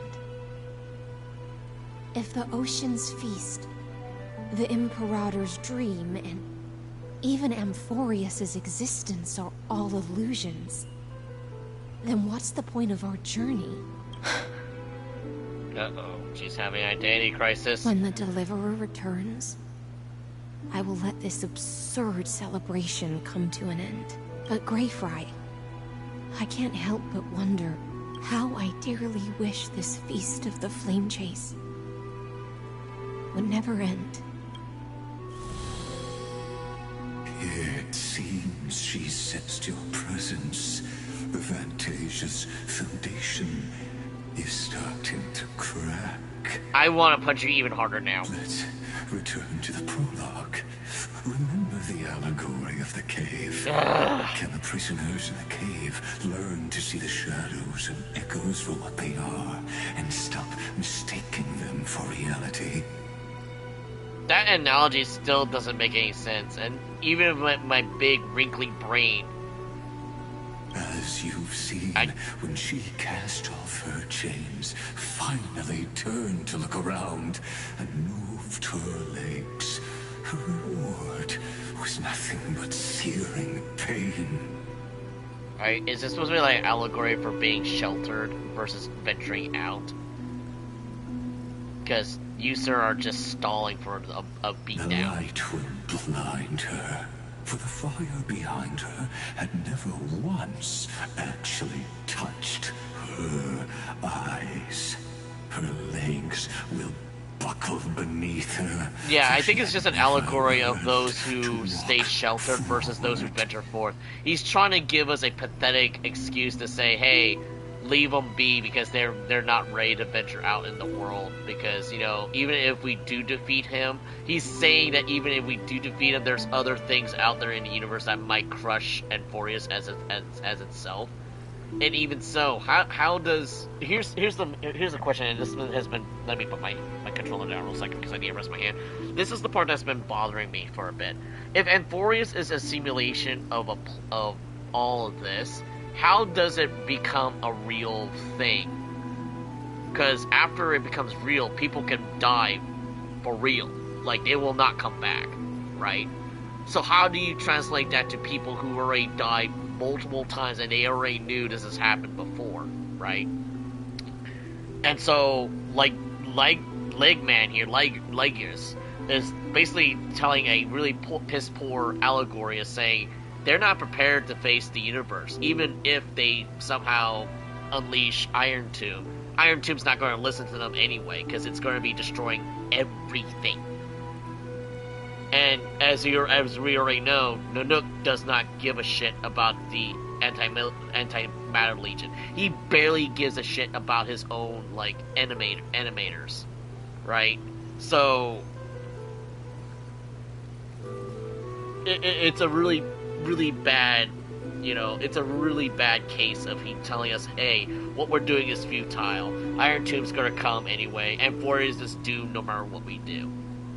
They're sheltered. At least they can stay, you know, save their lives in a constant cycle, but it's a constant cycle of suffering, see?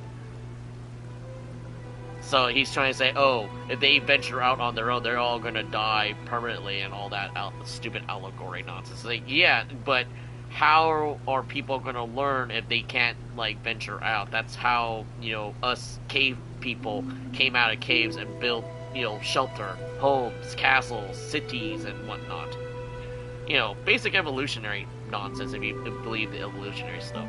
But it's like, you gotta venture out. Go, even better, because I still haven't finished Elden Ring. Lygrus needs to touch grass. dude has been in this simulation for so long, he needs to go touch grass. And a massive beatdown. And so she fell into infinite confusion and fear. And came to it's true. Believe it's like for example, a little diverging from the story here. So for one of my OC characters, right? So the princess, OC waifu. You may notice I name all the main female leads, you know, waifus named Yukairi, right? She is pretty much a sheltered princess. She doesn't really know any better, but she kind of sees, like, the goodness in everybody. So she's kind of a goody two-shoes, but she's, like, super nice and kind of hard not to hate. But that nicety kind of gets, you know, taken advantage over. And because she doesn't know the fact of the world, people can take advantage of it. She doesn't know war. She doesn't know the monstrosities in, you know, my universe, the stuff I'm writing up. She doesn't know that, you know, the gods are much different from mortals and the other races. So it kind of she has to take the harsh truth of the world, and plus me being the god of death kind of, like, you know, doesn't help either. Because, you know, minor spoilers, because I'm pretty sure I'm probably mention it later, she kind of secretly blames me for her mother's death because gods can die, and that's a shocker to her. Don't get me wrong, this is all about character development and growth, but she's not stupid either. But it's like, it's a shock.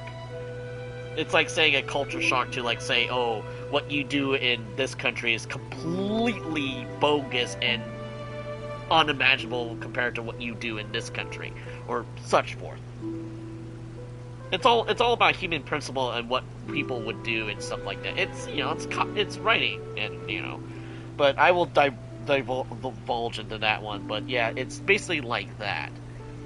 But, you know, she could kick ass too, but she's, like, you know, she's still, you know, a grade 2 shoes, but, you know, I don't want to say grade 2 shoes. She knows how to judge. She has better judgments than some characters I've ran up, but, you know, whatever. Anyway, but the point is that, you know, how are you going to learn about the world if you're afraid of everything, see? that's just being very pessimistic. And Lygrus seriously needs to touch grass. I mean, the dude literally has been stuck in this simulation for how long? Witnessing more times than poor Finan has been nuking himself, just killing his own friends over and over. What about his past? That too. We don't know how long he's been here, because he's an Intellitron, right? And we don't know the life cycle of a Intellitron because Skrulum hasn't mentioned that. Because Skrulum has his own goddamn planet, so we can delve into that one. But that's lore building for a different time, because we don't know much about the lore building with Star Rail at the moment. But my main course of point is that he's talking about the whole sheltered cave and people stuck in there. Just are you going to be comfortable accepting the reality that's inside the cave versus accepting the reality that's outside of the cave? See, this is all about science and perception now. This is all psychological stuff. This is some Persona writing nonsense that I'm used to seeing. It's like, are you able to accept the reality that's within your own little bubble, or are you going to accept the reality that's on the outside, right? Swings back to the allegory that I mentioned about the princess having to accept the harshness of the reality, and she tries to fix it for the better. Because, she is paladin, waifu, goddess, princess. She wants to do good while also trying to maintain her composure. But at the same time, she's still afraid that she's going to do wrong. Very human, which is kind of the whole premise of the RPG, because even the gods have human actions and, consequences. Not as perceivable consequences, but enough consequences to that you may question it, but it might roll around to be something very logical later. Yeah, I don't know. I'm still in the middle of the writing process. But we, the Cosmos, are we truly any wiser than she was? Now, nameless one, fateless one, ask yourself this. The paths you tread, the eons you worship, everything you've trailblazed with your own hands, could it all be someone else's projected shadow? That's another thing too that just raises up. The aeons themselves, the past, could easily represent tarot cards, like fortune telling. In a sense, destruction is obviously brute force and straightforwardness, but it also sounds like something like the chariot. You have a path goal, you go forward, never going backwards, always moving forward. Famous. Well, I won't say famous because not a lot of people know it, but Monty Um's motto is always moving forward. Sadly he passed away a while ago, unfortunately, and steadfastness. Same thing with nihility. Nihility may be infinite nothingness and you don't care about anything, but caring too much of a thing can convolute your mind. You want to stay focused. It's a little bit weird like that, but I could easily get confused with that one because I haven't really thought about that a little bit third. But still, this dude is just talking nonsense here. Both me and Lygrus. I really want to punch him in the face right now. Let's leave that question till after the curtain falls. Once you've unearthed every last truth and reached the prison built for me by the demigods, I'll speak with you face to face.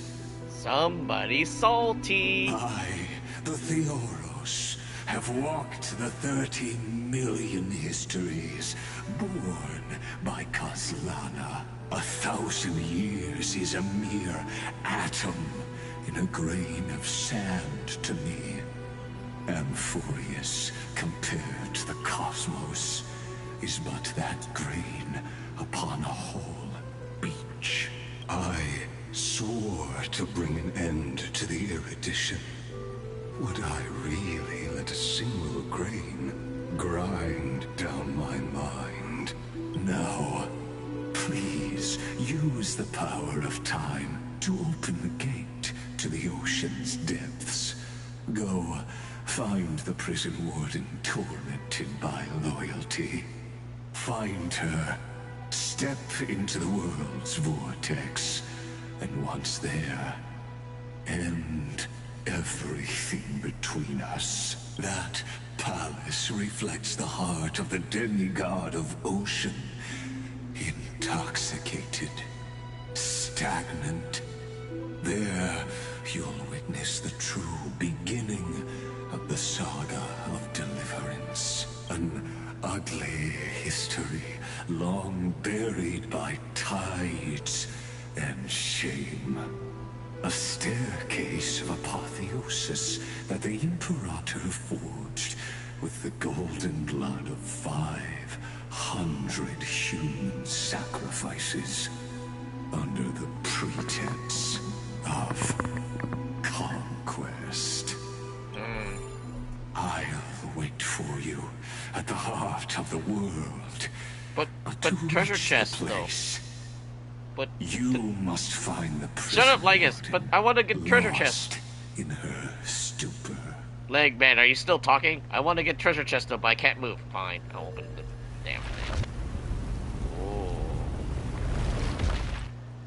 Beyond this door lies the path to the vortex of Genesis.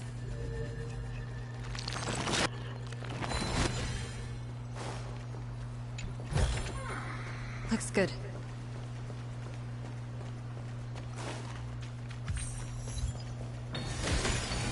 Are we going to see a Minotaur? Ooh. Ah, Eve! Oh, I'm sorry, I scared you, but you scared me too, Eve. Okay.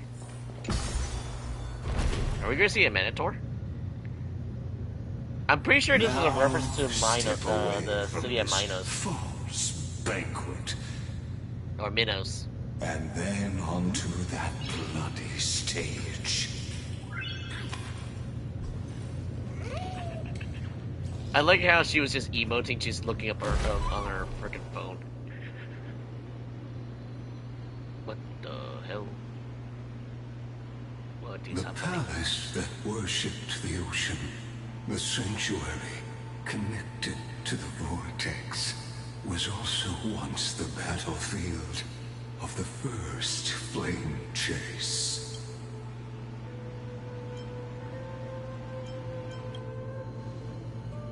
Her exuberant song halted the passage of time in this place, imprisoning my body and shielding my soul from deterioration. All just to await your return. The twisted time and space reflect her confusion. And so, wow. The Imperator's crimes were veiled.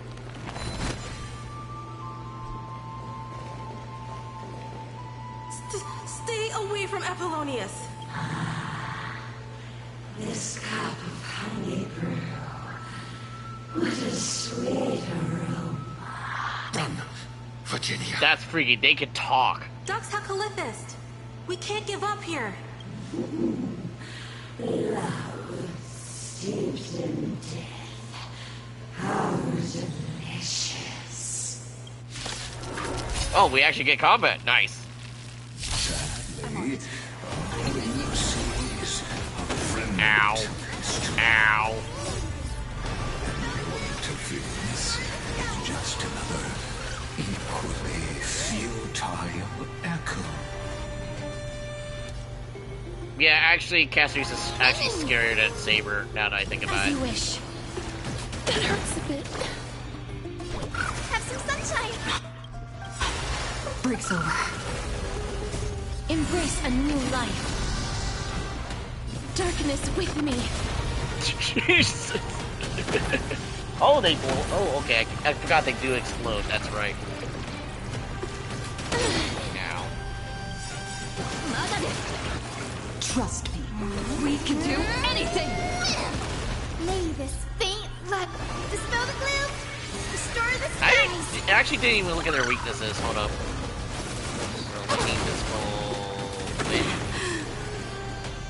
Fire. Okay, that's different.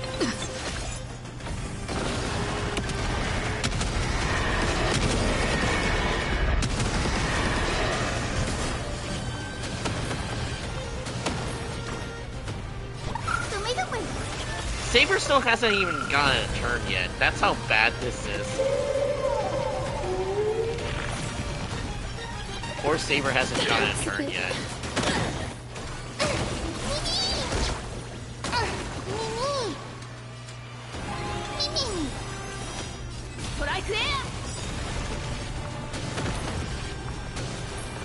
This is weird because casters are supposed to have the lower speed count than anyone. Look. Fire beats water. Technically, it can if it's hot enough, and it just turns into steam.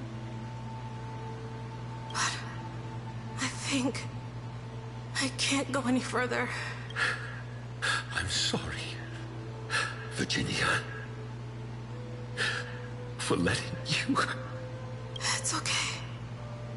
I'm glad to die by your side. Ah, such an ironic twist of fate. Shut the hell up! You're ruining the moment! Even as the foundation of the world crumbles, the heartless Imperator still made the same decision she did in the past 13 million cycles. During the first Flame Chase journey, the Flame Chase Legion stormed Styxia. Tens of thousands of sea sirens surged from the River of Souls, crashing toward the heroes like a tidal wave. The hell before you is the recreation of that very battle.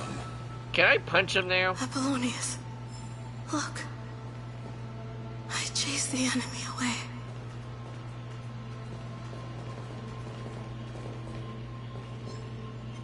Oh shit, nope, no, you don't see nothing! You saw nothing! Whoa, what the...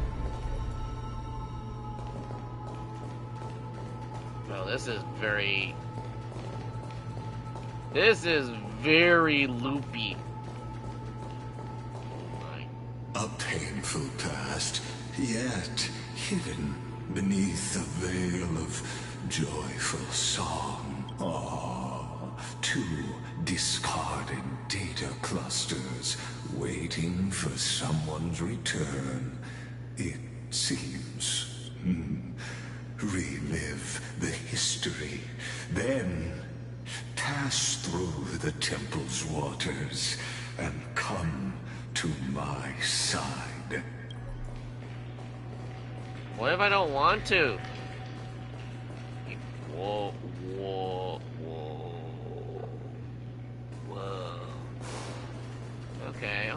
Okay.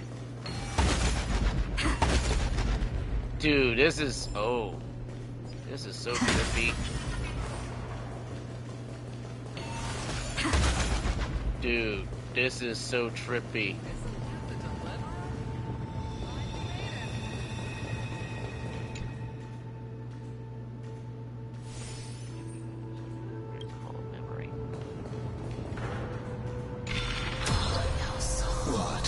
Wretched way to die. The Flame Chase army, devoured by warbling fish, never saw it coming. Look, the cruel Imperator and her Knight Commander, the pitiful Warden. What a perfectly matched duo of test subjects. Their hands drip with blood. Golden blood. Raise the bridge and cross the river of fate. This path of the prisoner is far from over. Imperator! Imperator! Did you see my gallant deeds, Imperator?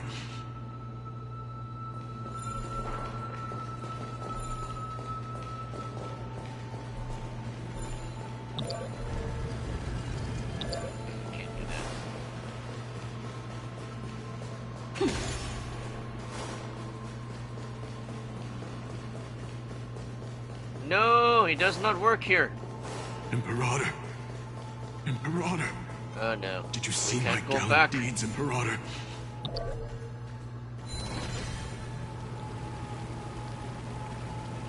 Ah, I see. Gotta use lily pads to cross. Oh, Imperator. A sovereign and the sword at her side. There are countless counterparts across the cosmos. Most of their stories end in tragedy.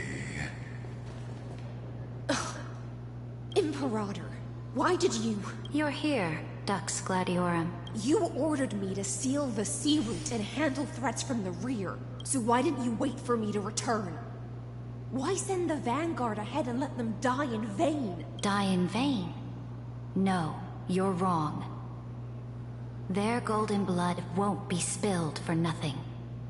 The other dukes have paved the road for me to become the god of law. The trial of law?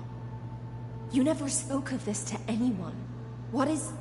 The one who wishes to bear law must purge this world of its curse, and offer the blood of the accursed as sacrifice. I pondered long on what Talantin meant by blood of the accursed.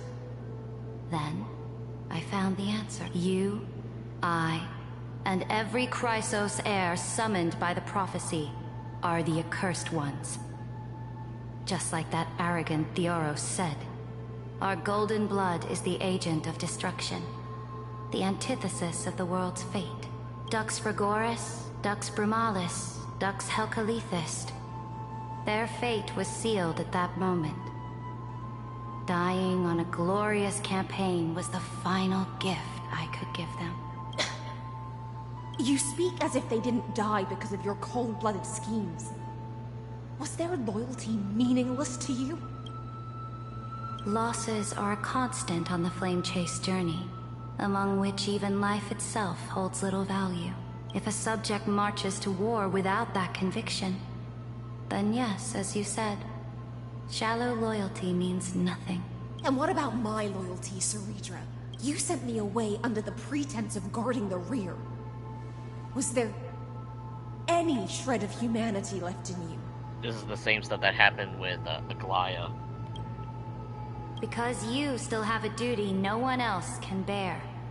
Only you can uphold Fagusa's divine authority. Except Aglaya didn't really do any of this. The choice is yours now. Cast off the chains of loyalty and drive those blades through my heart. Or stand with me and sever the ocean's last breath. If you no longer share my vision or believe in the new law I seek to weave for Amphorius, then go on and end me. The Imperator of Amphorius may be ruthless and cruel, but never a liar. When I say life itself holds little value, know this. I am ready to sacrifice everything for the ambition to conquer the Sea of Stars. Now you've seen it. The brutal Imperator was willing to spill the blood of 500 heroes to complete the trial of law. As for my poor warden, her suffering had only just begun.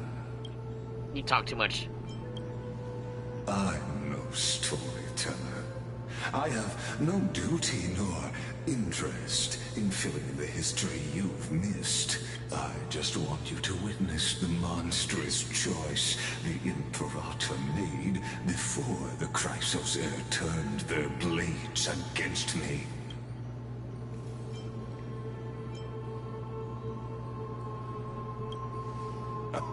You've always had a flair for lightening the mood, haven't you?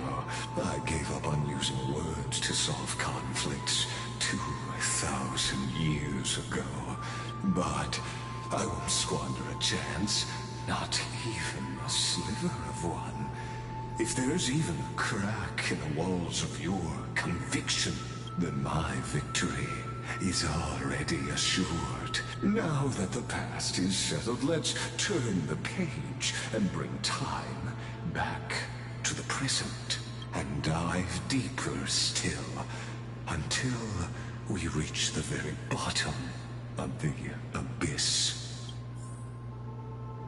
My dude needs to stop talking. Ugh. The fleet that rode the waves was dragged down into the deep. The flame-chasing nymphs were reduced to ash, and you, Deliverer, shall bear witness to this golden death.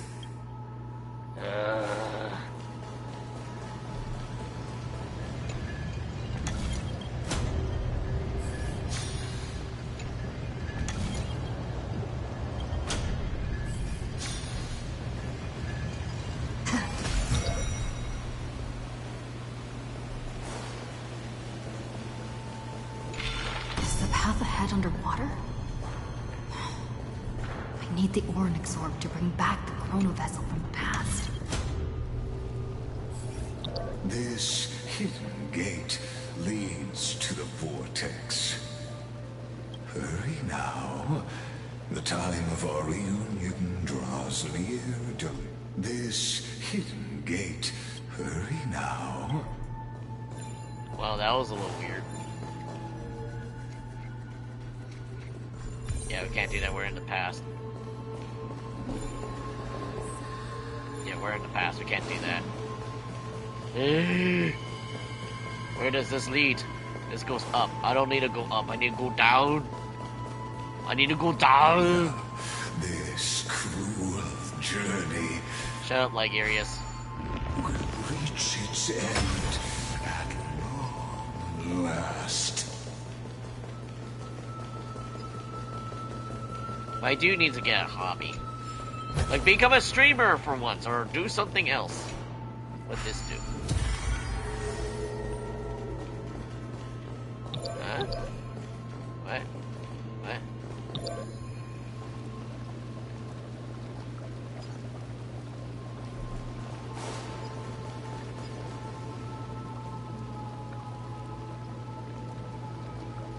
Back to shore. What? Oh, right, because we apparently can't. Future water world. We can't swim. We are not allowed to swim in the giant pool. Amidst the giant dust crisis.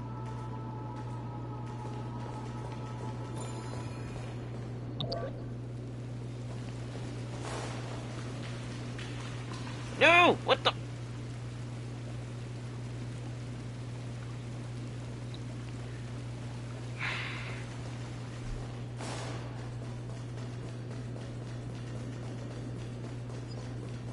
I want the treasure though, and then we can kick his ass.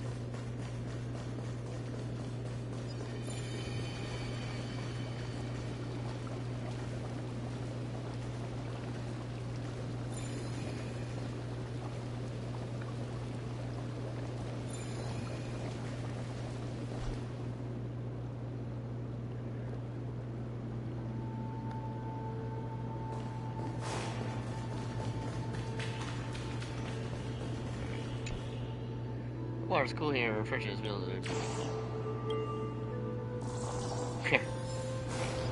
Where does door lead? Where does the door lead? Definitely not the right way we're going. Okay, I'm gonna remember this later. Yeah, I don't know why I wanted to use this as a thumbnail yet for this.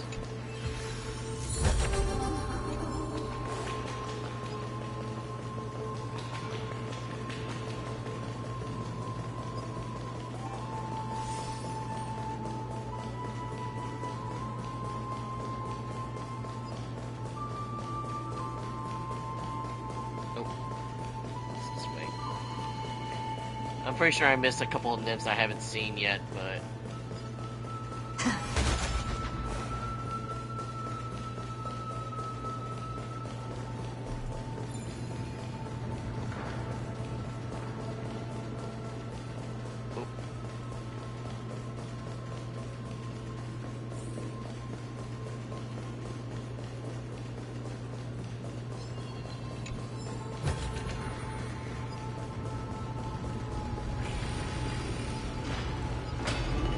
You've been silent a long while, Dux Gladiorum.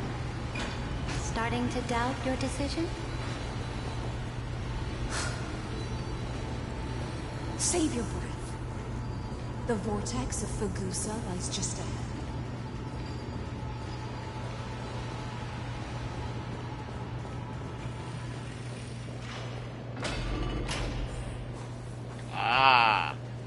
After the trial, there's nothing left between us. So you'll stop swimming toward the stars, Dux Gladiorum?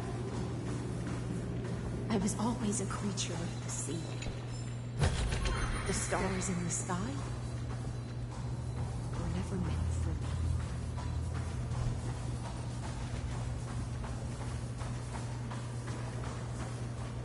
me. No. Look, a gravestone. But whose name does it bear?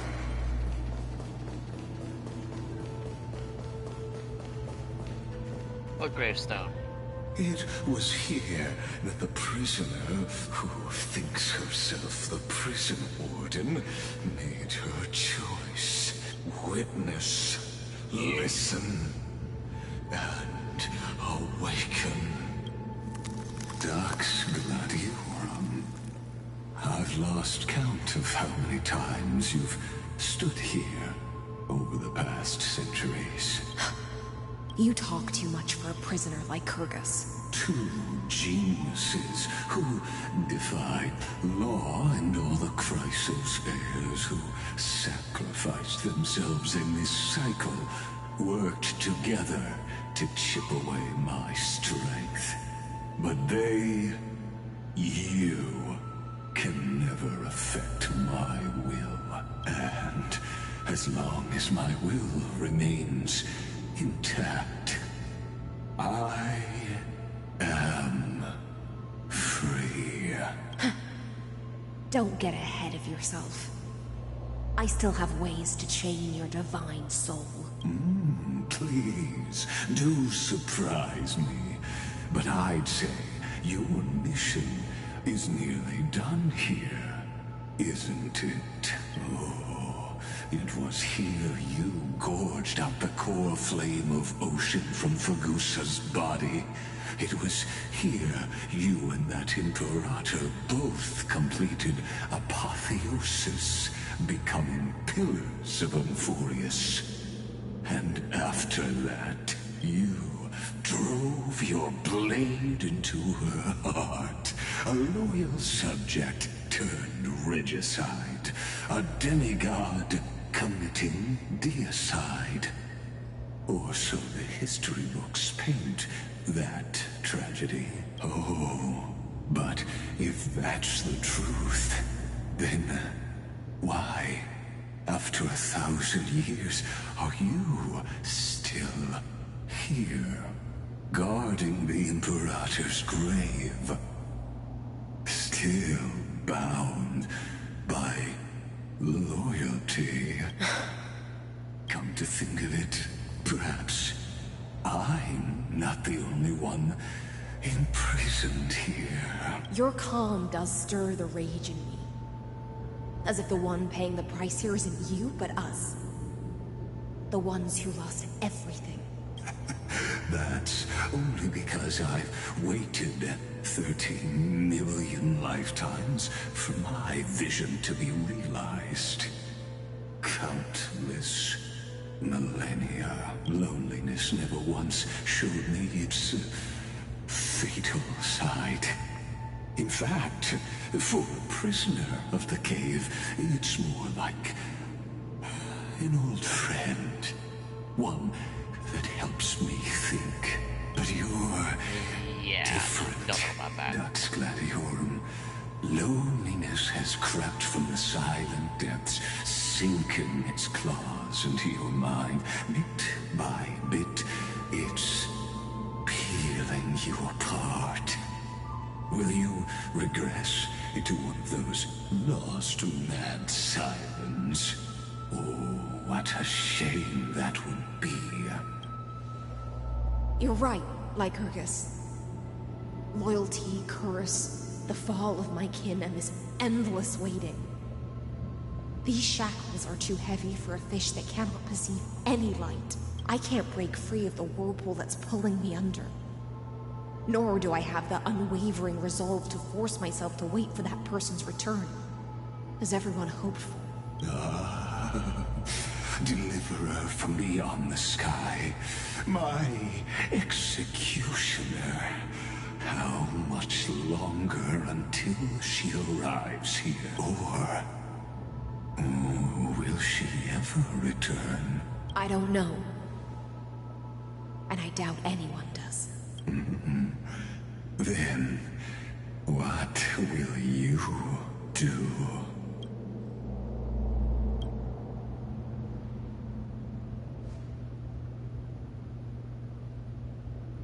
Ceredrin. This will be the last time I carry out your decree. Ever since you took me under your banner and made me the Dux Gladiorum, my music has belonged to others. Time and time again, I use the Siren's song to lure the unwary into illusions for your schemes and strategies. Now, let the Siren Electra sing for herself. Let me step into an endless dream of my own making. Oh, great ocean. I offer you the rest of my clarity and my freedom, in exchange for the strength to stand against the nihility and honor the sacrifices of the fallen heroes.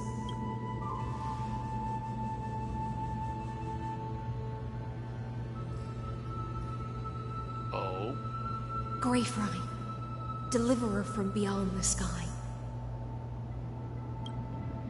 When you ride the current of time and find your way here, you'll hear my solo. It will guide you to the heart of this world. By then, I may still be lost in my self-wrought slumber, but I'll uphold my part of this long relay and guard the shackles that seal the Theoros. Do you still remember? To awaken someone from a siren's voice, you'll need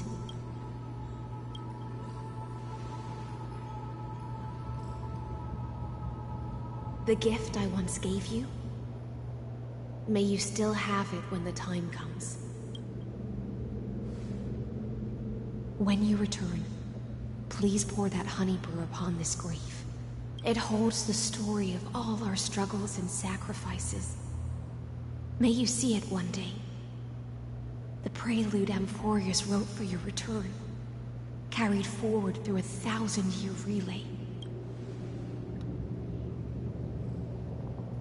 When your morning ends, I'll likely wake from my dream as well. Then, follow the trail of echoes and find me. They are really trying hard to make our girlfriend number 6 here. And together, we'll bring judgment upon the sinner who defiled the erudition. At long last, 33,550,336 cycles and 4,931 years later, Amphorius's final curtain is ready to fall. The shadows within the cave gave everything, yet all they did was mimic life outside its walls. A futile effort steeped in sorrow. Enough! They were no shadows. Oh, finally! Everything they did shattered the darkness of this cave, and unearthed the core flame of Trailblaze. And now, fuck yeah. That core flame, I'll light the dawn of Amphorius. Do you still choose the will of the paths as your answer in the end? I do not agree with that answer, but I respect your tribute to them.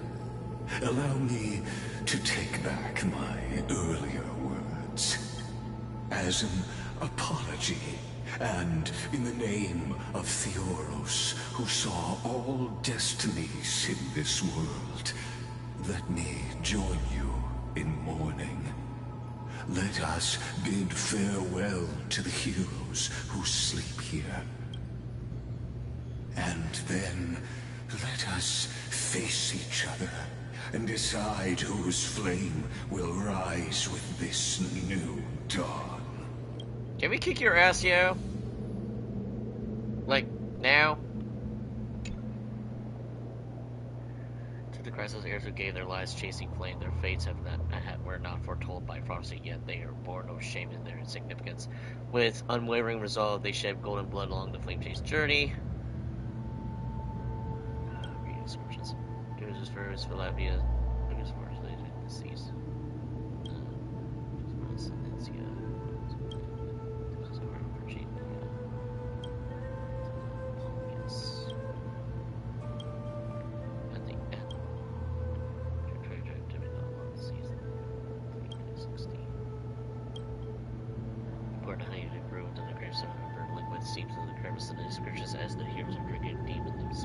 To Virginia, Apollonius, Seneca, Labienus, and Saritra.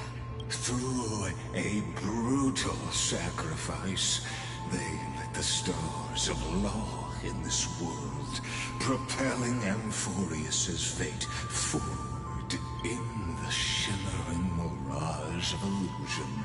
They entrusted their dreams to ride among the stars to the hill yet to come.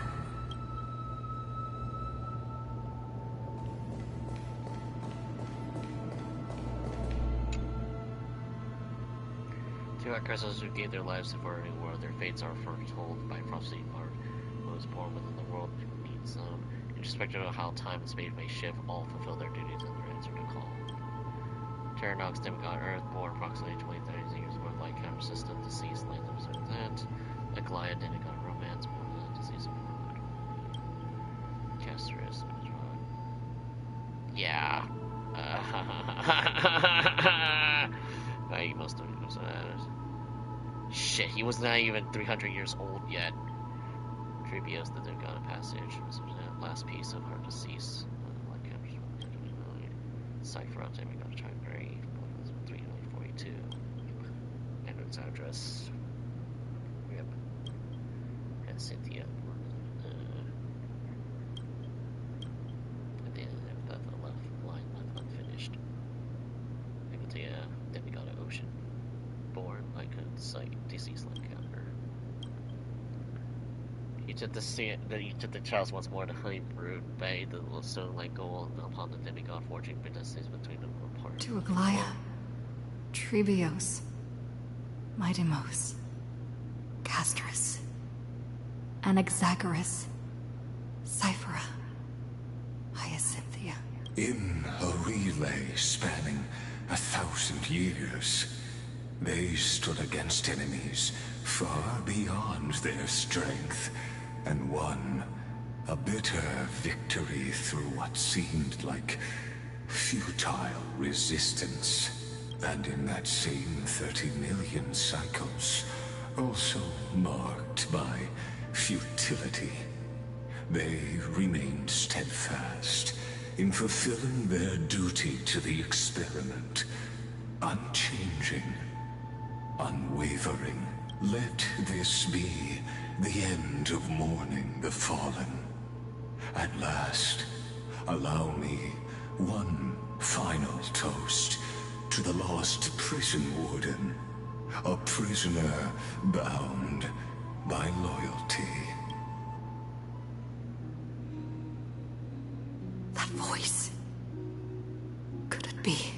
Bathed in the honeydew of Fagusa, she will awaken from her 1,000-year dream and sing the final song of her mission.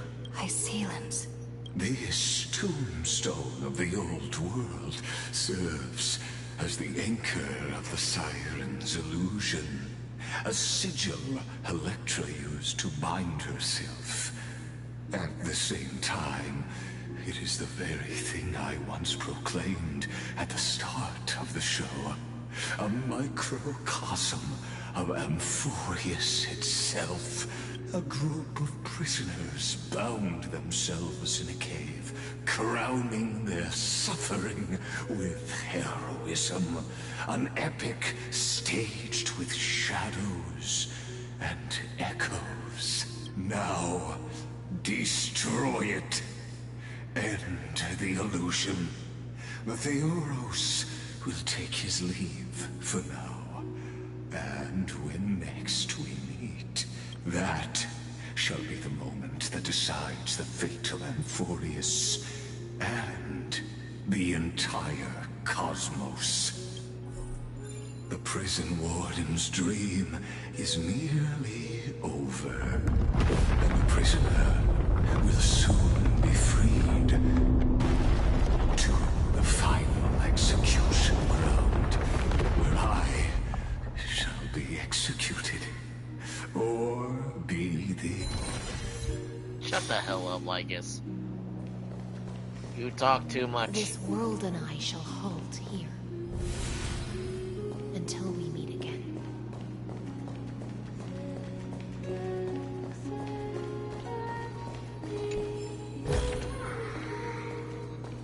Oh.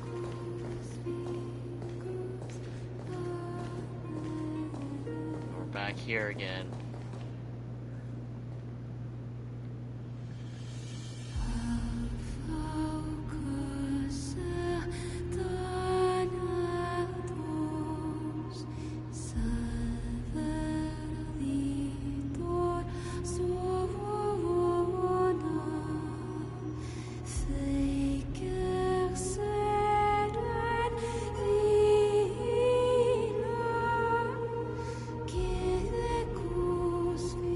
Last demigod.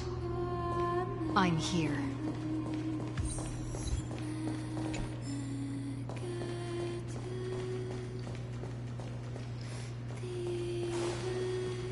Go forth for the hopes of humankind.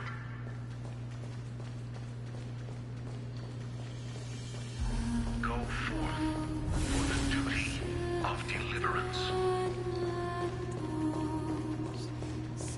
Go forth for the belief in flame chase.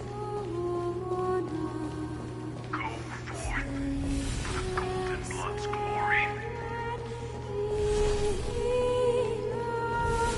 Dude, I have legitimate chills. Go forth.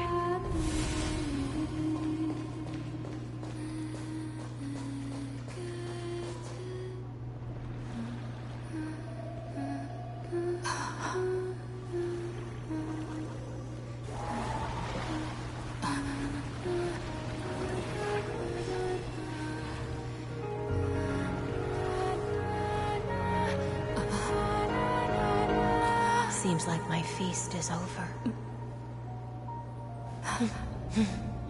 It's now your turn to perform. Oh, hi.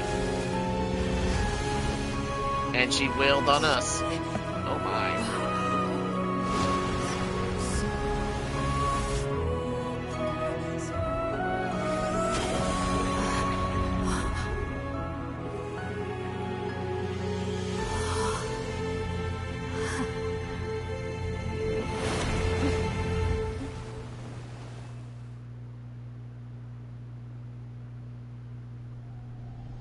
Little Grilfriend, please accept my thanks. I was the only one left after the world was destroyed, and I maintain this lonesome feast with my songs. I have prayed to that lightless sea for centuries, hoping it would reply to me. Yet the emptiness never answered. Thankfully, you arrived as promised, and everyone's wait was not in vain.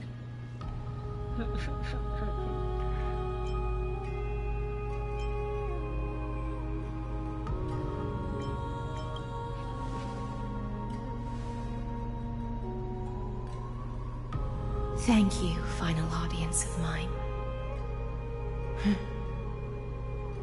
This is probably the last praise I'll ever hear in my life. Now, you and I will walk towards the end of this world. The heroes have waited for this moment for far too long. Let us use our blades to testify our resolve.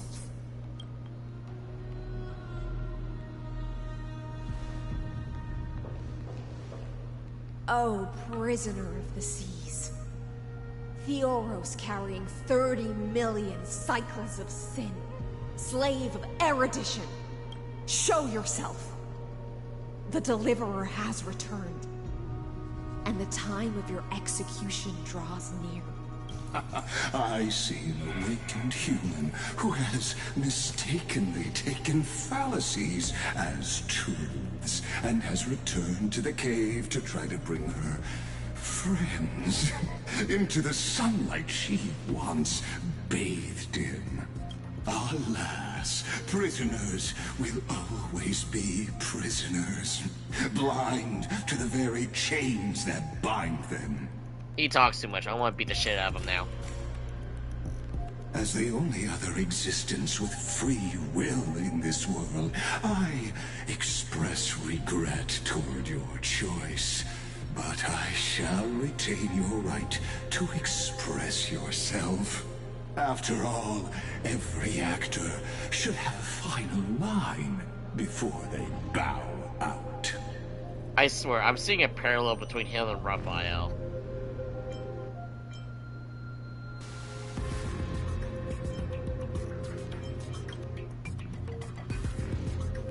Allow me to correct your statement. Constrain does not mean defeated. And for heroes like yourself, that nuance could make all the difference. My cognition resides in the exomyth. It is pointless to defeat my avatar, projected into the experiment. My body is the shadow cast on the wall by the fire, and my words are lingering echoes within the cave. How can a character in the play fight against the audience? Kaslana failed. The demigods' sacrifices were pointless. As for the two geniuses you placed such high hopes on, I ask of you, where are they now? After the Imperator was assassinated. Oh boy. Confusion and epiphany always go hand in hand. That's particularly true for geniuses. You must be very confused about why you could not gain a straightforward victory in a world constructed by an ordinary Intellitron. An ordinary Intellitron? Cut the pretense, Senior Society member. We've torn off your meticulous mask and figured out Amphorius' true form. It's part of the primordial prototype machine, the first scepter ever created.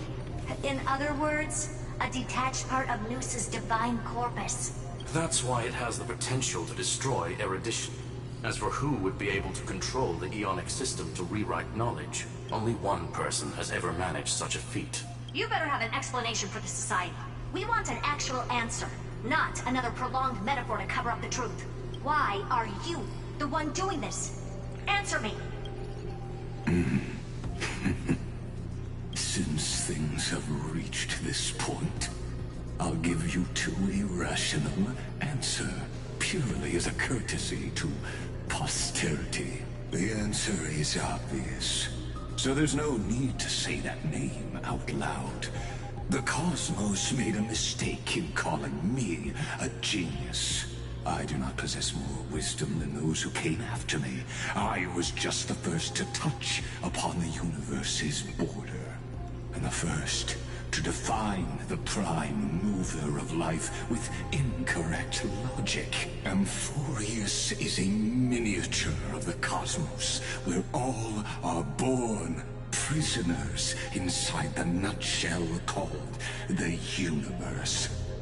Like the madman who returned to the cave and preached about the daylight to his fellow prisoners, my greatest sorrow is that I led my peers down a road that plunges into the abyss, from which there is no return.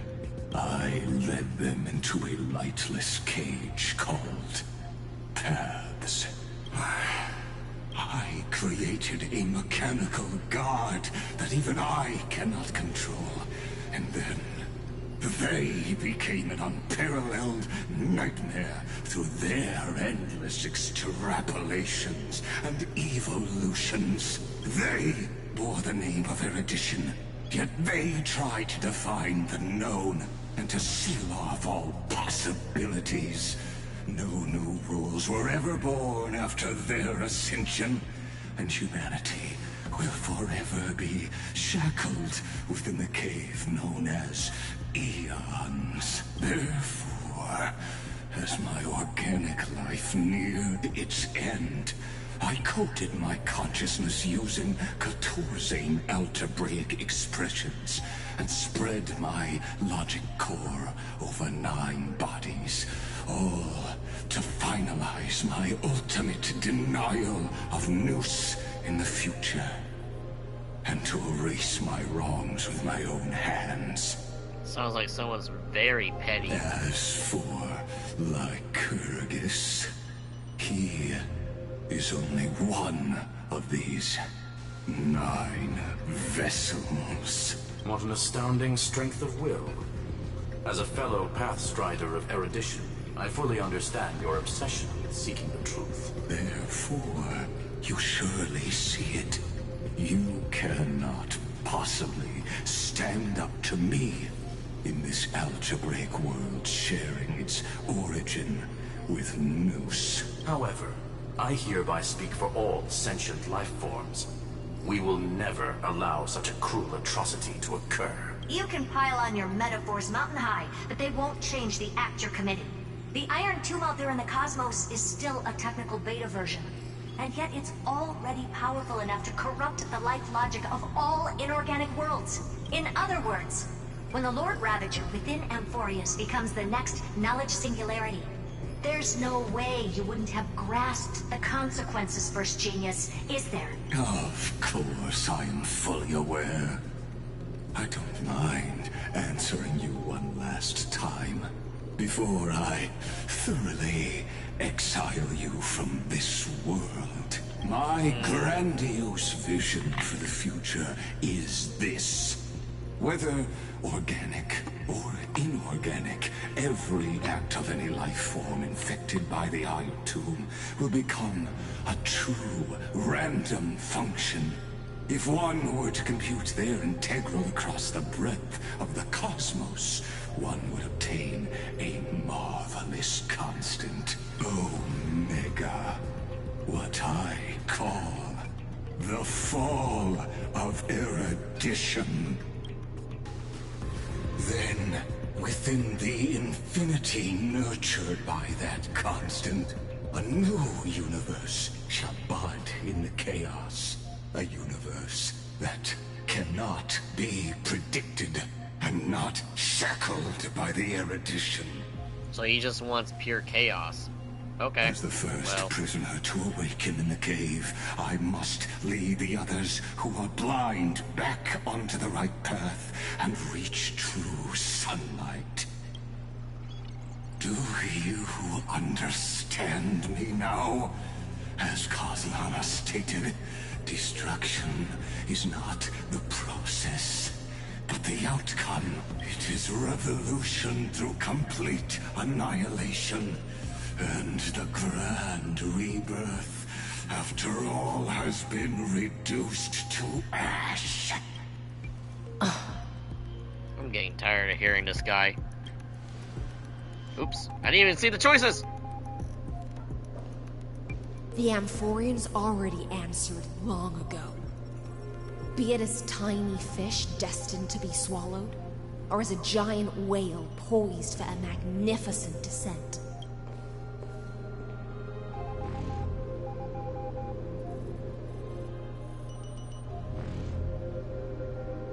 We will all fight against fate till our last breath.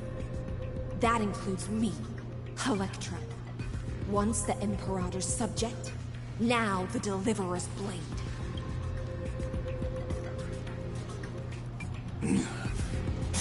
Oh, such noble chivalry.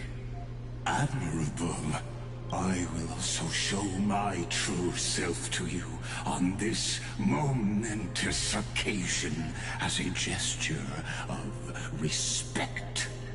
And provide an insignificant academic suggestion.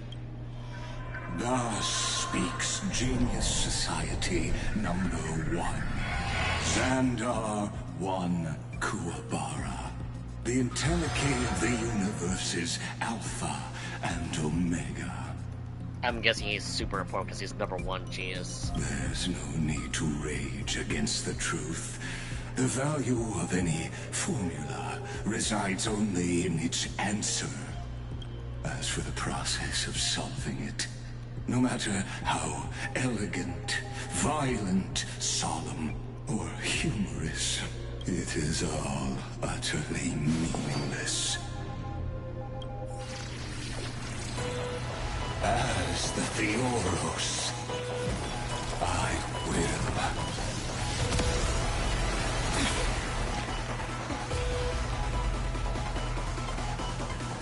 personally participate in performing this world's end. Oh shit. Remember this.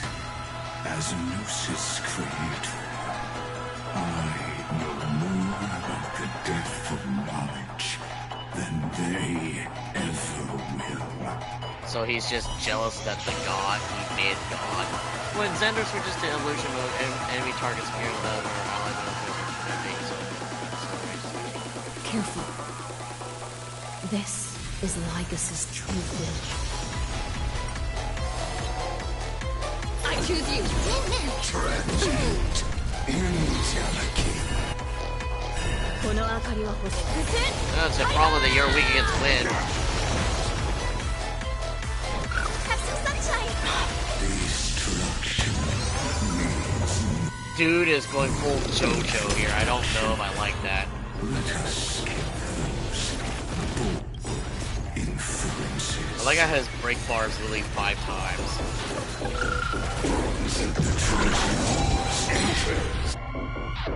And autonomy state will activate ultimate power. Using an ultimate during this effect will cost massive HP. Is this the black tie? Indeed. Oh, sorry. I prefer to call it a method of argument. A method of argument. Right. Return to dust.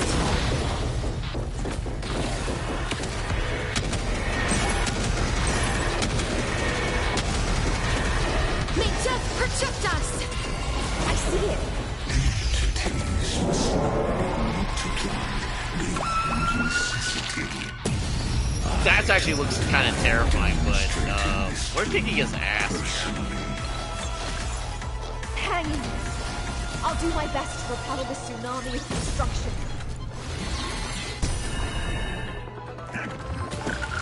Ow. I'm on it. Many. Die with a rainbow bridge. So may the wind. It's over. As you wish. Embrace a new life. Critique of, wait, what was that critique of practical? Darkness with me.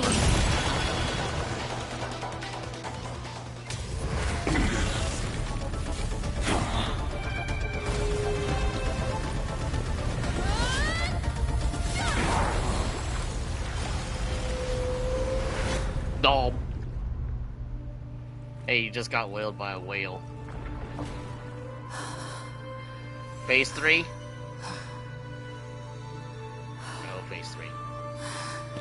was way too easy. I don't like that.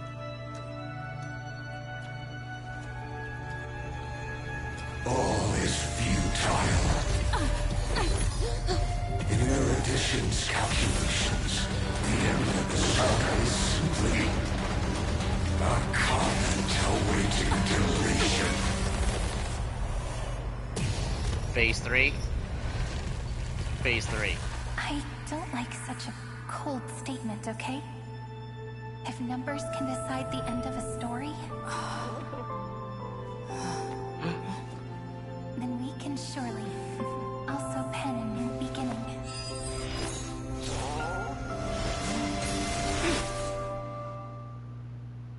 Fuck your numbers! We fight numbers with letters! After the beast. Screwy, what do you think? If your hypothesis of Lygrus' identity is true, then even if we remove the restrictions of the Ultimate Protocol, the chances of us defeating him in a head-on battle will still remain lower than the acceptable threshold. Therefore, victory will still hinge upon Miss Trailblazer and Miss Cyrene. Go on. Maybe we're thinking about the same thing. Lygrus' cognition resides in the exo-myth. He is both an instigator within the experiment and the observer outside of it. Logic. His inspiration circuit can simultaneously process the different time flows in and out of that world. That's where things get tricky. He simultaneously exists in two different timelines, where the internal clocks are wildly different. That old Intellitron's neurons have completely gotten used to that over this prolonged experiment. And that's why he holds home field advantage. You and I should be able to manage that too, if given more time. Unfortunately, there's no if, and we don't have more time. That's why we need to change our way of thinking and turn his advantage into a weakness. The key lies in memories, right? Oh? You caught on quick. You've already mentioned my friend and I, so it's an easy connection to make, no? My intuition has always been very on point. Good. Then I'll cut to the chase. Since his thinking speed far exceeds that of normal people within Amphorius, we are going to externally plant a memory into his inspiration circuit. Then, command it to loop endlessly until he gives in. Even the most flexible and sturdy inspiration circuit cannot withstand the traffic of a full-on information flood. When the amount of information exceeds his cognition filter's capacities, he will have no choice but to focus on processing this memory. That's when the parallel processing advantage he gained via Amphorius will completely destroy him. An image from a person's memory played in real time might only be a second for us. But for him in Amphorian time, it could be millions, or even billions of calculations. He won't be able to do anything but watch as he's locked into this prison forged by memories. Ah, see. Then we can entrap him in the same kind of cycle as the heroes were in, and get him to experience loneliness and pain in that endless recurrence. It's my greatest honor to be on the same page as the geniuses. That little one is still in that old Intellitron's hands, and won't be able to respond to us anytime soon. But I don't think she'd refuse. So it's up to you to figure out how to execute this plan. I'm not sure how this happened, but I knew it as soon as I saw you. You are currently a mimetic entity of the Remembrance. Yes. I seem to be something you folks beyond the sky call a memo sprite. But that's fine by me. It suits me perfectly. I can serve as the vessel of memories, and do my part for the final battle. But before that, we have to tell you. The path characteristic you exhibit is very special. There's no way you're just a simple memo sprite. However, I'm sure about one thing. You are a mimetic entity born in Amphorius. Yet you only awakened with the little one's arrival, and only matured as she embarked on the path of remembrance. That means your existence is completely attached to her memories. If there ever comes a day when she forgets about you for even a few seconds, or loses her last connection with Amphorius, then you must be prepared for the worst. You will disappear in the memory zone, utterly gone, without even a single line of data to remember you by. But that's already happened, hasn't it? No wonder I've always had a weird hunch. But that also means I was right in thinking, as long as my friend and I are together, we can do anything. Aww. Oh. What?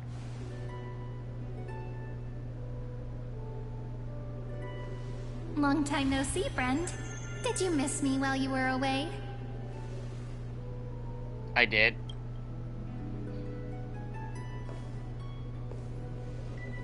Why must gacha games be so sad?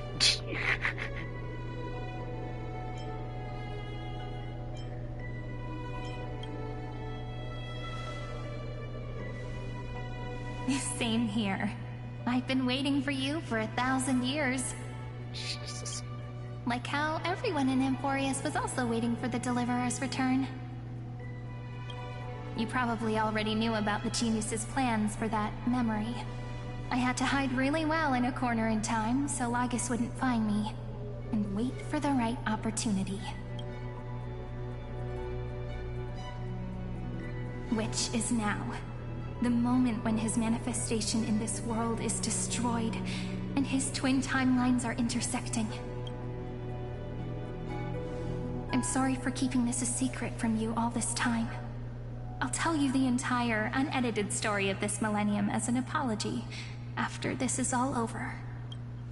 But for now, let's join hands and complete the final step with the power of the remembrance.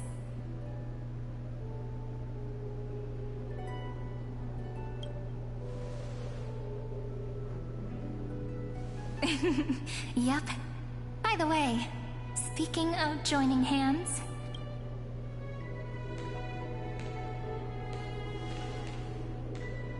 Can I please do something before we go on stage? Oh, what? Remember the joke we made back at the Grove? Look! Aren't my hands pretty now? What a fascinating feeling. Like countless memories all swelling up at once. What about you? What did you feel when we touched each other? Really? That makes me really happy.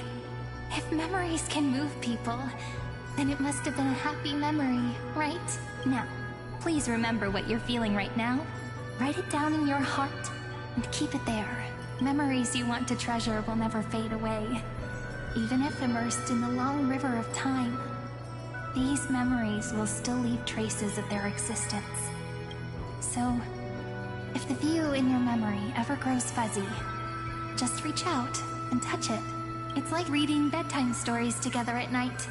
It wipes away the chill of passing time, sharpens the outline of memory, and restores its power to nourish the spirit. Now, I'll carry this power with me, and for a little while, I must part from you. As I step into the long cycles of this world, give me your blessings, friend. Then...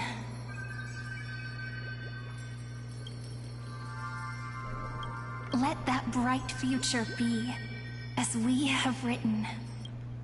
Then, I'll leave it to you.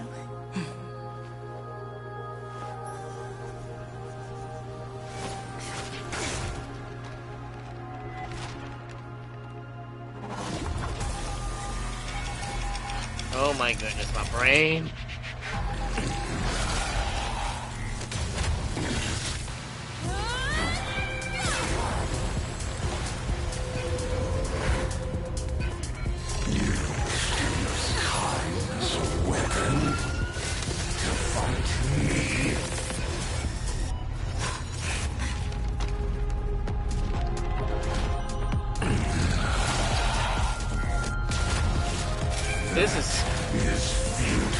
This is trippy, but my existence supersedes Amphorius' cycles. We only have so many pages in that book, man. That's what I'm afraid of.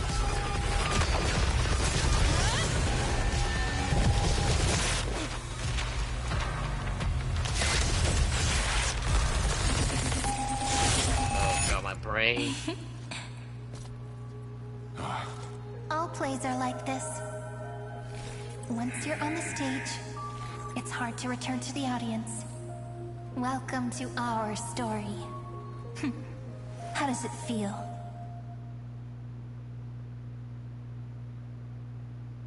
This is so trippy. Even the authority of time cannot command the entire scepter, nor can it plunge the Amphorian extrapolation into a loop.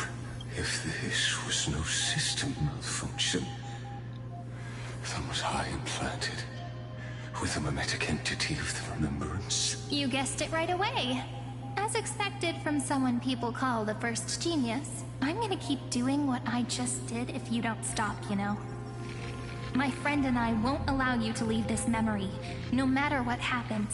Which means you are now trapped, Lord Xandar. An elegant idea, and an exquisite execution. Regrettably, it is you who are restrained by time, not me. Know that patience is my greatest weapon. Waiting and victory are the same for me. You will crumble before I do in this moment stretched out to an eternity, just like Kazlana will. Yet all I need to do is to wait, as yet another futile bug falls down the cliff and into the bottomless abyss. Now I'm a pink bug? My looks are seriously changing all the time. But you're not wrong. We're definitely not gonna solve the problem if we just put you in another prison. So that's why we never wanted to do that in the first place. I shall answer your confusion purely out of my respect for those who came before me. Have you heard of the synesthesia dreamscape in the Asdana system? Interestingly, that place once had a prison too. Life forms living in that environment, abundant with memoria, have a chance to connect their perceptions with each other's. Even across great spatial divides, they're able to detect shifts in one another's states. I call this phenomenon memory zone entanglement. In Asdana, people made use of that phenomenon to build a nation within a dream. After adding in the catalysts of harmony and remembrance, that is. Is that how you walked into my prison cell? Using those same principles? I would much rather call this location our negotiation table, Lord Xandar. Nonetheless, your hypothesis is correct. We happen to have an ally skilled in tuning, while the Trailblazer and Miss Cyrene both have an astonishing amount of resolve, which I'm sure you can testify to. I am also sure that with the support of such a resolute memo sprite, our conversation can last for a long, long time. I'm the best at listening to stories, you know? I'll leave the exciting clash of the erudition to you two geniuses. A brainstorm? I like it. And it's 2 against 1? Well, I like it even more. Let's talk, Xandar. Take a guess. How much do you reckon we can dig out of your brain before the next second? And how many ways can we find to deal with you? Besides, in your current predicament, there's no way you can take our trump card away. Go, little one. Go. Overturn the Era Nova. Lygrus disappeared? It seems you had conducted a secret hunt in the depths that even I cannot reach. In that case, go. Swim onward and give this campaign a fitting end. I shall send you off with my song, Grilfriend. May this song penetrate time and become the prelude to the new world.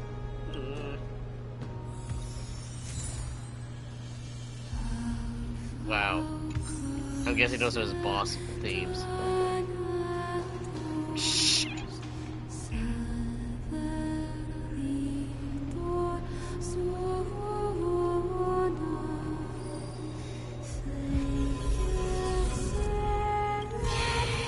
Objective complete. Alright, I need to turn off the lights and start again. Oh, wait!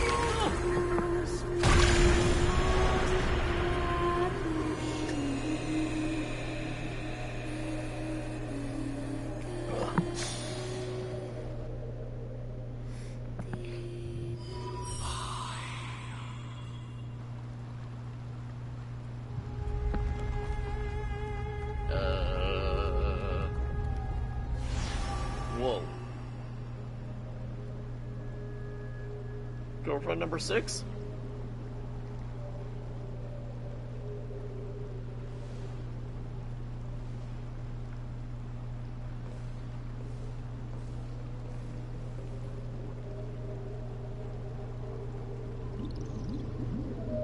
Dux Gladiorum, you have completed your duty.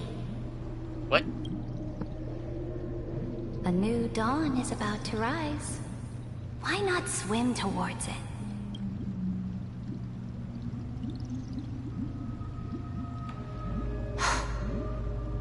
You died long ago, Imperator. Depart from my mind. But your duty towards the Imperator did not die with me. That duty will bind you no more. You will be able to hold for yourself one grandiose feast after another in the endless days to come.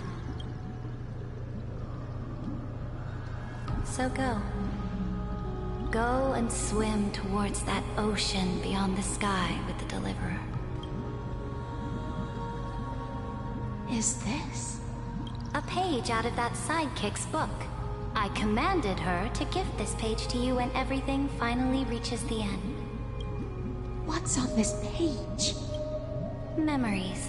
Lifelike memories. That sidekick found me after the bloody feast 1,000 years ago and showed me her diary. I saw within that notebook.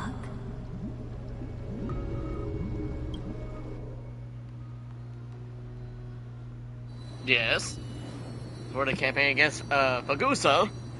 So many twists and turns. Is this that Deliverer's experience?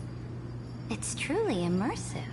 People beyond the sky apparently utilize this power to seal past scenery into crystals they call light cones. But I only know so much about the remembrance, so I can't completely replicate the past. But I'll do my best to talk about the missing parts. I'm all ears. Go on then. Do your best. But if your chatter gets too boring, or if I deem it offensive, then law will become forever beyond your reach. Got it. I'm sure you'll find this to your liking. After all, it's human nature to want to embark on a journey into the unknown. Oh wow, we get to play as her, play around with her. What brightly colored annals. The journey of the Deliverer's conquest. Let me partake in it. Oh yeah, this is the first time we're finding the fucking edgelord himself. Is this a fortress in the sky? This is the first step of my friend's journey among the starry seas. This place is called the Herta Space Station. Just think of it as a supersized grove of Epiphany. Oh, so it's the territory of that witch. She and another Antikytheran lent me a helping hand back at the banquet. Look, over there. Looks like she's talking to Madame Herta in this memory. Let's go listen to what she thinks about this world. All constructed by eons and paths. Are you telling me that woman is Herta? She seems shorter than I remember. Pretty nice space station, huh? But just wait. After a couple more stops on the Astral Express, you'll see sights that'll make this place look ordinary. Oh, the cosmos is so vast that the unknowns far outnumber the knowns. But none of them will end up being anything amazing. The farther you go, the more you'll understand what I mean. So do your best with the nameless. Break a leg! And remember to send an update or two to Asta when you've got some downtime. She certainly shares my way of thinking. Only that instead of a conquest through blood and fire, they chose a gentler path. People call Madame Herta and Mr. Screwlum geniuses. Apparently, only the smartest people in the cosmos can receive the blessings of Nous, Amphorius' true creator. Do you mean that even individuals of such nobility are merely subordinates to a god? On the contrary. After all, it was the very first of them who created the god. But I don't really know all the details about that. You might be able to ask Madame Herta herself when you get the chance. Let's go check out some other worlds next, shall we? Oh dear. This next stop on the journey, has a lot of similarities to Amphorius. Belobog? A snow-covered land? Interesting. This star is named Eurillo 6. That name sounds so cold. Belobog sounds better. The girl we see here holds a similar station to you, Imperator. She's the supreme guardian of this world.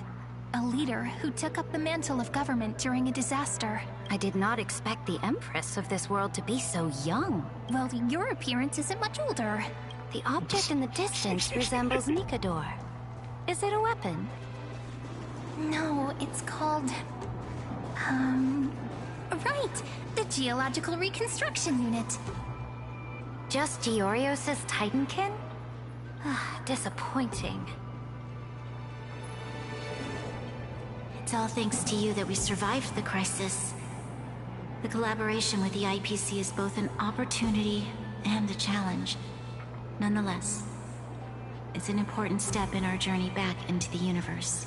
This world was sealed beneath its sky just like Amphorius was, and they only managed to reconnect with the stars when the Nameless arrived. That IPC she spoke of, is it a more powerful organization? Yes.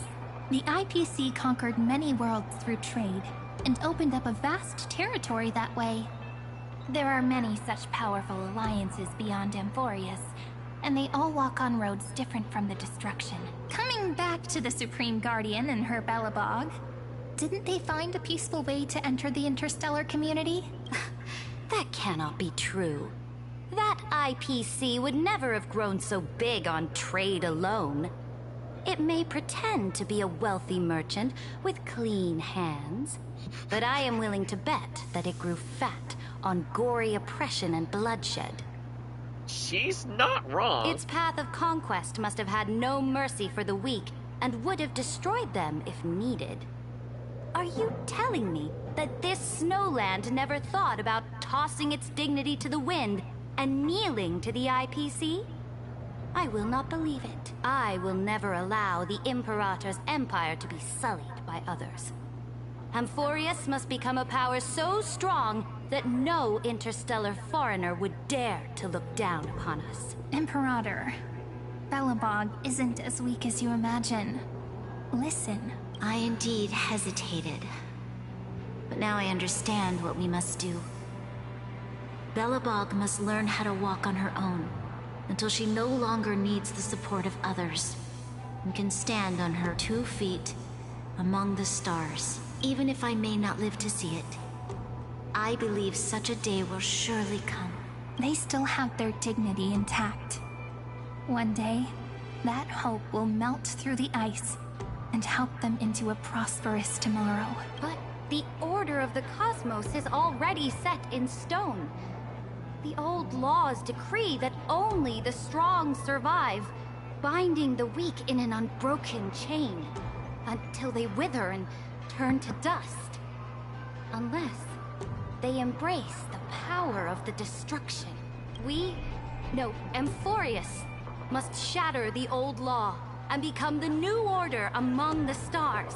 Speaking of the order, another one of my friend's companions may be able to enlighten you further on that. Let's go to the next page. Mr. Sunday? This next world is a nation of dreams. The first time I heard about that place, I didn't even know what to think. Mr. Sunday? Such opulence does indeed evoke astonishment. This world is called Penacony, an eternal city built upon a land of dreams. It's also my friend's previous stop, where they went through a risky but exciting adventure. Tell me about it then. That man standing afar has wings on his head. I am truly curious. Mr. Sunday! I wish to gaze upon the views of the Reverie Hotel one more time. I'll be just a traveler when I come back here again. And perhaps, through a traveler's eyes, even the things I once knew so well will feel strangely different. Penacony is a land of the harmony, where all dreams and hopes merge and combine. It believes in unrestrained freedom, and that's how it lost itself in shallow delights.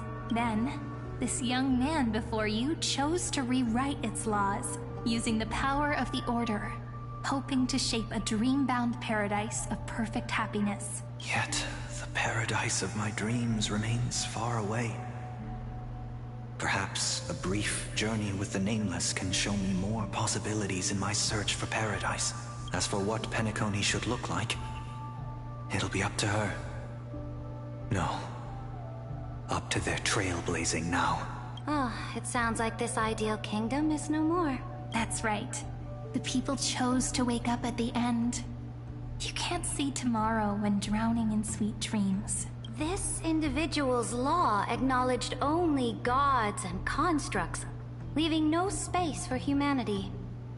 And yet, the fact that he could accept defeat and resume his journey shows a rare self-awareness and clarity of mind. You are also very self-aware, Imperator. Then you must know that the world promised by the destruction also has no place for humanity. I am indeed very aware of Lycurgus's honeyed words of deceit. I have seen enough. Take me back.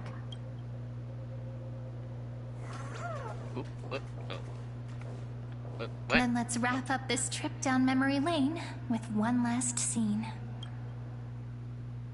This absolute wonder. Isn't it pretty? That's our Amphorius. Our world flows and meanders in this endless band of light. Though we were born from the designs of the gods and are not yet truly alive, the Chrysos heirs of Amphorius still chose to stand against fate and carved a legend no different from that of humankind. Will you really renounce the heroes in this world's previous 30 million cycles, Imperator? Including even yourself. Will you bow to brutal destiny and allow that puppet master named the destruction to have their wish? I know what you want to do, sidekick. You want to use that deliverer's memories to influence me and tilt the scales of law toward her and the two geniuses. You really saw right through me, Imperator. How can one rule an empire if one is incapable of understanding people's minds? I have decided on Law's final destination. However, before I move my next chess piece, before we go on, tell me this, sidekick. Throughout her trailblaze, was there ever a memory of the ocean? The ocean. My cradle. My home. You shall complete your conquest in the ocean at the boundaries of this world, and eternally slumber in the sound of tides. You shall eternally slumber in the sound of tides, and complete your conquest in the ocean at the boundaries of this world. Our prophecies aligned as flawlessly as a sea snake circling upon itself. An elegant loop, like a joyful hymn, like the circulating ocean current, like our two fates, like Amphorius itself. Man. At the end of the campaign against Pagosa. Okay. The trial is over. So tell me, who will own the divine authority of law? I won't give it to anyone. What? I am the law. Why should I give my imperial crown to any other? Both the Deliverer and the Theoros came from beyond the sky. They have no right to interfere with the lands I conquered with my own two hands. The law of Amphorius shall be determined by Amphorius's master. What exactly did you see in the trial? Everything. I saw everything regarding the rules of this world's operation. I saw the laws of extrapolation that Theoros spoke of. I saw the ultimate protocol. As long as I offer a sacrifice of equal weight, I can rewrite the laws of this world according to my will. I can turn good into evil. ugliness into beauty, and weakness into strength. Fate gave me a very fair deal. One rule change for the life of one demigod. What are you planning to do? You can't guess. We can conquer the stars without relying on any power from beyond the sky. We just need to make some reasonable sacrifices. Your ambitions have already made so many people give up their lives for the law. And you're still not done? I am determined for Amphorius to stand on her own 2 feet among the stars. You are beyond reason. You think such a simple and hypocritical statement can justify your atrocities. There's no new without destroying the old. That's what you consider an atrocity? Ironic, for that is also the unchanging law of Amphorius's revolutions. Ever since the Flame Chase prophecy resounded in the distance, fate has decreed for the Chrysos heirs to ignite our blood and illuminate this dark age. People would still be puppets of the old dynasty if it weren't for my conquests. But your world doesn't seem to be any different from your predecessors. Bloodshed, tyranny, oppression. You're making the same mistakes they did. Go and see everything for yourself. Go to any library I've built. Go listen to the rumors on every street corner. Go and witness how the Imperator crushed the old laws and forged new ones. Go and see what my conquests brought to this world. I cleansed the Chrysos War's filth, and mended all the conflicts left by the Era Bellica. I restored Akima's might and allowed mortals and Chrysos heirs to face each other as equals in the Council. I punished all sins and rewarded all achievements. I smashed Talantin's shackles, united humankind to save themselves, and started the Flame Chase era. That's what the Imperator has done in her glorious life. She's not wrong. So now, hearken to my final words. History will eventually forget Cyritra. But it will never forget the Imperator's people or the Flame Chase era she began. Final words.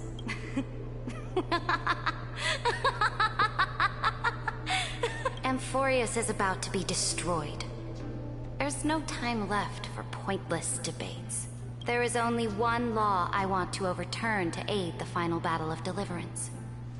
So I will only offer the life of one demigod. In the name of the Imperator, I command you one last time, Electra. Either sacrifice yourself for conquest, or pierce this tyrant's chest with your sword. Thus, the Imperator concluded her final speech. At the end of her life, at the last moment before she stepped onto the altar, she gave her most loyal subject the choice to decide fate, just as she promised her compatriots before her very first campaign. My blood flows in you now. Heroic compatriots, follow me, and we'll seize fate's reins! The Imperator fell. Some say that the Dux Gladiorum turned traitor and killed her liege. Some say that she imprisoned the tyrant in a shallow pond of water, then left. Which meant the Imperator had to kill herself to rewrite the law. There are countless stories about her death. All we can be sure of is when the knight left the vortex, the Imperator was still mumbling about their past conquests together, the beginning and the end of her existence. Imperator, wait! How could someone of your status come to the front lines? Let me be the flag bearer! The troops defending the pass to the west of the Grove, have they surrendered? They ran as quickly as they could when they heard your name. The Golden Cocoon Pass is now in the First Legion's hands. Good. What about the Delosian militia? The 3rd Legion set fire to the mountains and flattened everything west of the basin. They just need a few more days. That is enough. We cannot afford to miss an opportunity for victory. Lastly, how many Laydonian cannons are left? They are no more. The 2nd and 4th Legions have destroyed them all. Very good. They now have no way out, no reinforcements, and no artillery support. We will be able to liberate the Grove of Epiphany in the blink of an eye. We will launch the final charge 1 quint after the curtain fall hour tomorrow. Remember, as long as the Alliance's flag still flies on my shoulders, you must keep moving forward. Take no prisoners among the enemy's soldiers. All sages who resist are to be captured and tried according to martial law. And do not destroy any books. Now go! Notify the entire army. Understood. Those who are resolved to die, we salute you. Reporting in. The Mountain Dwellers are resisting fiercely, and the legendary Mountain Breaker has personally engaged in battle. Their formations are nigh impenetrable. Then cease our frontal assault. Send scouts to all legions and tell them to retreat into the Tritos Plains before the parting hour. What? Are you planning to surrender? It's a strategic change of plans. The seismic walking dragon is enough for that battlefield. Walking dragon? You mean that stupid beast, Terravox? What can they even do? Stupid? No. They are the wisest of all of Giorio's creations. Only they can perceive the currents of time. Let them deal with their earthly brethren. We will advance and take the lead in defeating what remains of our enemy. I will deliver the most fiery retribution for the humiliation they dealt us, and crown myself with a god-slaying wreath. Understood. I'll see to it. Those who are resolved to die, we salute you. The Temple of the Three Fates sent a letter, Imperator. They refused to surrender, and said this letter is their last warning to us. Tell the commanding officers not to launch any attacks unless they receive the Imperator's handwritten approval. Disobedience will be punished by death. What are you doing? The priests of the Three Fates aren't soldiers, but politicians. Do not mistakenly believe they don't have a plan. These dying pests will wring out every idea from their brains, all for short-sighted gain. They are much shrewder than we are. I am inferior to them in that regard. They also have the prophecy to wield as a weapon, something I am not blessed with. Launching an unplanned attack will only disadvantage us, as all of Emphorius will judge our actions. Which means I will be heading to the battlefield myself, just as I have always done. This time, however, I will go alone. I will conduct secret negotiations to ensure fate is on our side. Understood. The legions will make their preparations. Those who are resolved to die, we salute you. Why are we not allowed to march out with the army, Imperator? This will be a long voyage with no return. Those of you who bear the prophecy cannot come with me. Why are you personally leading this battle if it's doomed to fail? The Flame Chase journey cannot be without a leader. That is correct. The Empire will be without a head when the Imperator falls. But remember, as long as you seize the right opportunities, even a chaotic game will remain winnable. My departure will create a long staircase for you. You will understand what I mean when news of my death reaches your ears. Saridra, is our journey about to be over? Destroy the old laws and forge new ones. My conquest has reached its limits within the borders of Amphorius. Since the prophecy already decreed that the Imperator would never conquer the stars as she wished, I will bow out here and try no more. More Chrysos heirs bearing divine authority will be born, and many more heroes will arise. Will they demand peace or war? Will they resist tyranny or become the next Imperator? I do not care. The children of the future will decide for themselves. Do not mourn for me. Anyone can kill the Imperator. But the only one who can truly destroy her is Saridra. At the end, I faithfully recorded the most important battles in the Imperator's life. Her conquest was about to be completed at this point in the story. However, for some reason, a memory suddenly entered my mind just as I was about to put down my pen.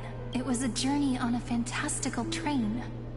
I had the honor of having a heart-to-heart conversation with the Imperator under the stars. And I asked her this question at the end of that discussion. How do you want history to remember you? As a hero who gave up her life for the flame chase? Or as a tyrant? She answered so quickly, as if she had made up her mind long ago. I would rather be forgotten than be defined.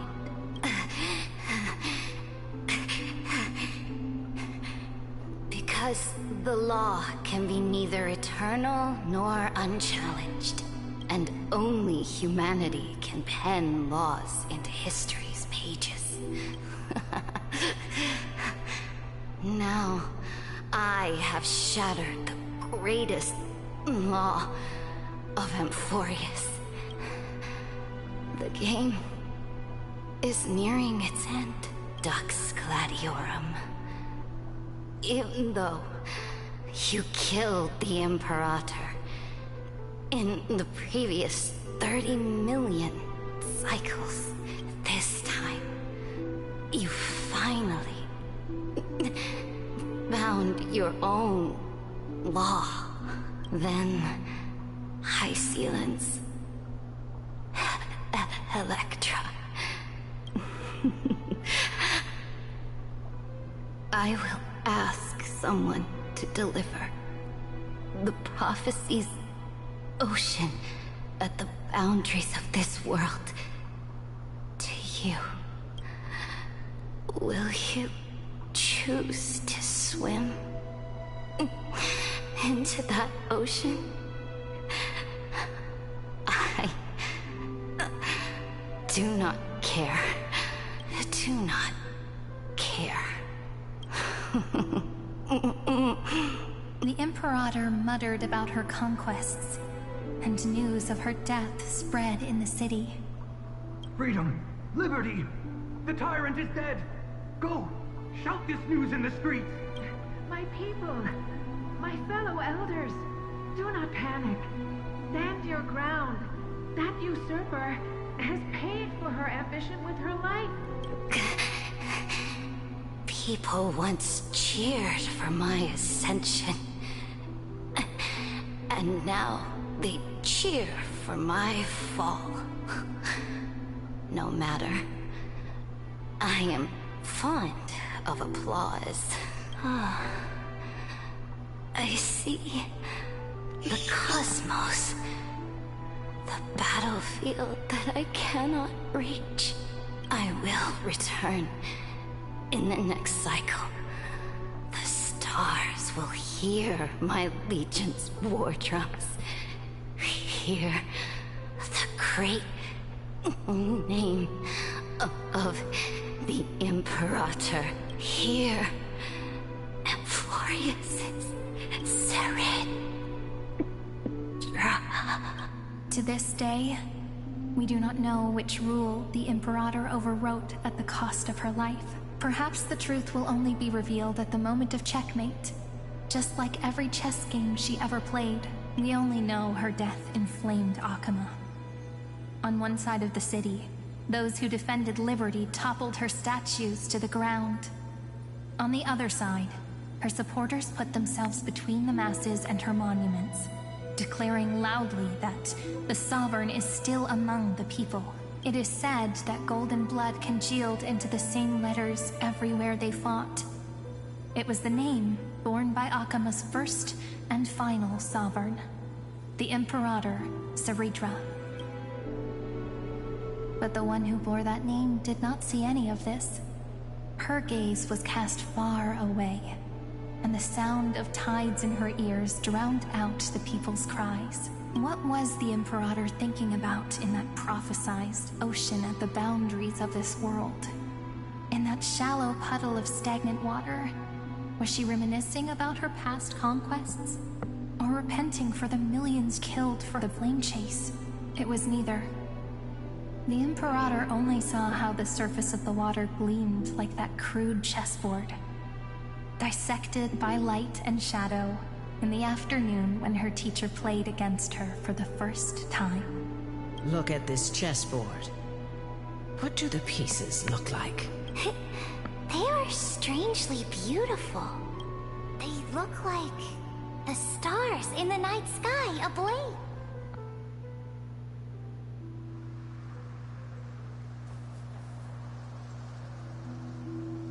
From that page emerged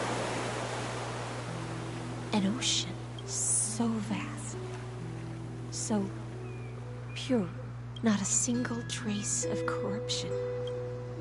Is this Ceredra? Electra, my subject. Ever since you walked out of the tainted ocean and pledged yourself to me, I have seen the abyss in your eyes and the emptiness in your heart. That was why I promised you a new ocean, where the Imperator's ambitions would serve as the currents, and loyalty would be its light. Electra, my subject.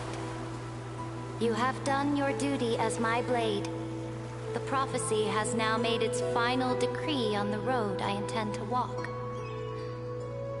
My conquest is doomed to never reach the stars. But the Imperator never makes empty promises. So take this memory, this ocean, beyond the sky, as witnessed by the Deliverer. This is the final gift that the Imperator can leave for her subject.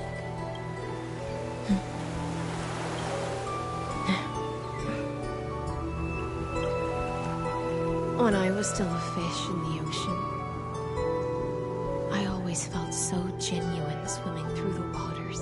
But once I stepped onto land, I found myself caught in a play.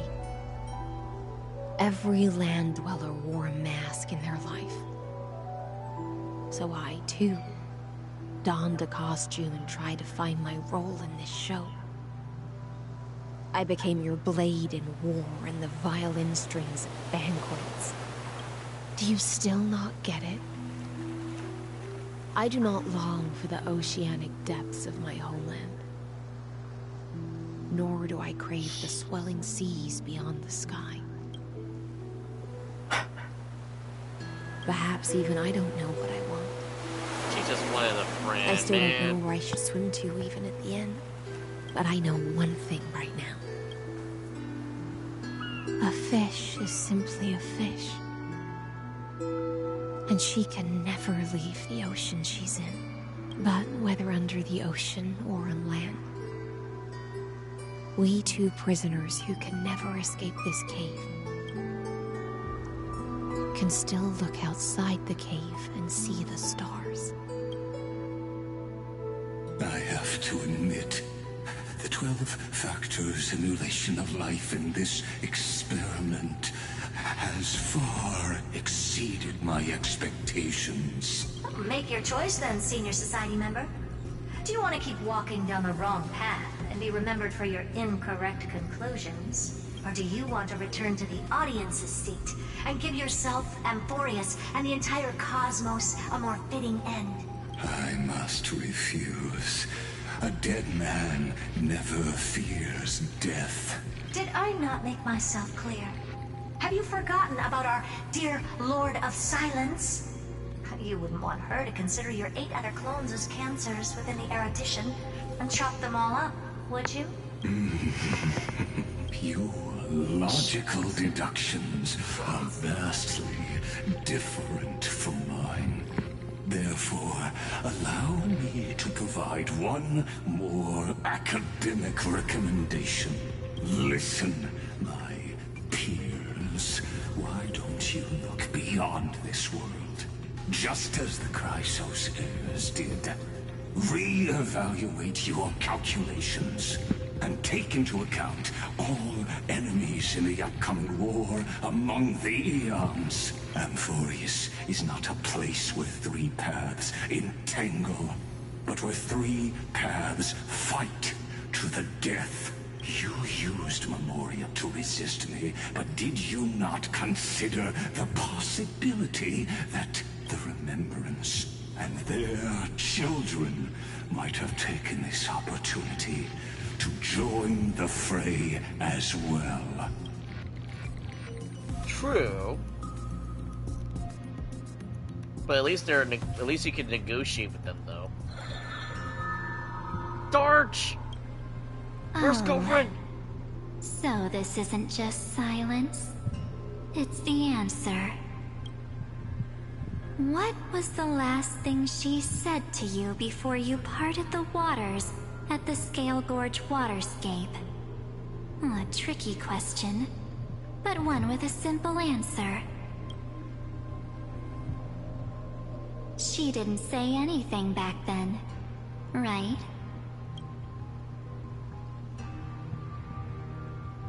That's correct. And now I'm sure. You are not March 7th. There's no way she would remember that detail.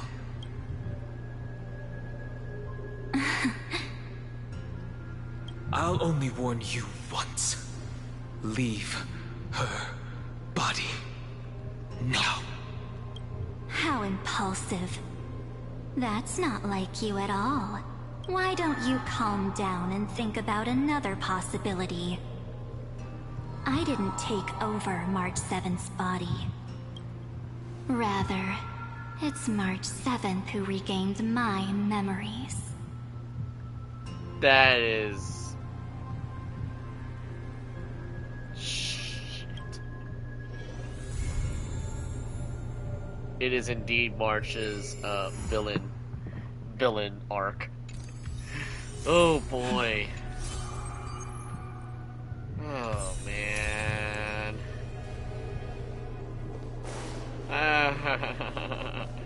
Depression up the espresso. The taste of celestial ambrosia. Yeah, that is indeed Pagosa talking to us.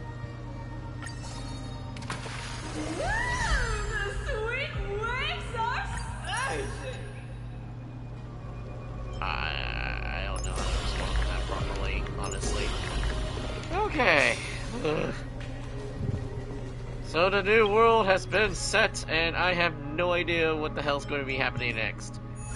I was planning to do this, but it is now 1 o'clock where I'm at here, so we'll have to save that for later, for shenanigans. But I would like to close off really quickly before we close this off. I would like to try to at least get something out of this. Oh my goodness, we're getting a lot of those. Switch 4 times a single target. Okay. Shrine? What shrine? During exclamation rewind. Yeah, because time is not really helping us. Give me buried hands and raise of souls.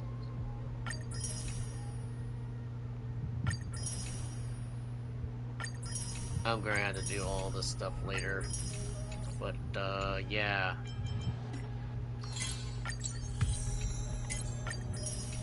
I still need to get the nameless owner set up as well. But yeah, we finished it, and it's under almost 7 hours, give or take. But let me go back to my usual place of refinement.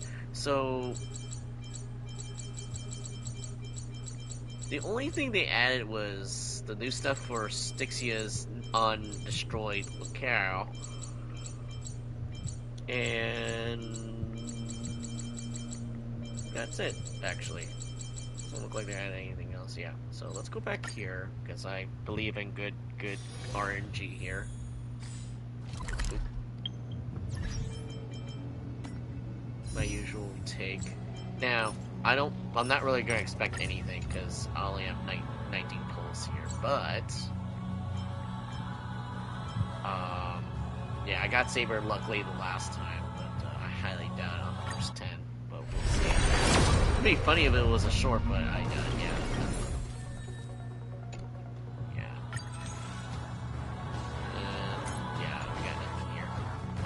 Who knows? Maybe a single pull because I do have the other I do have the Nihility light cone from Herta's stuff from the Simulate universe still. I just don't know who to give it to at the time. I mean, I could easily give it to Mommy Spider Mom Captain, but doubt it. It'd be funny if my RNGs was. I don't know. Since the shenanigans with Gundam, I don't know if my RNG will ever help out ever again. You never know. Yes, we're resulting in single pulling now. Single pulling may or may not work. I'm constantly battling to see if it actually happens, but you never know. You never know.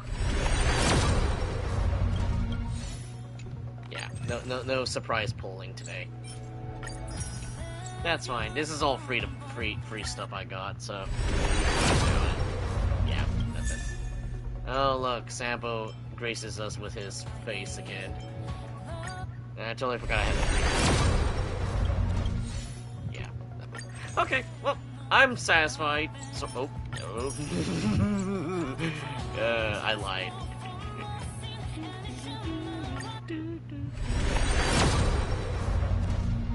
No. No.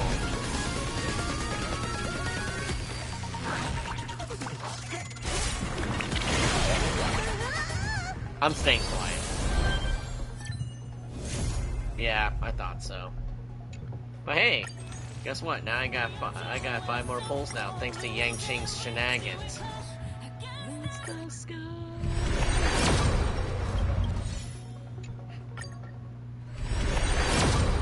I knew it was too good to be true. It's like, yeah, let me guess, it's gonna be Yang Qing again.